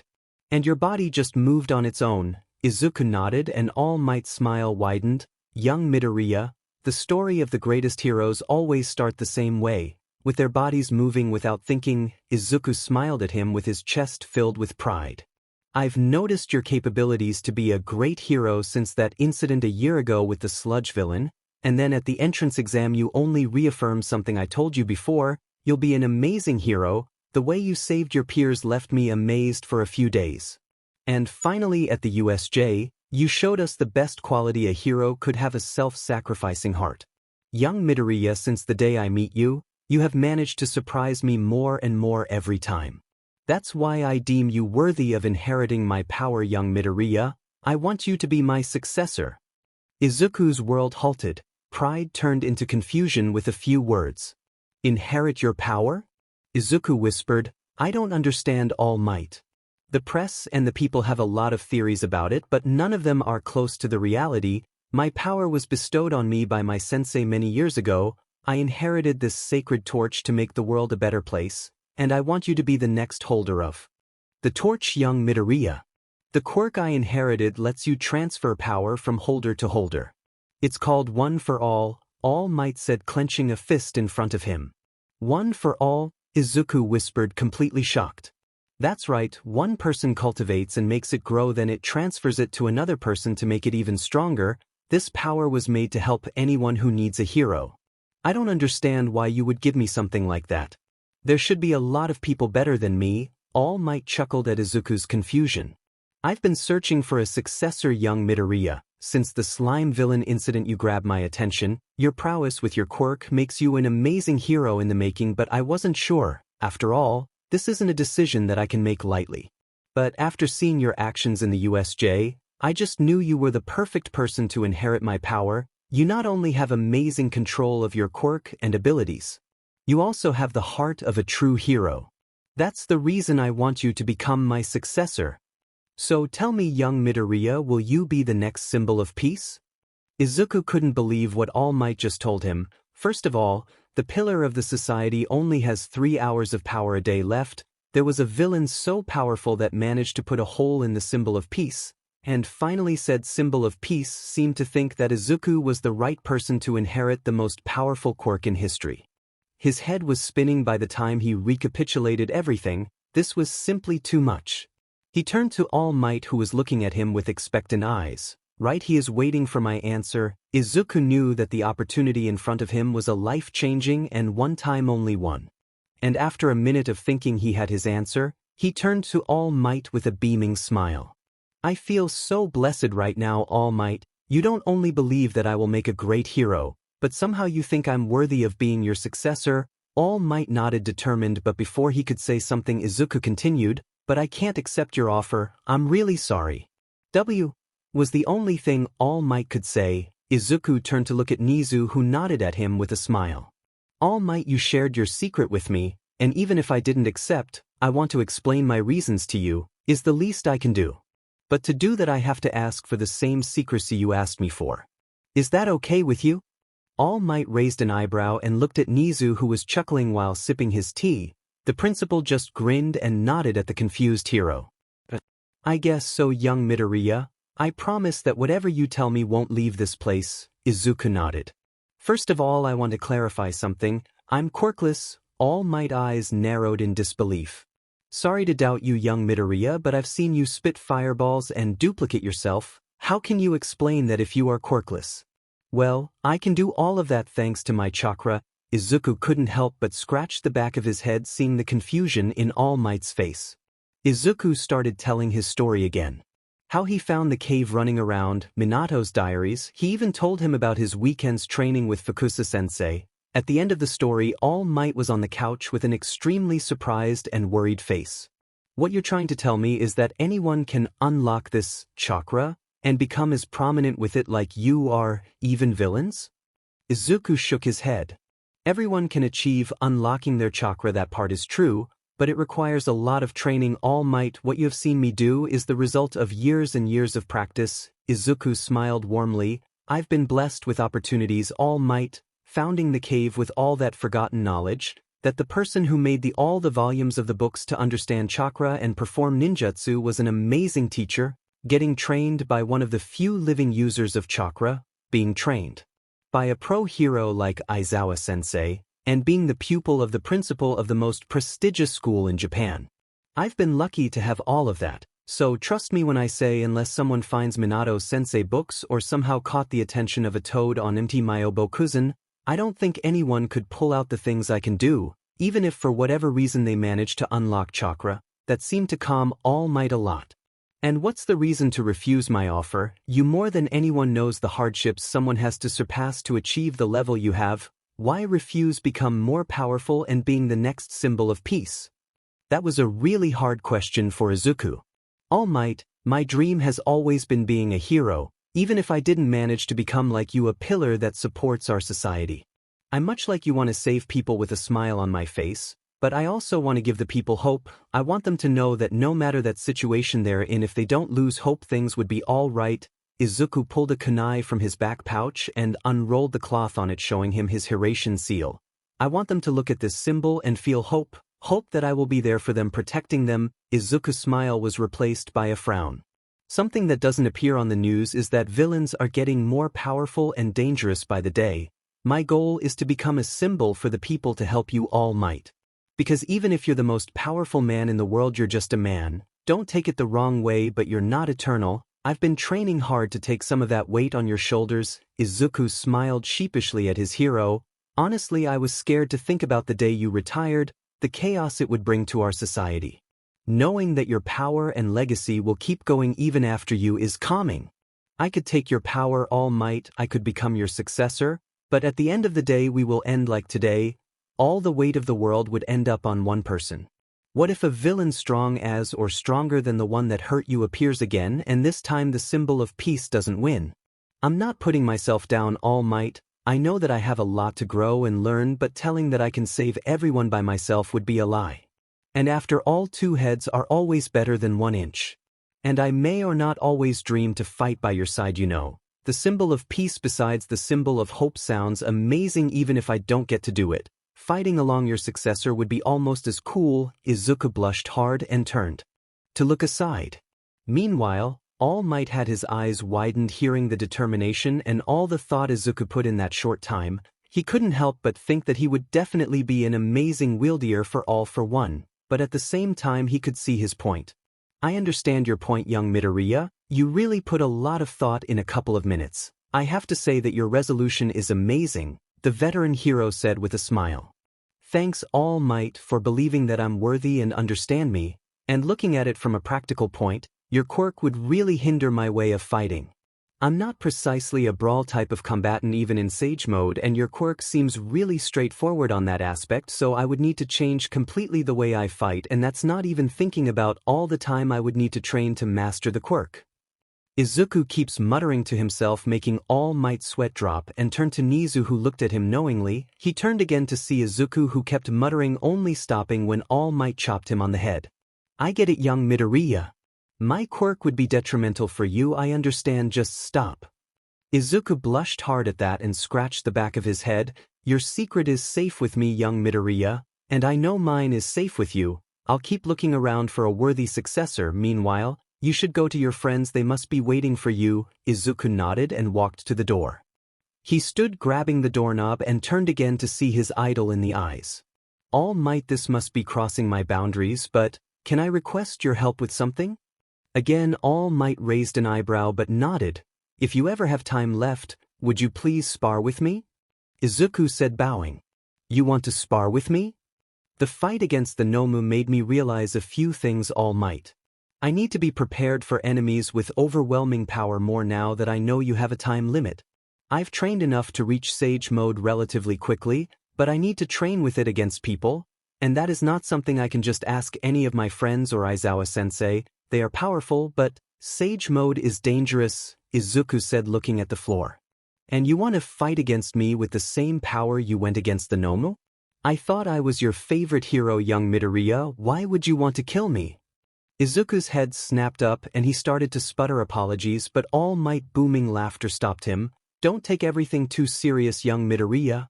I would gladly spar with you sometime if I ever get minutes left after patrol. Izuku beamed at him and turned quickly to leave the principal's office in case All Might wanted to change opinion. You knew he wouldn't accept one for all, didn't you, Nezu? All Might questioned the principal. I wasn't sure honestly, but I was pretty confident he would say no, Nezu said while refilling his cup of tea. And still you let me tell the boy everything about me and one for all, why? Nezu took a sip of his tea and sighed. Honestly, because I wanted to see Izuku's resolve and will. A one-in-a-lifetime opportunity presented to him by his idol was an opportunity he probably wouldn't let pass. I'm proud that I was wrong and his resolve was bigger than this. And it kinda was the last test I had for him, Nezu chuckled. He passed it with flying colors. All the thought he put in what could happen in the future completely blown away my expectations. It was a test? All Might asked, confused. Nezu grinned at him and took a folder out of a drawer on his desk, giving it to All Might, whose eyes widened when he read Nezu's plans for Izuku. Oh my goodness, do you really think this is a good idea? I am certain, Toshinori, now more than ever I'm sure. Izuku didn't put any attention to the rest of his classes, his mind focused on what All Might told him. Even if he didn't regret it, he still has that nagging feeling of what would have happened if he accepted.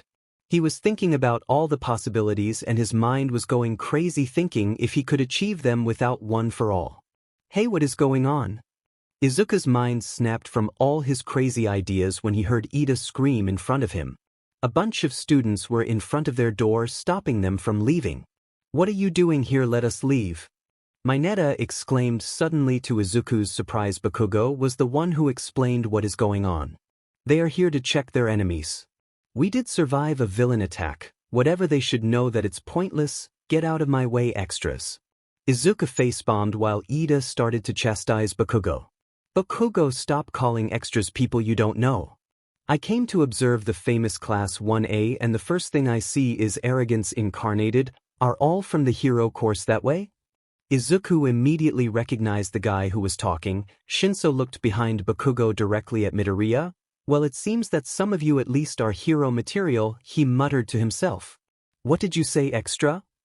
Bakugo said through gritted teeth. Shinso just ignored him and continued talking. There are a lot of people of other courses that couldn't enter the hero course. Did you know that? Bakugo's eyes narrowed. The school is giving us an opportunity. If we have good results in the sports festival, we get the chance to transfer to the hero course, and people of the hero course can be transferred to other courses too. That made everyone a little nervous. I didn't come here to observe my enemy. I came here to say that if you slack off, I'll take your spot here. I came here to declare war. Nobody said anything. They were stunned after hearing that kind of declaration. Izuku couldn't help but smirk, knowing that Shinso's quirk could easily make him a difficult opponent. Out of nowhere, a loud voice entered the conversation. Hey, I'm from Class B next door. I heard you fought villains and I came to ask about that. Don't think for an instant that you're better than us. A guy with silver hair said. That irked Izuku in a second. What was this fool talking about? If you don't take us seriously, we will take you on the battlefield. You defeating some good-for-nothing thugs means nothing. Suddenly everyone felt pressure around them like out of nowhere the air was more difficult to breathe. "What the hell are you talking about?" Izuku's voice was cold, but his eyes were a raging inferno. "Do you think we wanted to get attacked? Do you think we were happy to be in a situation that could end with us dying? Do you, in your stupid head, believe that our homeroom teacher almost dying is worth any delusion of fame you think we have?" Izuku said through gritted teeth. The Class B student took a step back from the amount of pressure Izuku was releasing. Everyone had their eyes wide open. Even Bakugo couldn't help but shiver at the sheer presence of Izuku, who suddenly stopped releasing energy when Kirishima put a hand on his shoulder. "They don't know anything, bro, is not worth it," Kirishima said with a small smile. Izuku sighed and nodded, relaxing a little. Both friends were about to leave when another unknown voice decided to talk. "If you are so weak to almost die from a simple villain attack, you really should consider leaving your spot to a real hero." Izuku used all his willpower to ignore the newcomer. "I thought Class 1A was supposed to be better than everyone, but it seems that even their homeroom teacher isn't that great," a blonde said with a smug grin. And that did it for Izuku. In a second the blonde was held against the wall a couple of inches above the ground. "Want to run that by me again, idiot?" Izuku growled at the blonde guy, who paled at the sudden appearance. "I must have heard wrong. Did you say something about my sensei?" The previous pressure around everyone appeared again, this time stronger. Some of the students watching fell to their knees from it. Before the blonde could say anything, another, this time familiar voice interrupted him. "Midoriya, put him down or you'll be serving detention for a week," Aizawa's tired voice commanded. Izuku turned to see his completely bandaged teacher looking at him with a bored gaze. "You shouldn't let what someone says make you this angry. We need to train in your self-control." Izuku just nodded before turning to look again at the blonde, who still had wide, scared eyes. He glared at him for a moment before dropping him on the floor. "You should punish him for attacking another student," the blonde on the floor screeched at Aizawa. "You came to my class with the full intention of mess with them, even when your teachers explicitly said that you should leave them alone. You came here and made fun of them and me, and you didn't expect some retaliation?" The blonde eyes widened. "You are Minoma Nito, if I remember correctly. I'll talk to Vlad about what you came to do." Aizawa turned to see the rest of the students outside Class 1A classroom, his eyes finally landing on the silver-haired guy. "I'll talk with all of your teachers about your stunt, and if you don't leave in 5 seconds, I'll expel all of you." 4 seconds later, the hall outside Class 1A was empty. Aizawa sighed and looked at Izuku, who was glaring at the retreating forms of the students. "Midoriya, you need to keep your temper in check." Izuku seemed to deflate and took a big breath. "I'm sorry, sensei. Normally I'm more level-headed, but I don't like when people talk like that to the people I care." Aizawa nodded. "Still, I shouldn't have reacted like that. I apologize." "Good, work on that. You shouldn't go around throwing hissy fits as that." Izuku nodded curtly. "Now scatter. You have 2 weeks to prepare for the sports festival. Make the most of them." With that, Aizawa turned around and left. "I tend to forget how scary you are when you get angry, Midori," Ashido said, walking beside him with a smug grin. "Yeah, Midori bro, your temper rarely appears, but when it does the air around you tends to get suffocating." "Wait, what we felt was Deku's power?" Uraraka said with wide eyes. "It felt like all the air around was heavier, almost impossible to breathe, Karo." "Midoriya, even if what they said was out of line, you shouldn't let yourself become that angry. It's bad for 1A reputation. We already have Bakugo, whose temper is volatile all the time. We don't need another classmate like that," Ida said, catching up with his friends. Izuku couldn't help but blush a little and laugh at the comments of his friends. They kept talking and bantering among them, never noticing the still stunned Bakugo looking at Izuku's back, with only one thought on his mind: just how far are you? The days passed quickly, all of the students preparing and training for the sports festival every day. And before anyone realized, they were together in the waiting room preparing for the start of the festival. "Guys, be ready, it's almost time for us to leave the waiting room," Izuku said aloud. He saw his classmates tense for a little and chuckled a bit. Suddenly someone called for him. "Midoriya." In front of Izuku was Todoroki Shoto, the one that in Izuku's eyes had the most powerful quirk of his class. "Todoroki-kun, is everything alright? If you need to go to the bathroom, you must do it quickly. We're leaving in like 4 minutes." Izuku joked a little, trying to defuse the tension his classmate was emitting.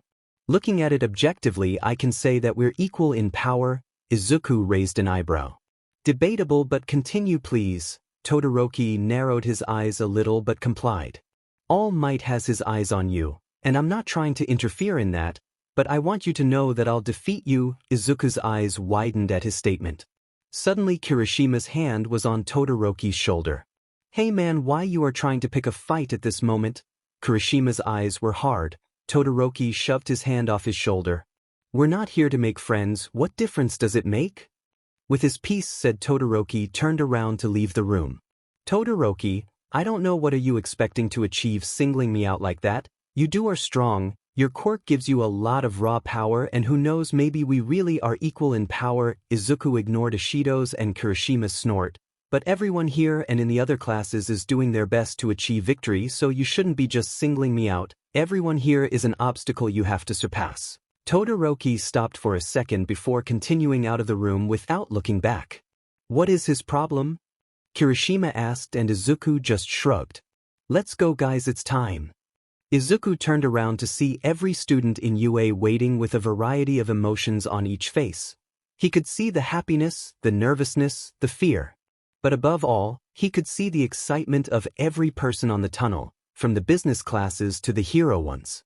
This was their time to shine in front of all of Japan. He turned around and smiled softly at the weird mixture of feelings in Uraraka's face. He could easily tell she was excited, but at the same time she was on the verge of vomiting from nervousness. Hey Uraraka, everything is going to be all right. Uraraka turned to see Izuku's happy smile. Thanks, Deku, I know it's going to be fine, but I want to make a good first impression, you know. She couldn't help but scratch the back of her neck. Yeah, I get what you mean, but you need to be calm to be the best you can be. Izuku saw her nod and take a big sigh to calm herself. Suddenly Midnight Sensei appeared at the tunnel start. It seems like it's time for us to move on. Let's go Uraraka, it's time to shine. She nodded more fervently and they started walking to the stadium. Walking out of the tunnel, Izuku turned down his loud teacher to look around the stadium, and he couldn't lie. After looking at all the people with their eyes focused on them, his nerves started to act up against him. The voice of Present Mike got louder and Izuku decided to focus on what his teacher was saying. Now everyone please give a warm welcome to the referee of the first years. The rated R hero, Midnight. The majority of the male audience was focused on their teacher. What is wrong with Midnight Sensei and her outfit? Kirishima said, blushing. Suddenly he felt a sharp pain on his arm and turned to see Ishido pinching his arm. Ishido. She didn't answer, just pouted and turned her face. Izuku couldn't help but giggle at the antics of his friends. Midnight Sensei snapped her whip and shouted for everyone's attention. Silence everyone. Now could the representative of the first years, Midoriya Izuku, come here? Izuku felt the stares of his classmates on him. A few days before his teachers informed him about the speech, he tried to avoid it, but in the end, his teachers convinced him. He walked to the podium, stood before the microphone, and took a deep breath before starting.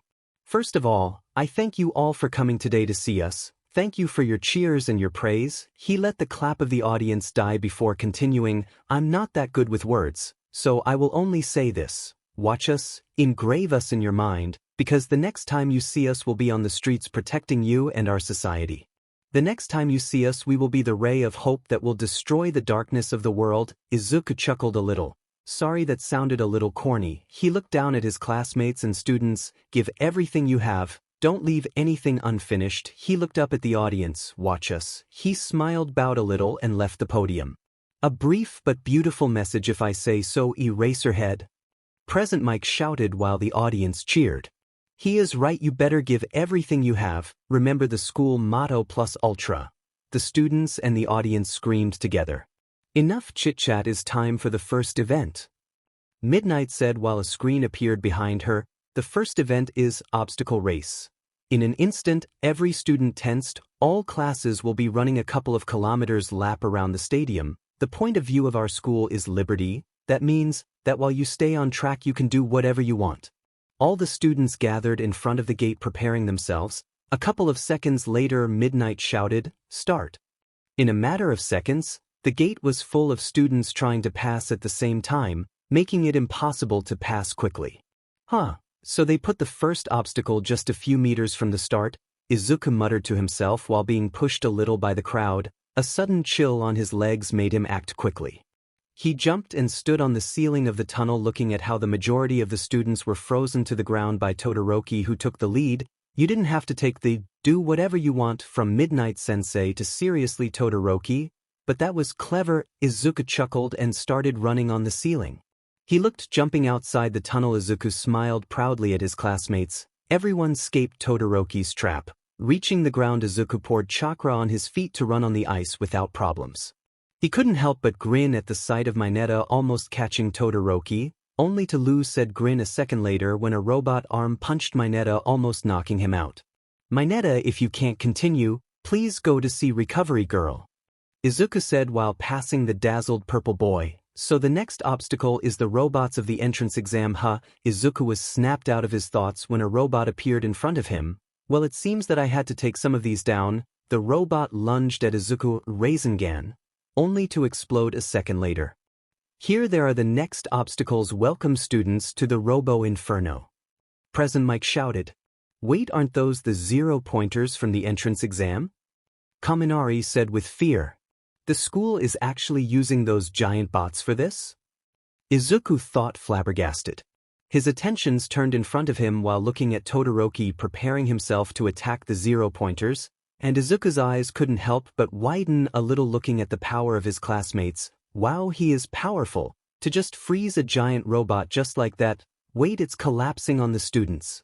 Izuku's eyes widened completely, looking at the stunned students about to be crushed by the falling robot. He narrowed his eyes and started to make seals, then he put his hands on the ground. Earth style, mud wall. The earth in front of Izuku raised diagonally, creating a wall that protected the students from the falling pieces of the bot. Todoroki should be more careful with what he does. That could have killed someone, Izuku said with a frown. He used his wall to gain higher ground and pass through the army of robots with a powerful jump. The students snapped out of their astonishment after Izuku was out of sight and started to run again. "These guys of the hero classes are nuts," some students said. "In Midoriya, bro, you are really manly to save your opponents in the middle of the competition," Kirishima shouted while bulldozing through the smaller robots. "Midori should have let me go in his back," Ashido whined while shooting her acid at a robot. "Deku, don't you dare to leave me behind," Bakugo screamed while using his quirk to avoid the bots. And that, ladies and gentlemen, was Midoriya Izuku, showing the spirit of a hero. Eraserhead shouted while the crowd screamed in excitement. But what will he and the rest of the students do in the next barrier, the fall? A canyon that was meant to be passed by walking over cables. Izuku reached the second barrier and saw Todoroki using his quirk to slide in ice over the cables. His quirk is not only powerful and versatile, his control over his ice side is amazing. Top that with his analytical skills, he surely is a powerful opponent. Izuku was about to start running when he heard a scream behind him. "Get out of my way, shitty d!" Bakugo screamed while using his explosions to soar above the obstacle. "I wasn't on your way," Izuku thought before shaking his head and pour some chakra on his feet and started to run over the cables without a problem. He was almost at the end of the canyon when a scream made him turn around. It seemed that some students cut the cables while others were passing. That's dangerous. Izuku saw two students dangling from the cut rope. Without hesitating, he pulled two kunai from his back pouch, threw one at the end of the canyon, just where the second barrier ended, and used all his strength to throw one to the side of the students in danger. He caught the kunai when it was passing beside the students and stood on the pilar, then threw it again over a platform. "Hey guys, don't worry," Izuku smiled at the students who had their eyes wide as plates. "This will take just 3 seconds. He put his hands on the leg and arm of the students, and before they could process what happened, they appeared over the platform where Izuku's kunai was. "Are you guys okay?" One of the students that he recognized as one of the girls from Class B recovered enough to ask. "Why would you do that?" Izuku raised an eyebrow. "There must be something to protect us from the fall. Why would you help us and risk to lose?" the brown-haired girl asked with clear confusion. "Well, you looked really afraid dangling like that and I could help." Izuku shrugged like it was obvious. "But you're right, I must go see you on the end of the line." He smiled and disappeared, leaving the girl from Class B very confused. "You guys on the hero classes are crazy," the other student from a non-hero class said before fainting. Izuku appeared at the end of the second barrier, took his kunai and continued the race. He saw that he was still in third place, but the students crossing the canyon were close. He reached the last barrier, a minefield. Izuku stopped a little. Okay, there is no way those are lethal. That means that I can pass this quickly without worrying for the students behind me. In front of him he saw Todoroki and Bakugo passing the middle of the field, attacking each other. Izuku couldn't help but chuckle and shake his head. Well, it's time to rain their parade a little. He stopped at the start of the minefield and prepared his kunai. Man, they're going to be mad, Izuku sighed before using all his strength to throw his weapon. For Todoroki and Bakugo, the next scene seemed to pass in slow motion. They saw the kunai pass between them at alarming speeds, quickly leaving them and the minefield behind, and stuck at the end of the tunnel. Both boys almost stopped completely when their brain processed what was about to happen. Suddenly both heard Izuku's voice and their hearts froze. Hiration. In a blink of an eye, Izuku was way in front of them, picking his kunai and walking through the tunnel. The stadium stood quiet for a moment before President Mike broke the silence.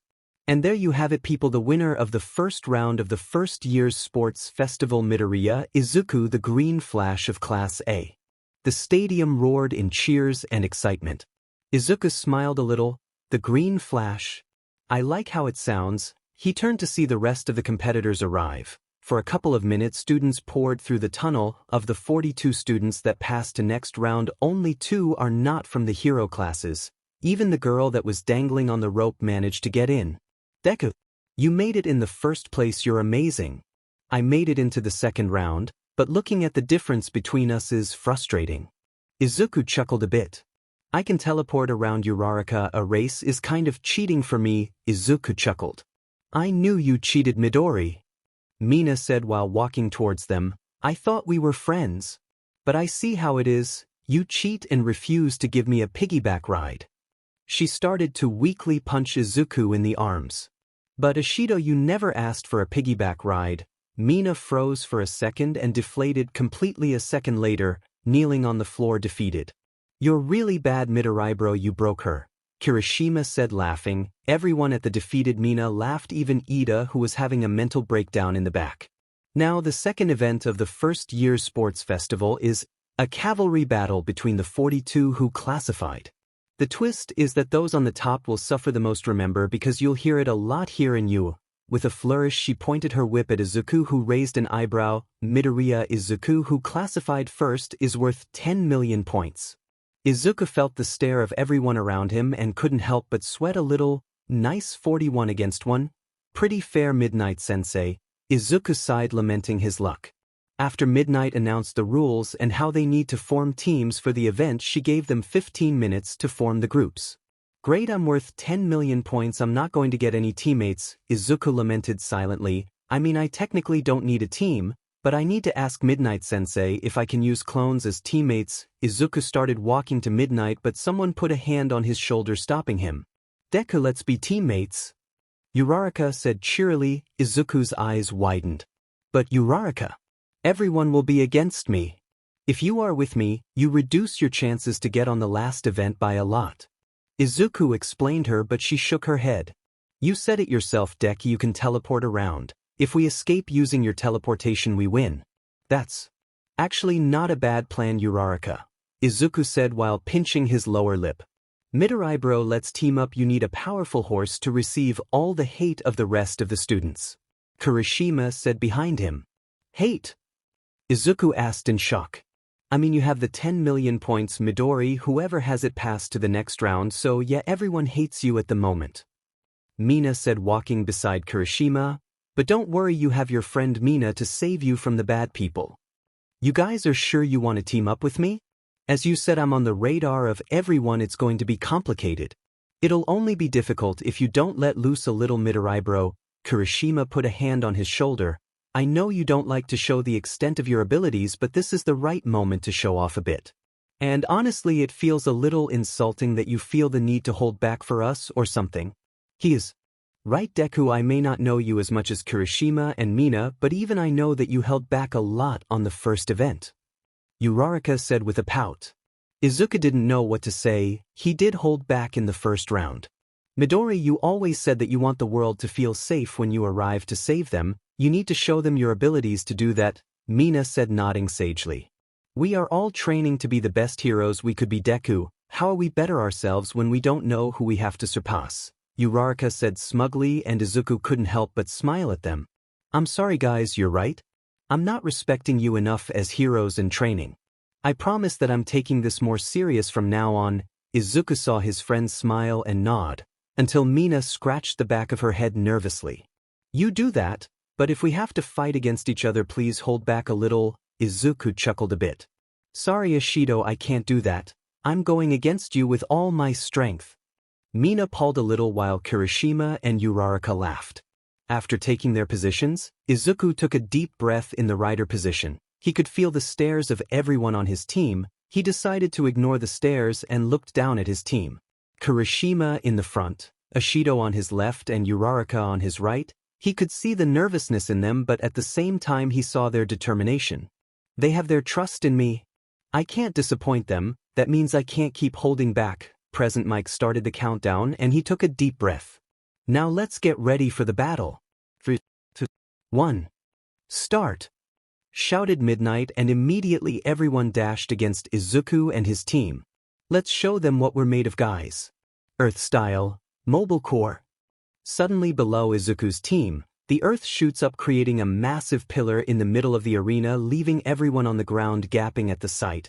This will only stun them for a second. Let's start phase 2. Izuku pulled a scroll from his back pouch and unrolled it.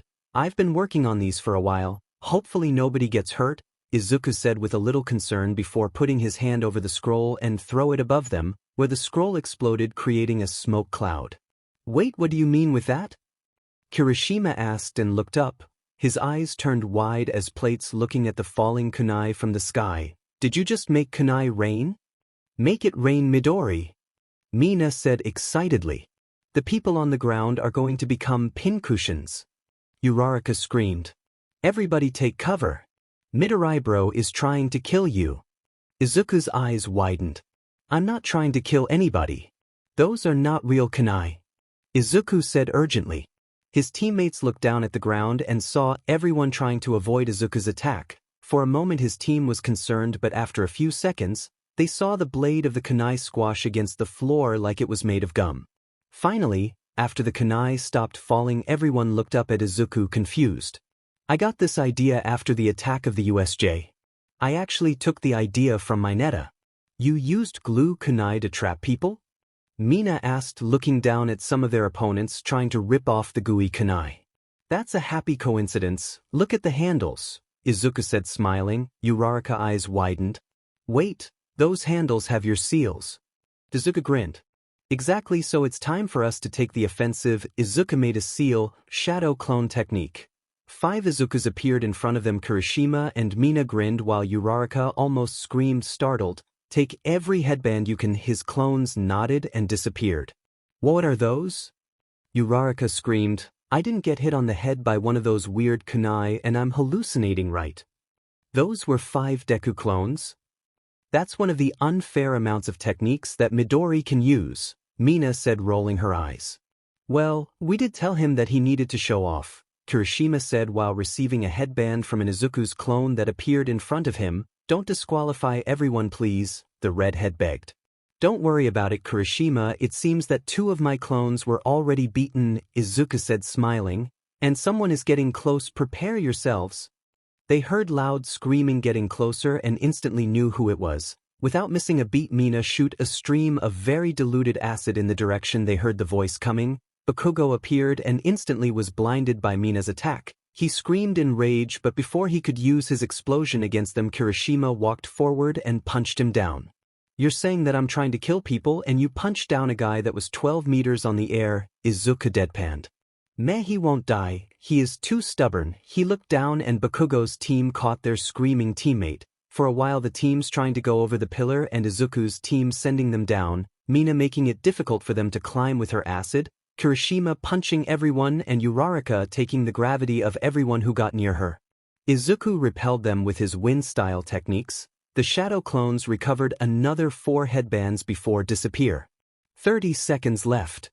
Midnight shouted. Izuku felt the air shift. It seems that Todoroki's and Bakugo's team are done playing nice. They are going to go all out in the last attack. Prepare to jump. Kirishima turned to Izuku with narrowed eyes and the face full of ash. Bakugo used an explosion directly on my face, and you call that playing nice?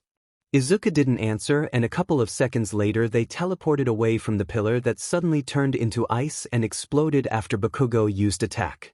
Forget what I said, they look really mad, Kirishima deadpanned, looking at the destruction of their previous spot on the other side of the arena. What is the plan, Midoriya bro?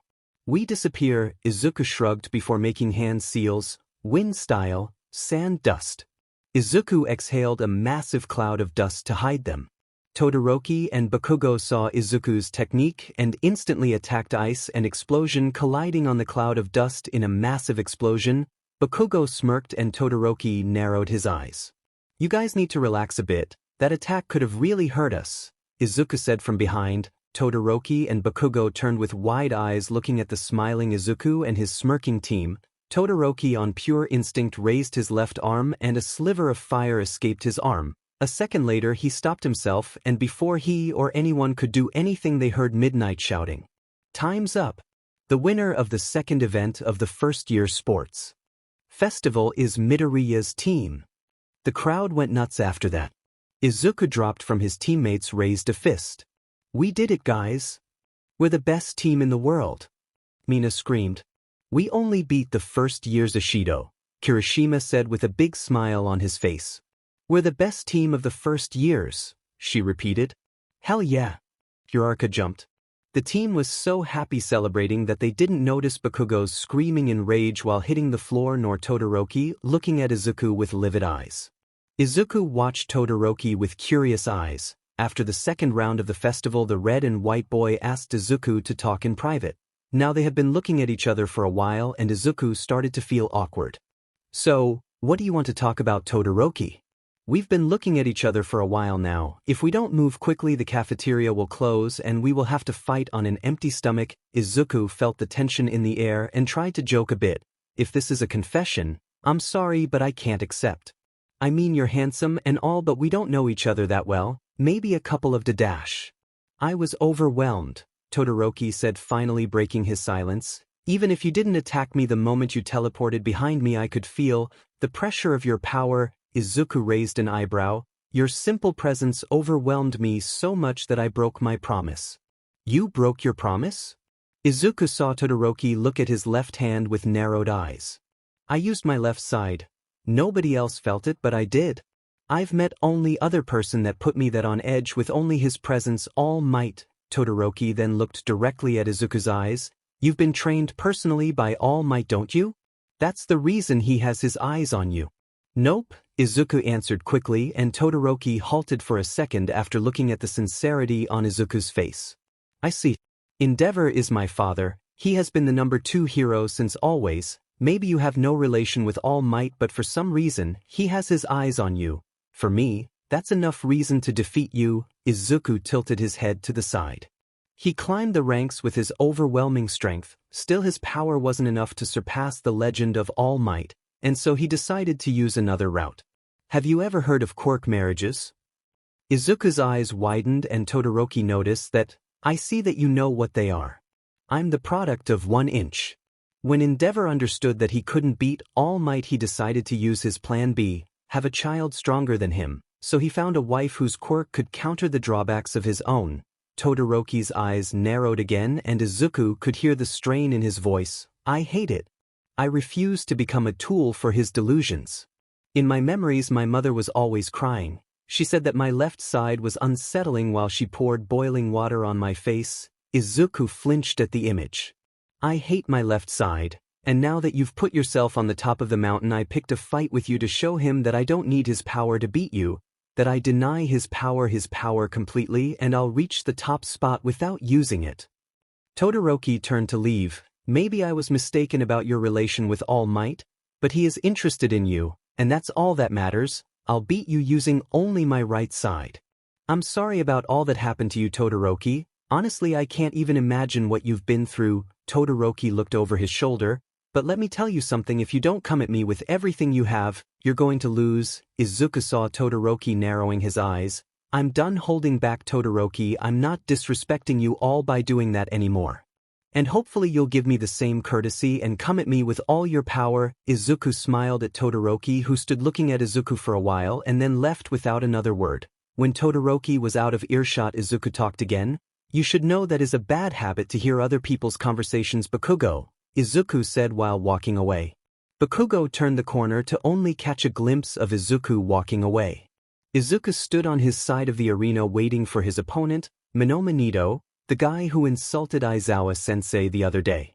He could feel his anger starting to bubble again and took a deep breath to calm himself. "My senseis were right. I need to control my anger. It's dampening my progress." "Sorry to make you wait. I had to make preparations for our battle," Minoma said smugly, and Izuku just nodded, trying to not retort to the annoying boy in front of him. "Well, now that both combatants are here, let's start with the last round of the UA Sports Festival. Are you ready? Begin." Izuku waited patiently for his opponent to make the first move, while Minoma was just smirking smugly. "What, are you not going to attack me with that speed you have?" Izuku still didn't move. "Well, let's see what you can do about this." Suddenly the floor softened and Izuku started to sink in it. "Wait, isn't this the quirk of that Juzo guy?" Before Izuku could muster about it, he felt his senses scream at him to move. He looked up and saw Minoma aiming his hands at him. After a second, a powerful explosion roared in Izuku's direction. Izuku instantly threw a kunai to the side and teleported, avoiding the attack. "You are really fast, huh?" Minoma taunted. "The first one was the quirk of one of your classmates, Juzo if I'm not mistaken. The other one was Bakugo's quirk. So you can copy quirks. That's pretty cool actually," Izuku said, forgetting his feelings towards the blonde for a moment after understanding his quirk. Izuku quickly threw 2 kunai at Minoma, who turned into steel, deflecting the attack. "You did copy a quirk for defense, pretty smart," Izuku said with a smile. "How many quirks you can store? Do the quirks that you use have a time limit, or are they just one-time use? How do you know how to use them? Do you get a basic understanding when you copy them? How do you copy the quirks?" Minoma was startled by the sudden appearance of Izuku beside him and the sudden barrage of questions. Before he could say anything or Izuku could continue his rambling, another voice intervened. "Midoriya, I know that your love for quirks sometimes gets out of hand, but this is ridiculous," Aizawa said on the microphone, snapping Izuku out of his thoughts.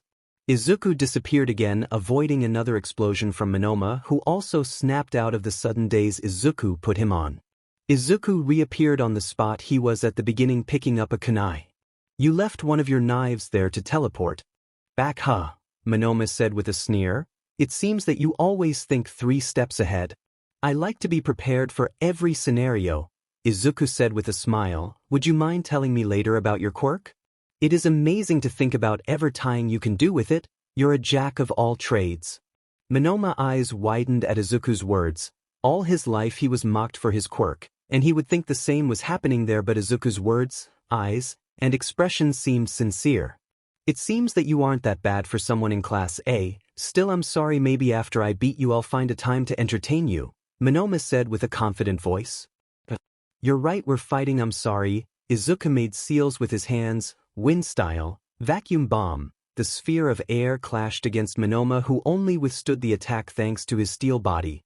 Izuku then took a bunch of shuriken from his pouch and threw them at the dazzled Minoma, who tried to avoid the attack only to realize that the shurikens weren't aimed at him. When the attack passed beside the confused boy, Izuku pulled the wires attached to the shuriken, making them curve and wrap against Minoma. "So you think you can trap me? I'm made of steel," Minoma said before using his metal body to try and break the wires, only to realize of what material the wire moss made. "Metal wire?" Izuku smirked. "I'm hoping you were serious about telling me about your quirk. And sorry about this." Chidori, electricity appeared on Izuku's hand, then went through the wire to the trapped Minoma, who could only watch in terror what was about to happen. 10 seconds later, midnight declared Izuku the first winner of the 3rd stage of the tournament through his opponent not being able to continue. "Deku, you were amazing." Uraraka cheered. "What was that thing you did with your stars? That thing you did with the rope?" "I didn't use rope, Uraraka, it was metal wire, and I just used it to electrocute Minoma," Izuku said with a soft smile. It is really creepy when you talk about electrocuting someone with that smile, Midori, Mina said with a shiver. She is right, Midoriya, you need to understand how you make people feel with that kind of statement, Ida said, nodding solemnly. Before Izuku could say anything, Kirishima changed the topic. The next match is about to start, guys. Kirishima said, excited. Izuku turned to the arena and arched an eyebrow. Does Todoroki seem tense to you guys? The rest of his friends nodded at him. Izuku's anxiety started to rise up. Now are both combatants ready? Midnight shouted. As ready as I'll ever be. Shiro said while Todoroki just nodded curtly. Izuku felt the air shift on the environment and his eyes widened when he understood what was about to happen. Well then, begin. Midnight snapped her whip and Shiro didn't hesitate to start the attack, wrapping Todoroki in his tape, and using all his strength he tried to swing Todoroki outside the ring. Izuku appeared on the arena outside the ring, earth-style, great mud wall. A massive wall of earth appeared just in time to stop Todoroki's powerful attack from reaching the audience. I should be angry at Todoroki for putting the audience at risk, but damn, he is powerful, Izuku whispered to himself. Moments later, Todoroki melted the ice and Izuku cancelled his jutsu. How did you know he was about to do that, Midoriya bro? Kirishima asked after Izuku returned to his seat. Since the moment he appeared, everything of him screamed anger. I felt the energy around him gather at an alarming rate. It was obvious he was going to do an attack of that magnitude. Do you think he is going to be okay? Mina asked with a small frown. We can only hope, Ishido, we can only hope, Izuku said, already thinking on his next course of action. Triplets. The next battles of the first batch didn't go as Izuku expected. Mina whipped a win against Aoyama after dodging all his lasers and destroying his belt. Do you think he is going to charge me for his belt? Was the only thing on her mind after her battle. Izuku had to explain to her that it was the support course who'll be in charge of that. The next battle was the fight between Tokoyami and Ibara Shiosaki, the last student from Class B. Tokoyami finally won thanks to the claws of Dark Shadow. Then was Kirishima's fight against Tetsutetsu. Izuku just knew that it was going to be a long fight by both combatants with a heavy defensive quirk, but to reach the point of having to define the winner in an arm wrestle battle was really weird. Then it was turn for Ida's fight, or whatever that thing was. After using Ida as an advertising space for 10 minutes, Hatsume left the ring, making Ida the winner, even if he didn't feel like it.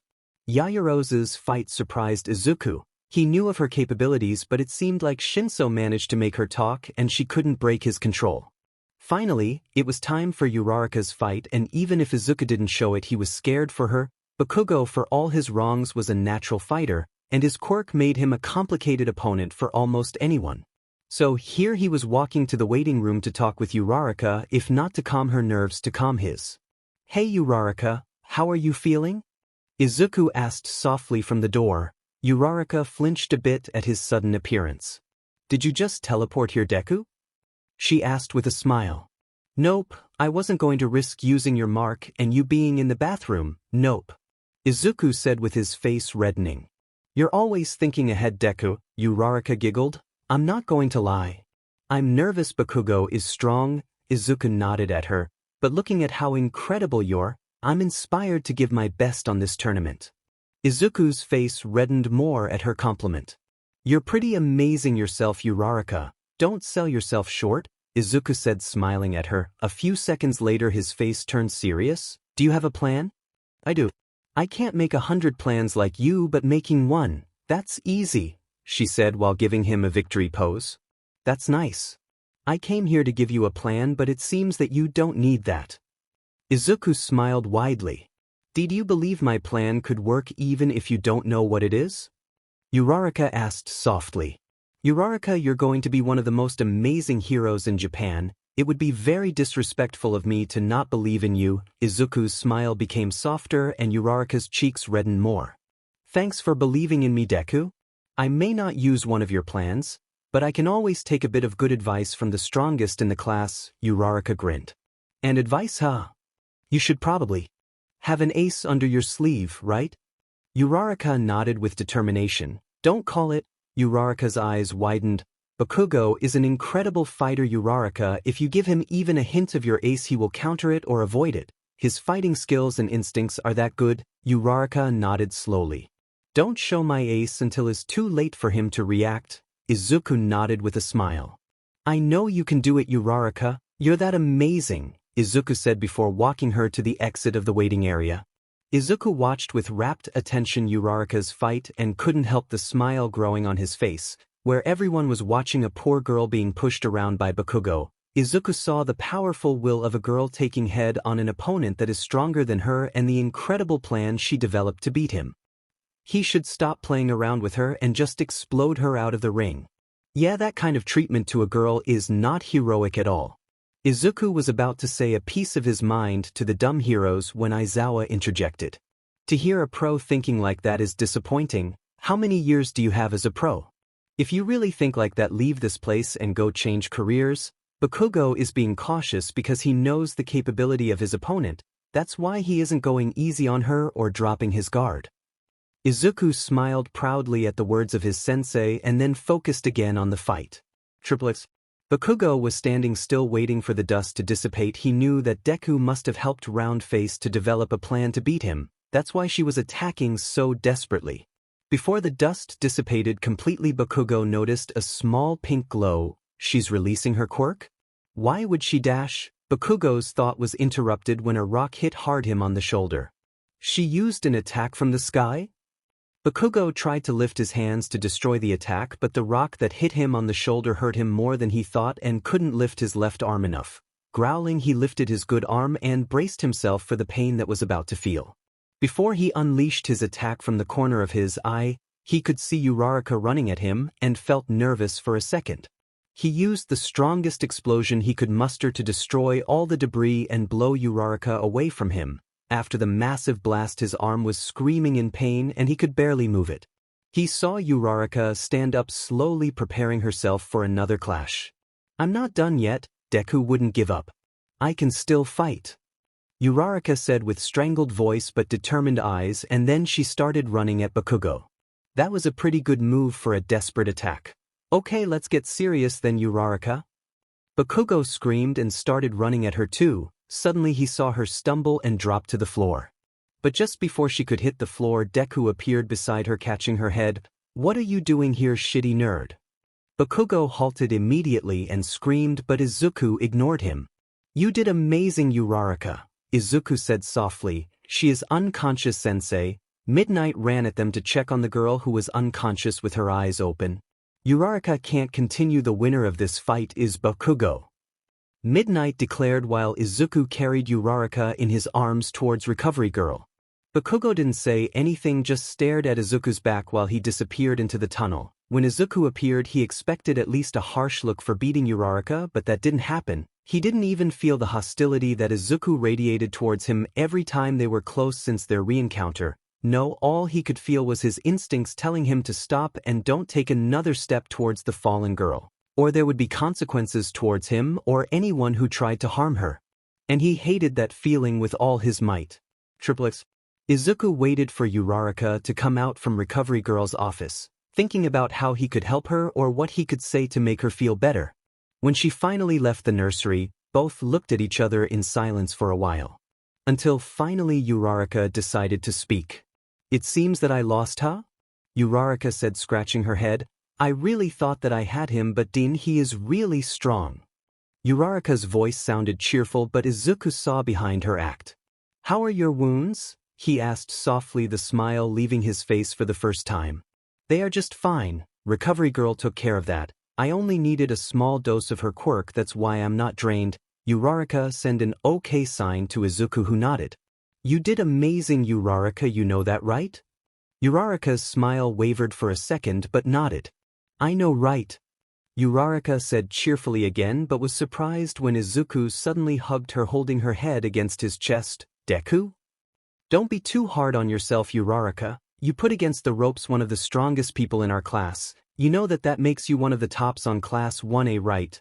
After a few moments, Izuku could feel Uraraka's arms wrapping around his back and the small hiccups of her sobs. This is your starting line, Yuras Ochako. From here onwards you'll only get better and better, and when you less expect it you'll be one of the top heroes of Japan, and everything that worries you right now will be just a bad memory. Uraraka kept sobbing quietly while hugging Izuku for a few minutes. After she calmed down enough, she talked again. Thank you so much, Izuku. He felt his cheeks reddening after hearing her say his name. I'm just trying to help. Both finally separated, and Uraraka looked directly at Izuku's eyes, taking his hands on hers. You did do me a favor, Izuku, and win this tournament. Show them the strength of my hero. Uraraka grinned and Izuku chuckled a bit. Hey, how can I say no to that petition? Don't worry, young lady, everything is going to be okay. I'm here. Izuku said with his best all-might voice. The first battle of the second stage is about to start. Combatants, please come to the ring. Present Mike screamed. It seems that is my turn again, Izuku said, smiling and squeezing Uraraka's hands. I'll see you soon, Uraraka. Ochako, you called me Ochako. Please keep calling me that. Both teens' faces reddened. Yeah, only if you call me Izuku from time to time. You drive a hard bargain, Mr. Deku. I'll see what I can do for you. Both chuckled and finally let go of each other's hands. Izuku nodded and walked towards the ring. Izuku, he looked over his shoulder and saw Uraraka with her hands on her back, smiling softly. Izuku, show them then what the future symbol of hope is made of. Izuku grinned and nodded. Firmly, walking towards his fight with his heart soaring in the sky, it felt like its gravity was suddenly stolen from it. Midnight called the start of the fight, but nobody moved. Izuku stood in front of his opponent with a soft smile. Mina was grinning smugly at him from the other side of the ring. So we meet each other again, evildoer, Mina said dramatically. Izuku raised an eyebrow but quickly decided to follow Mina's actions. You don't know when to surrender, hero, do you? Izuku answered. Justice never surrenders. Prepare yourself for yourself. I'm here to put an end to this madness. Mina took her fighting stance.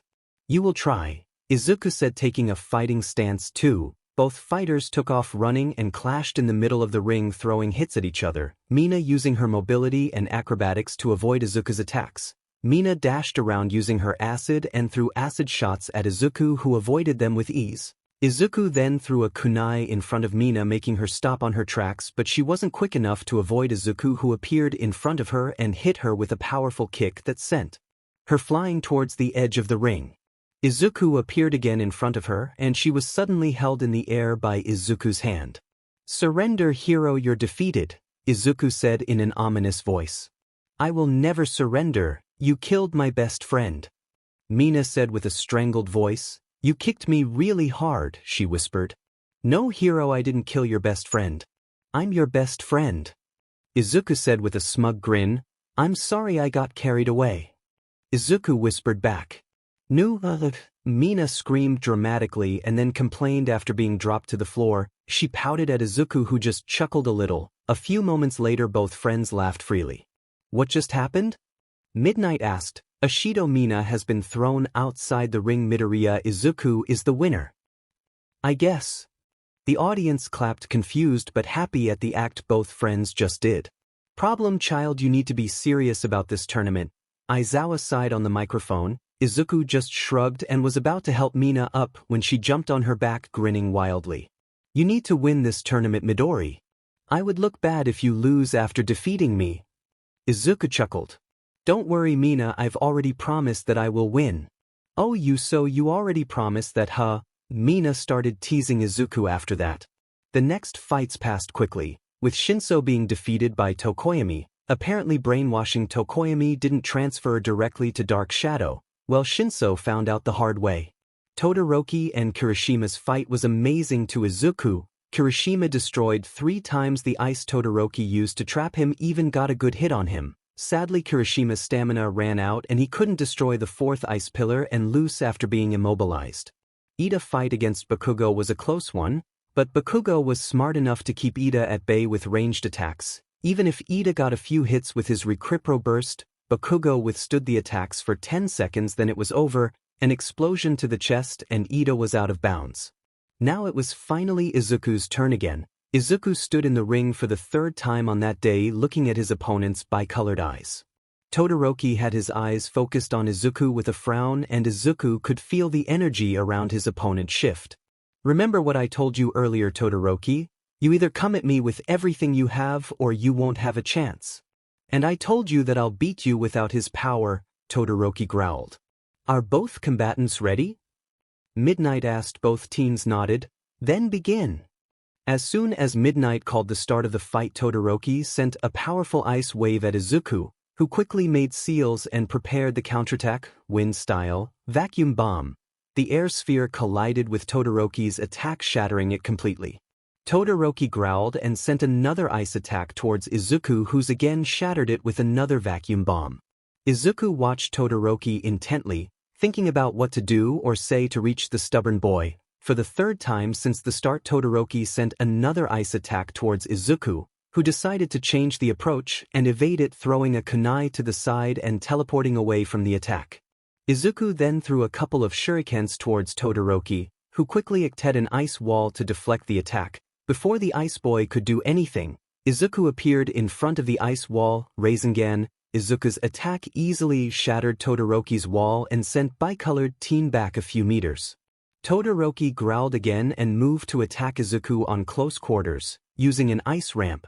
He took the high ground and jumped to deliver a punch to Izuku, who blocked the hit. Todoroki smirked and quickly turned Izuku into an ice pillar. "It's over, Midoriya," Todoroki said, looking at the frozen Izuku, who suddenly disappeared into a cloud of smoke before Todoroki could even process what just happened. A punch to the face sent it reeling to the other side of the arena. "Shadow clones are really useful to deceive your opponents, you know." Todoroki's cold gaze returned with vengeance and sent the biggest attack of the fight. Even Izuku's smile disappeared for a moment. He quickly prepared his next counter, Earth-style, mud wall. The pillar of ice was deflected again, but before Izuku could move, he felt his feet stuck to the ground. He looked down and saw his feet frozen to the floor. How? Izuku thought and looked around to see that Todoroki froze the entire arena. Even the grass outside the ring was frozen. He knew I could stop his attack. It was just a distraction to froze me to the ground. Really clever, Todoroki. But what is your next move? He turned up and saw Todoroki atop of his wall and saw Todoroki glaring at him. "I got you," Todoroki said, then sent an attack down using Izuku's wall as a conduit. Izuku's eyes widened for a second before throwing his kunai at Todoroki, who barely avoided and teleported on the air. Over the glaring Todoroki, he quickly undid his wall, forcing Todoroki to jump to his glacier and slide down. Wind-style, great breakthrough. Izuku breathed a powerful gust of wind towards the ground, destroying Todoroki's massive ice pillar in a couple of seconds. Meanwhile, Todoroki was crouching on the ground with his head down, barely enduring the pressure of Izuku's attack. Just how powerful is that wind? I can't move. Todoroki thought, using all his training to not faint at the pressure. A couple of seconds later the wind stopped and Todoroki could look up just to see his massive ice pillar completely shattered around the ring. "What are you?" Todoroki whispered. "Just your regular hero in training," Izuku said, smiling at Todoroki. "Why are you doing this? I was wrong, and at the moment you're stronger than me. Why haven't you just thrown me outside the ring?" "Well, you're not taking me seriously. Why should I do the same?" Todoroki's face changed from anger to surprise, then to anger again. "What are you talking about? Taking you seriously? Did my father send you to try and change something?" Todoroki took off running at Izuku, sending a flurry of punches that Izuku quickly evaded, not losing sight of Todoroki's left arm. "You're getting slower, Todoroki," Izuku said before delivering a kick to Todoroki's side, who barely touched Izuku's leg before being sent away from the power of the hit. "But I do have to admit that your fighting skills are on the level of some pros." Izuku destroyed the ice off his leg and jumped away from another ice attack. The fight continued like that, Todoroki and Izuku trading punches, and while Todoroki was getting more hurt, he got some good attacks on Izuku too. But instead of feeling good about it, he was getting mad the more the fight lingered. After receiving a direct vacuum bomb to the chest that almost pushed him outside the ring, he got enough. "Why are you playing with me?" Todoroki screamed in rage. "Why just don't finish this and get over it?" "I'll ask you the same, Todoroki. Why are you playing with me? Why aren't you coming with everything you got?" "That's it then? You just want me to use that BSTRD's power?" Izuku looked at Todoroki and remembered a conversation he had minutes earlier with a certain flame hero. Flashback. Izuku was waiting to be called for his next fight, thinking about what he should do with his bicolored classmate when someone appeared around the corner. "I finally found you," a powerful voice said. "Endeavor." Izuku questioned. I've been watching your performance, and I have to say your quirk is something amazing. I dig a little with present mic, fusing your energy with the environment to create all those kinds of attacks. If we talk about power level, yours is comparable with mine, or even All Might. First of all, it is kinda creepy that you went around asking about my quirk. I need to have a serious talk with present mic. Meanwhile, the teacher felt a shiver down his spine in the commentator booth. Second, I guess I have to say thank you? Endeavor just huffed. Shoto has to surpass All Might. The fight against you would be a good learning experience for him, so don't hold back, don't disgrace yourself or him by doing that. Izuku quirked an eyebrow. That's all that I needed to say. I'm sorry to interrupt you before your match. With that, Endeavor started walking away. I am not All Might, or gods forbid you, and Todoroki isn't you either. If he reaches number 1, it will be with his strength, not because of some weird duty you put on him, Izuku said, turning back and walking towards the arena, leaving behind Endeavor, who was looking at him with his eyes narrowed. Flashbackins. Todoroki, think about this. What would happen when your ice side isn't enough to save someone? When your ice can't save innocents or fellow heroes, what would happen then? I will keep training with my power and make it enough. Todoroki growled before sending another ice wave at Izuku, who sidestepped it with ease. I'll tell you what happens then, Todoroki. People die. In just a blink, people's lives are lost because someone decided to not give his everything, someone whose job is to precisely that. I refuse. I'll be the number 1 without his power, and neither you nor he will stop me. That's where you're mistaken, Todoroki. You want to be the number 1 hero, go for it. I believe your power is enough to do that. Todoroki's eyes widened. But that's the thing, Todoroki, you need your power to do it. Do you know what do I see when I look at you?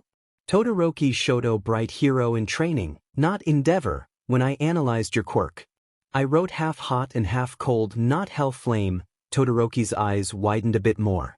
You're your own person, Todoroki. The ice user stood there frozen in place. A lost memory appeared suddenly on his mind. Do you want to be a hero? You can be one. You don't have to be a prisoner of your blood. It's okay for you to be what you want to be. A massive pillar of fire appeared from the left side of Todoroki, whose eyes were widened in shock. Everyone in the stands watched the display of power amazed. Izuku smiled at the sight. Helping your enemy, not taking your chance to beat me when you could. Who is the one playing around? I'm going to be a hero, Todoroki said, grinning. Izuku's smile widened. Endeavor shouted something about finally accepting him and making his dream come true that both teens decided to ignore. Why are you laughing? You had me on the ropes there. Now it's time for me to turn this battle around. Todoroki created a massive attack of ice that Izuku jumped to avoid. Then a wave of heat started to rise from Todoroki's left side when suddenly the heat disappeared in an instant. Todoroki's eyes almost bulged out of his sockets and he barely maintained consciousness.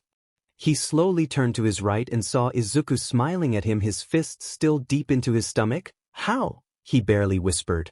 I put my seal on your uniform when I kicked you earlier. Izuku smiled, scratching his head. Honestly, I hate to do it like this, but if I did differently we would have caused a lot of collateral damage. Izuku grinned a bit and saw Todoroki starting to lose consciousness. This is your story, Todoroki. I'm excited to see how it will go from here. Todoroki is unconscious. The winner of the first semifinal is Midoriya Izuku. A second later, the crowd roared in excitement. Izuku held Todoroki until the medical bots appeared to put him on a stretcher. He turned at the crowd smiling and his eyes met Endeavor's. Izuku couldn't help but smirk at the palpable rage of the number 2 hero. Izuku walked to the stands with the rest of his classmates, when suddenly he was received by a powerful pink blur slamming on him. Ugh! Midori, you did it! Exclaimed Mina, lifting Izuku off the ground. It was a lot less flashy than I expected, but you did it. Izuku chuckled and felt a hand grabbing his shoulder. As manly as ever, Midori bro, you never cease to amaze me. Kirishima said, grinning. I'm just glad I could help out Todoroki. Izuku saw Uraraka a few steps behind them, smiling fondly at him. You did amazing, Izuku, she said. Softly. Thanks, Ochako. Both students stood there smiling softly for a second until a croaky voice interrupted the moment. So you use your given names now, Karo, Tsuyu said, tilting her head a little. Both teens blushed at that comment. Well, you see, Tsuyu, things happened and well, we just kinda started. Izuku's eyes widened and quickly slapped Kirishima on the chest. The redhead looked at Izuku, who pointed at Tsuyu's head. Kirishima turned to see Tsuyu, and his body instantly hardened. What are you doing with that on your head, Tsuyu? Kirishima screamed, pointing at the small purple frog on Tsuyu's head.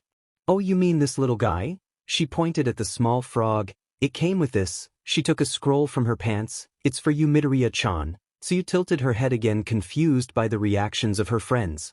With a shaky hand, Izuku took the scroll, a kunai ready on his other hand. Well, I have the message, you can go now, Izuku said, but the small frog croaked and shook its head. What do you mean no? Izuku almost shouted. He quickly opened the scroll. You asked permission to stay here? The small frog nodded. No, it's not happening, you can't, I forbid it. The small frog pointed to the scroll. Izuku kept reading, my mom said yes? The small frog nodded proudly. Izuku kept reading, then smirked. But it says here that you aren't allowed to shoot water to me or Kirishima. The small frog shrugged and accommodated itself on Tsuyu's head. Gamabu has its orders, Kirishima. It won't attack us, but keep your eyes open. Both teens glared at the small frog that was comfortable on Tsuyu's head. Izuku sighed and looked around. Where is Ida? He had a family emergency and left to take a phone call after your battle ended, Ochako said, frowning a little. Did he tell what happened? Izuku asked, and everyone shook their heads. Let's just hope is nothing too serious. Present Mike announced the next battle, and everyone sit down with their thoughts away from the battle in front of them.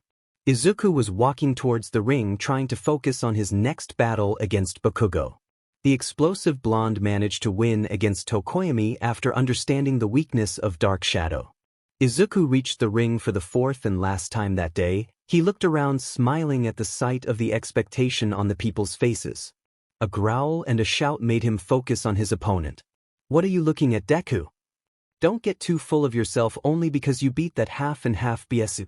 Izuku turned to see Bakugo being his usual angry self and shook his head, deciding to ignore him. Don't ignore me, shitty nerd. It seems that the last fight is already on fire. Ladies and gentlemen, this is the last battle of the first year's sports festival. Present Mike shouted. On one side we have the blonde bomber with iron vocal cords.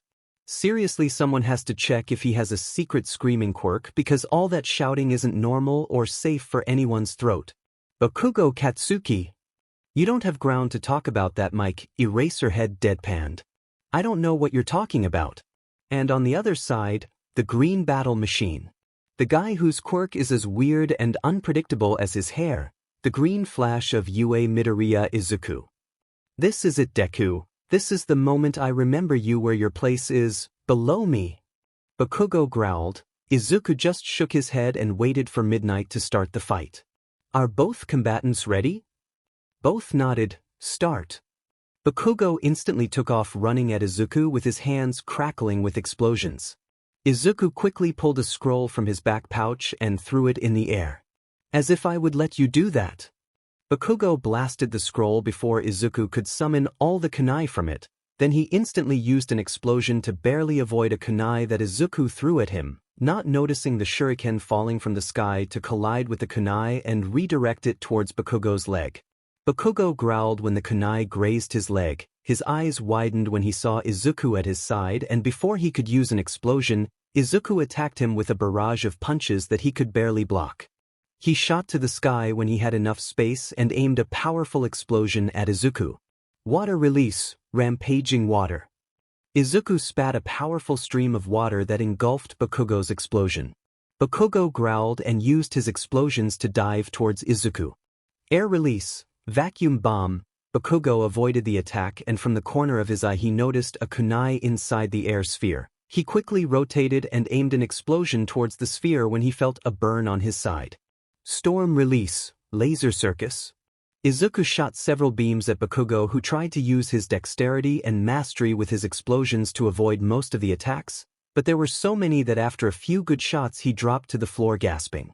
Lava release, ash stone ceiling. Before Izuku's binding technique could reach Bakugo, he exploded himself to the side and stood up, breathing heavily. I won't let you catch me again, Deku, Bakugo growled, and Izuku smiled before reappearing beside Bakugo, who instantly threw an explosion to his right. Izuku was blown away and disappeared again, reappearing where he was, smoking and with widened eyes. You thought I didn't notice the sheet you put on me, Deku? Bakugo ripped the part of his blazer that had Izuku's mark. You think you're so sneaky, but I've been putting attention to your movements, and every time you teleported the sheet was there. Bakugo showed him the ripped cloth. Hope, that's so you. Your instincts and analytical skills are amazing, Bakugo, Izuku said with a big smile. If you change your attitude, I'm pretty sure you could give Todoroki a run for his money on being the #1 hero. That irked Bakugo, who roared in rage. That shitty half and half don't have a chance, and neither do you, BSTRD. I'm going to be the #1 above everyone. Bakugo jumped again in the air and started spinning in the air, creating a tornado using his explosions. Prepare yourself, BSE, this is my super move. Howitzer impact. Do you assumed I only put one mark on you? Hearing Izuku's voice behind him made Bakugo's blood run cold, making him falter just before he could finish his attack. Rasengan. Izuku's attack connected with Bakugo's back. After Bakugo created the giant smoke tornado, everyone expected a big explosion, but it didn't come, so everyone was there watching the smoke dissipate slowly, waiting to know what happened to the fighters. After a few tense moments, the smoke finally dissipated and everyone was stunned at the sight. Bakugo was trapped in molten rock and Izuku was standing beside him. Bakugo Katsuki is trapped and unconscious. The winner of the first-year sports festival is Midoriya Izuku.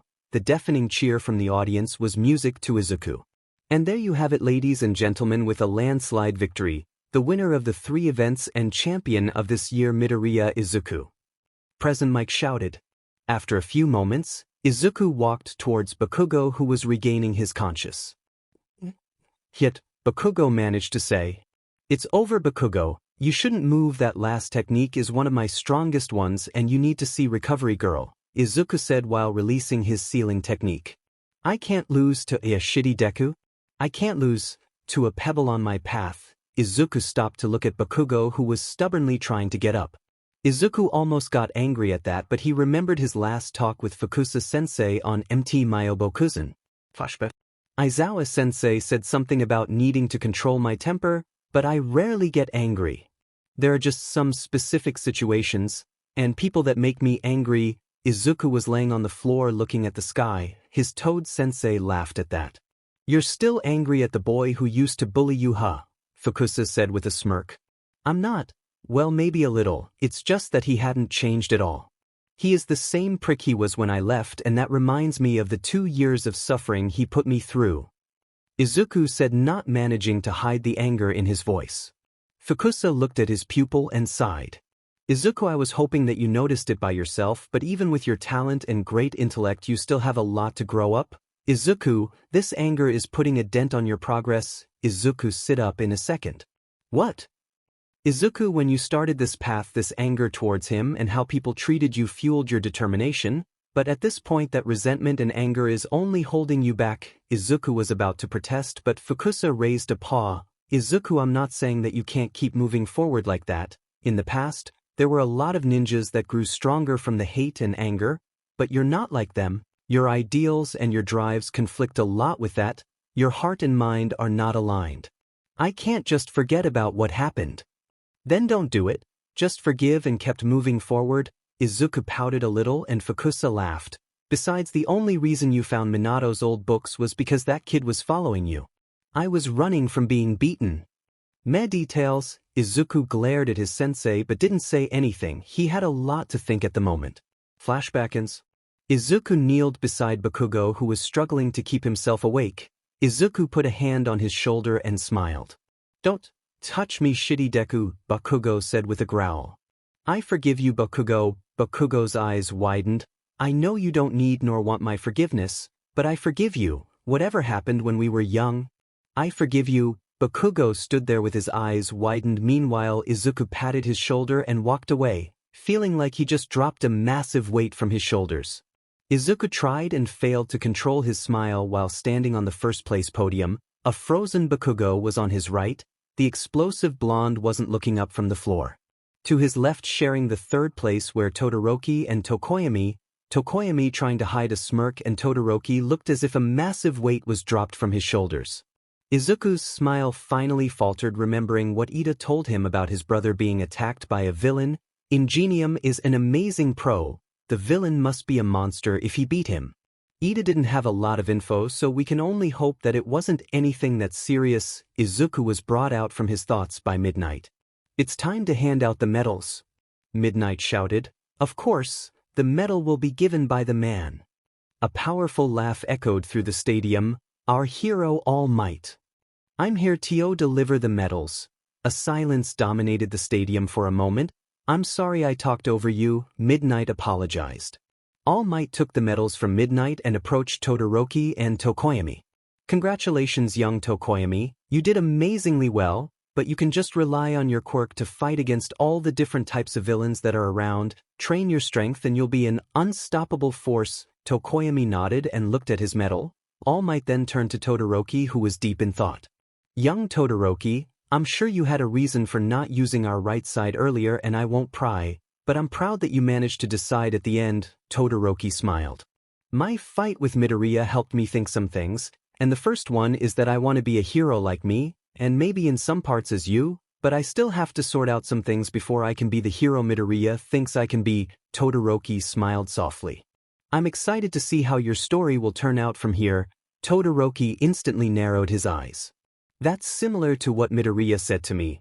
At first I thought you trained him personally, but now I see that your relationship is deeper. Love child maybe?" All Might used all his strength to not cough blood, and Izuku squeaked a high-pitched "what?" Todoroki looked at them quickly. "I have to deeper this investigation." All Might decided to ignore him and move on. "Young Bakugo," All Might looked at the still frozen teen. "I know that you have a hard time processing defeat." Bakugo flinched. "But this is the best time to start again. There is nothing but moving forward from here. Don't let this misstep put you down. Use it to better yourself even more." Bakugo looked up at All Might, who had his arms extended with the medal. He quickly looked at Izuku through the corner of his eyes, then nodded and took the medal from All Might, who nodded too and moved towards Izuku. "Young Midoriya, this is the outcome of all the years you passed training and bettering yourself. I'm proud of calling you my student, and I'm eager to see how far you will go from here. You have the heart of a hero, and that, young Midoriya, that is what this world needs at the moment." All Might hugged Izuku and then turned around before starting his speech. "Anyone in this school could be in those podiums. Never stop fighting, bettering yourselves, and you'll reach farther every time. This generation of heroes is blooming amazingly. I just have one thing left to say, so please say it with me." The public was already standing. "Thank you for your hard work. Plus ultra." The silence was deafening for a second before everyone started to boo All Might. "Wait, I just thought they made a good job." Izuku couldn't help but smile at his idol. Somewhere in the city of Hosu, the hero killer was watching intently at the TV. Normally he would be culling the fake heroes, but knowing that All Might was teaching the new generation was something worth watching. After all, he would be seeking those who wasted All Might teachings and turn into fakes. But apparently, this batch of young ones have some good potential, but one particularly grabbed the hero killer's attention, the now dubbed the Green Flash. Stain finally moved from his spot after watching the full event without a flinch of his body. Smart, powerful, even if he won every event he made sure to help everyone he could. Also, All Might's eyes are on him, so he must be a real hero. And he is a master of ninjutsu, a shinobi. Stain's wicked smile appeared. "I can't wait for our paths to cross, Green Flash. Maybe you'll be worth it to kill me someday. But today it's time to continue my hunt. After all, a shinobi must always complete his mission." Stain stood up and took his sword. His already red cold eyes turned yellow with snake-like irises and blackened scara.